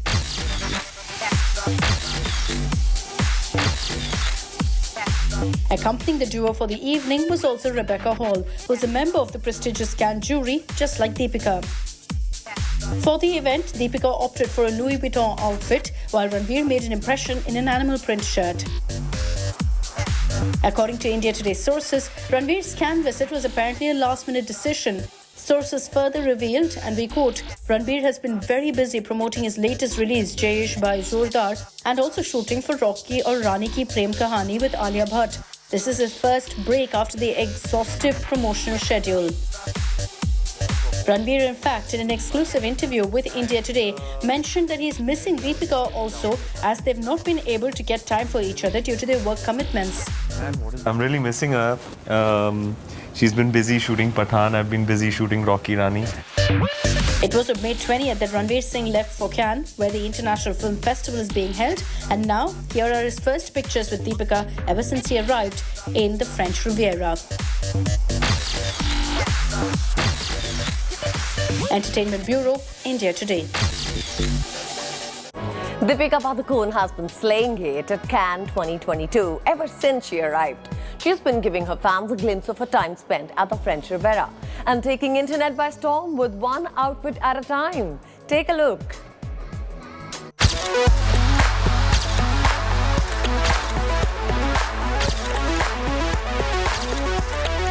With one outfit at a time, Deepika Padukone has been making appearances at Cannes in different outfits. The actress has now hit the streets with a stylish sartorial pic.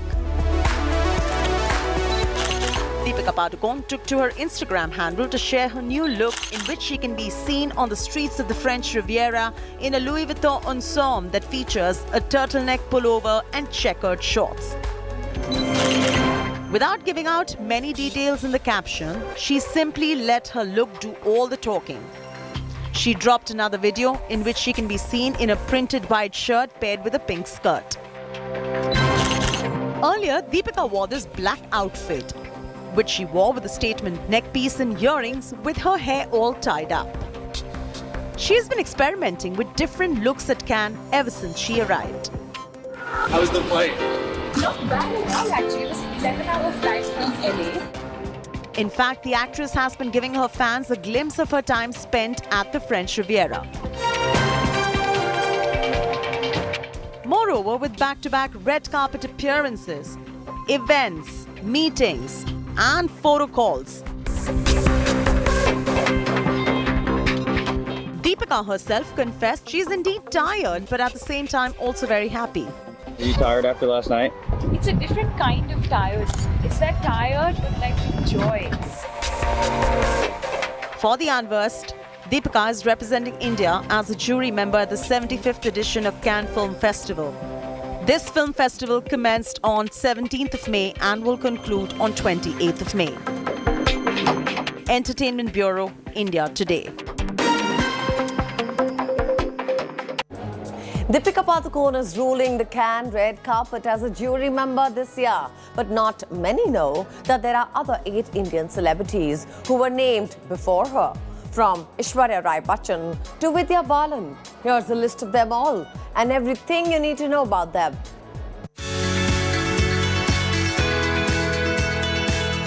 Deepika Padukone, being one of the jury members at the Cannes Film Festival, is for sure a proud moment for all Indians. But not many know that she is not the first star from the country to have been chosen to take the jury's chair.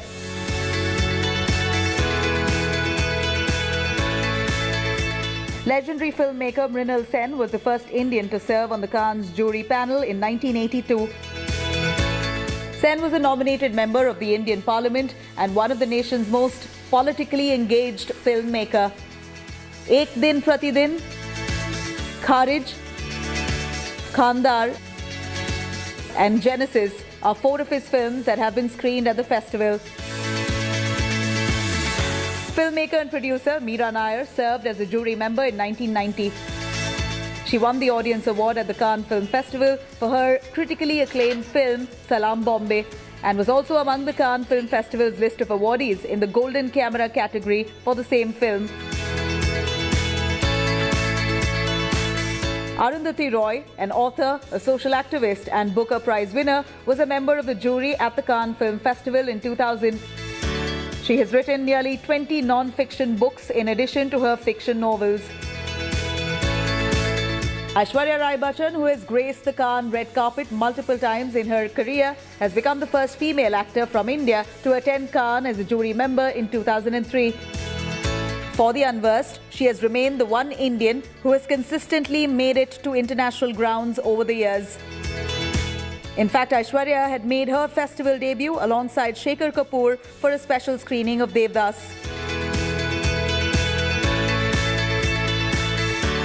After Aishwarya Rai Bachchan in 2005, the second Indian actor who was chosen as a jury member at the coveted 58th Cannes Film Festival was Nandita Das. She is known for her unique choices and has helmed films that are diametrically opposite from mainstream Hindi cinema, including Fire. In 2018, Nandita's film Manto received huge appreciation at Cannes.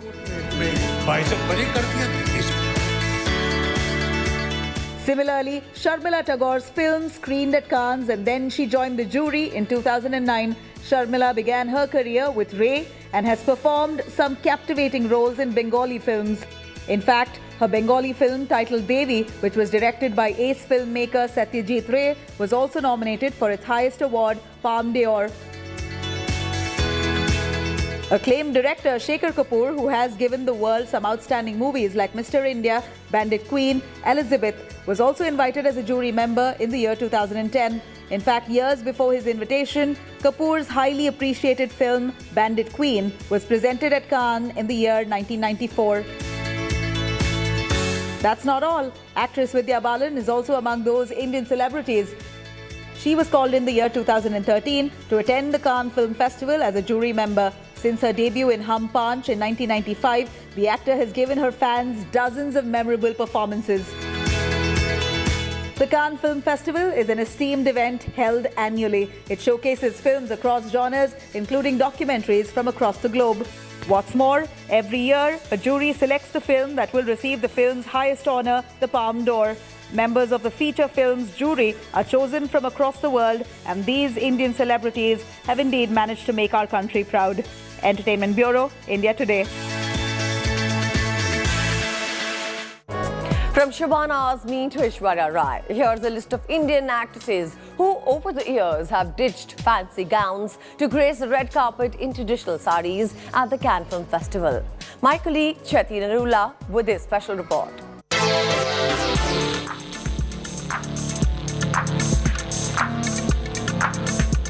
It was 1976 when Shabana Azmi and Smita Patil caught the attention of the French Riviera in saris when Shyam Benegal's Nishant was nominated for Palme d'Or. In 2009, the Cannes Film Festival saw jury member Sharmila Tagore in an elegant floral printed yellow chiffon sari with classic pearls. This tradition continued in the later years that followed. From Sonam Kapoor to Deepika Padukone and even Aishwarya Rai, many of the blockbuster actors have chosen the traditional drape several times, ditching the red carpet gowns. Sonam Kapoor. She walked the red carpet at Cannes 2013 wearing a fusion sari by Anamika Khanna and a nose ring. The following year, she wore an Anamika Khanna sari and paired it with a choker and understated clutch. Aishwarya Rai.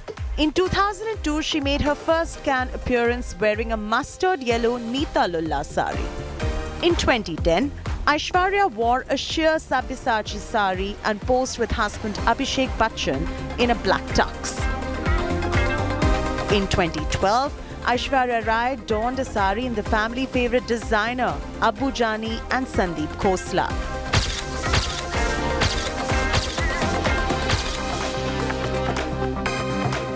Vidya Balan, who anyway loves her saris, is also on the list. In 2013, she wore a red sari as a jury member at Cannes. For one of her looks, she went completely old-school traditional and she opted for an olive green silk sari and full sleeves burgundy blouse, a Sabyasachi ensemble. Sari gowns are very much in fashion and Diana Penty wore this white sari gown. Deepika Padukone. She wore white and gold sari for her first Cannes appearance. Back then, she chose an ivory and gold Rohit Bal ensemble. And this year, she wore a glittery Sabyasachi sari that had mixed reactions coming in.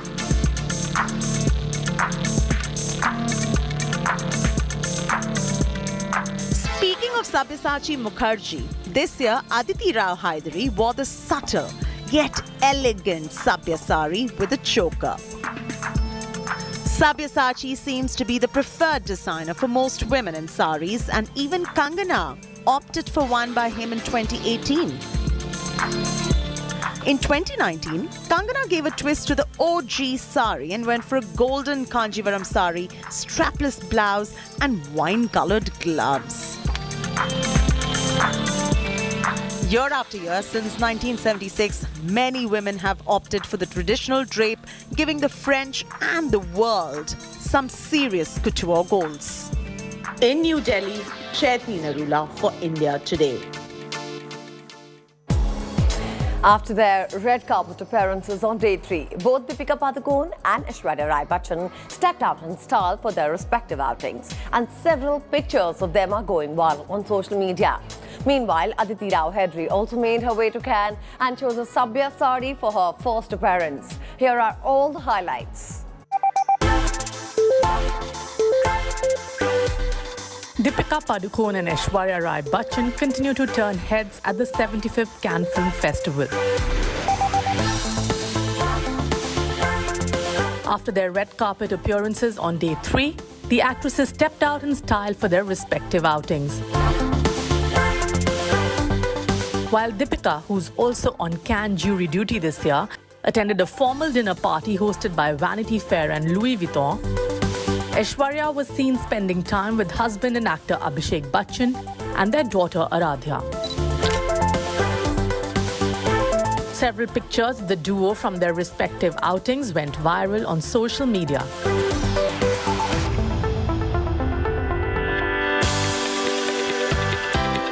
Deepika, who's the ambassador for Louis Vuitton, opted for a casual look for the party.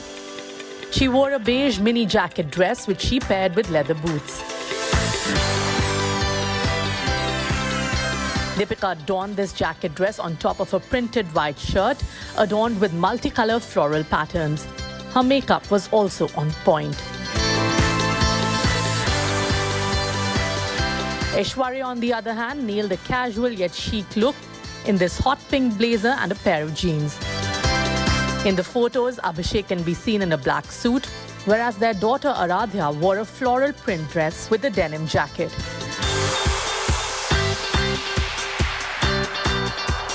Meanwhile, Aditi Rao Hedri has also made it to Cannes 2022 red carpet. For day 1, the actress wore an ivory sari designed by Sabyasachi. She tied her hair in a bun, opted for a red lip shade and finished her look with a choker neckpiece. Later in the day, she shared a couple of pictures of herself in formal attire. In the photos, she can be seen in a blue striped shirt, which she paired with dark blue trousers. She donned a statement belt around her waist and accessorized her look with a pair of earrings and rings on her fingers. For the unversed, Cannes has returned after a gap of 2 years owing to the novel coronavirus pandemic. The 75th Cannes Film Festival commenced on May 17. Entertainment Bureau, India Today. Anne Hathaway and Julia Roberts made their red carpet appearance for the premiere of Armageddon Time. While the duo turned heads with their outfits, it is their diamond necklace that has made all the right noise at the Cannes Film Festival. Here's a special report by my colleague Dipali Patel.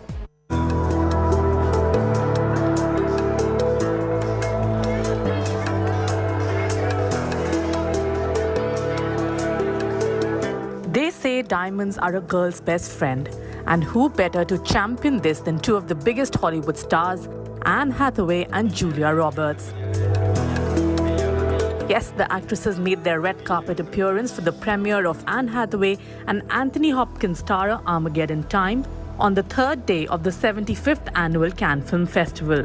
While Anne wore a white ensemble featuring a bandeau, arm detailing forming a back bow, and a floor-length skirt, what actually caught the attention was the Bulgari Mediterranean Reverie necklace, which had a royal blue 10,715 carat diamond.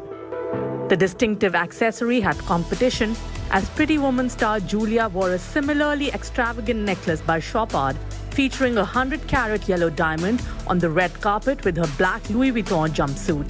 She completed her look with black heels and by leaving her curly locks open. Julia Roberts' entire get-up also got attention from Bollywood celebrity Kareena Kapoor Khan, who took to social media to share her photo from the gala and wrote, "Obsessed." Both the actresses Julia and Anne flashed smiles to the cameras as they posed on the red carpet for the premiere. Later in the evening, to present the Chopin trophies to the breakout acting tile, Sheila Atim and Jack Lowden to a star-studded gala dinner, Roberts switched into a Dior bar jacket with a glittering brooch. Entertainment Bureau, India Today.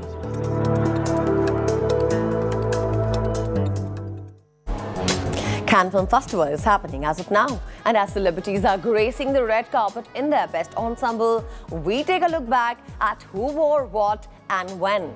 Basically, tracing the stunners from the year 1955 to 2019. Take a look.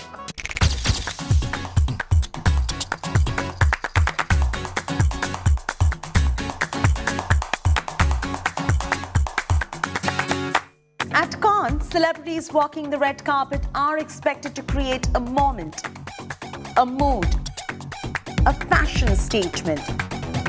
What makes this festival interesting is the couture of the guests who go the extra mile with their ensembles for the red carpet.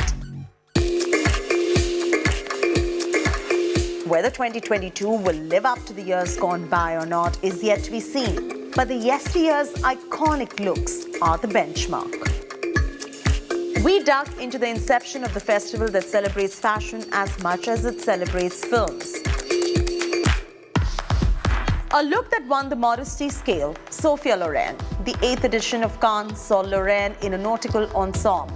Simple yet elegant pleats, white heels were a statement. Well, definitely a far cry from the over-the-top dramatic maximalist ensembles that rule the roost today. Elizabeth Taylor, in a crown with a white dress, was the 1957 highlight. Her red Olan Miller gown in 1987 stood out as timelessly as her charm. Lady Diana's outfit by Catherine Walker in 1987 Cannes was the understated elegance that is a miss today. This dress, FYI, was sold at an auction in 2011 for a whopping £137,000. The 90s bid farewell to elegance. Madonna was the one who set the tone in a Jean-Paul Gaultier underwear as she set the tone to experimental fashion in the 90s. Sharon Stone followed suit when she unceremoniously opened her Valentino gown to reveal her sequin play suit. Mila Jovovich in 1997 showed up in a rather futuristic outfit, again a Jean-Claude. The 2000s welcomed maximalism. In fact, there were two guests who stood out and created a larger-than-life statement in the sunflower gown and a biscuit gown. Sophisticated glamour took center stage with Isabelle Huppert in an all-black Balenciaga. Bella Hadid in 2021 made headlines with this attention-grabbing set of golden lungs.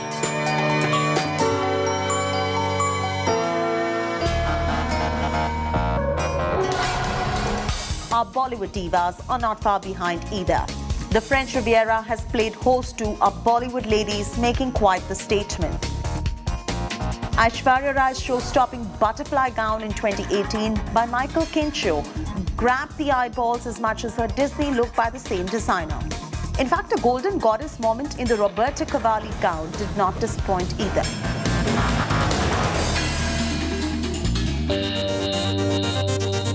Deepika Padukone, though, has been the real showstopper with a wardrobe at the Cannes.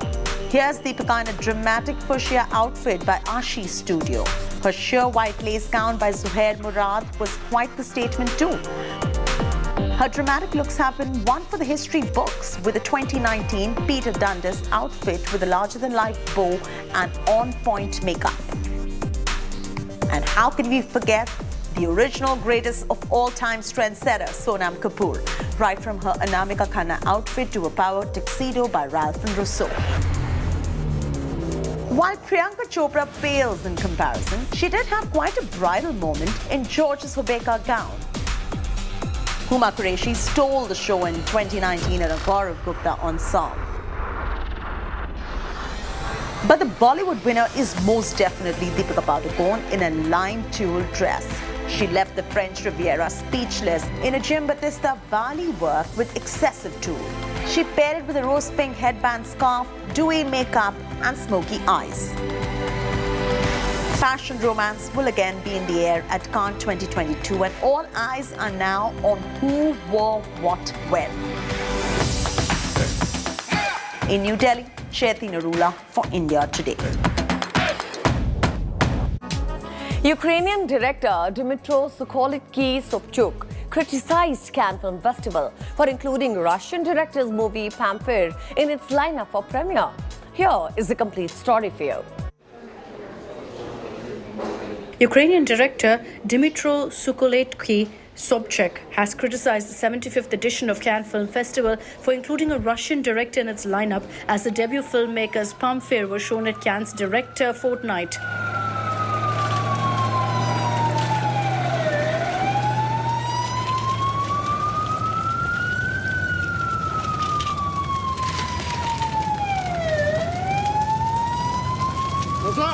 The festival has banned official Russian delegations from attending. But Russian dissident Kirill Serebrennikov, who's spoken out against the invasion of Ukraine, premiered his in-competition film Tchaikovsky's Wife at the festival.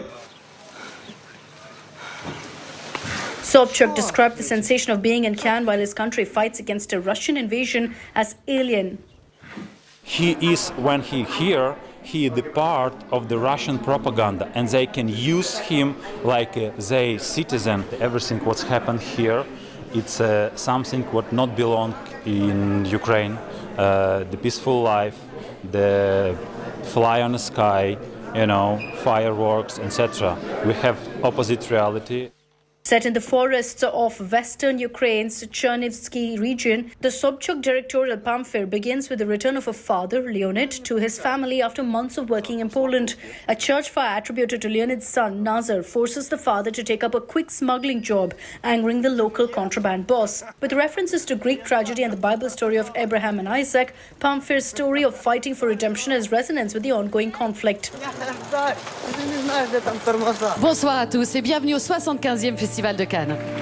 For the unburst, earlier Ukrainian President Volodymyr Zelensky made a surprise appearance at the 75th Cannes Film Festival that kicked off on May 17th in France. Écran du monde libre. Il nous faut un nouveau Chaplin qui prouvera que de nos jours, aujourd'hui, le cinéma n'est pas muet. In a live satellite video address from Kiev, Zelensky asked for the cinema world's solidarity with Ukrainians in the face of the Russian invasion. Enfin, nous devons gagner dans cette victoire et nous avons besoin. He spoke at length about the connection between cinema and reality and even drew references from Francis Ford Coppola's Apocalypse Now and Charlie Chaplin's The Great Director.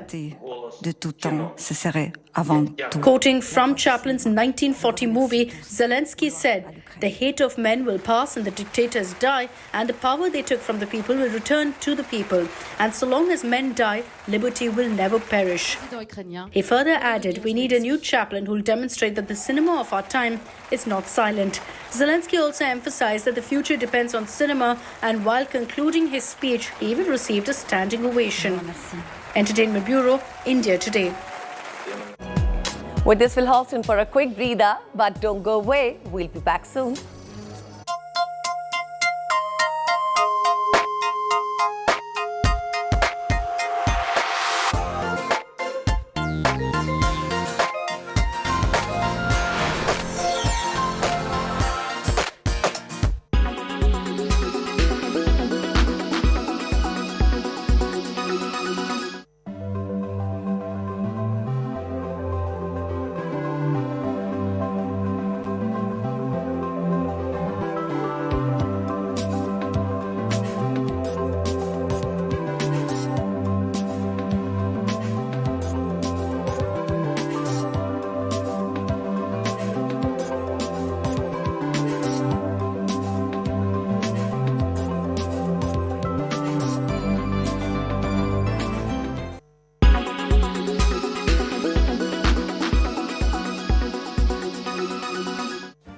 Make your media plan smarter with India Today Live TV on your connected devices.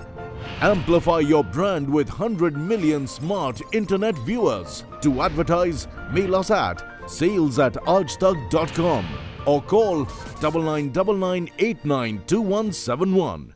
Make your media plan smarter with India Today Live TV on your connected devices.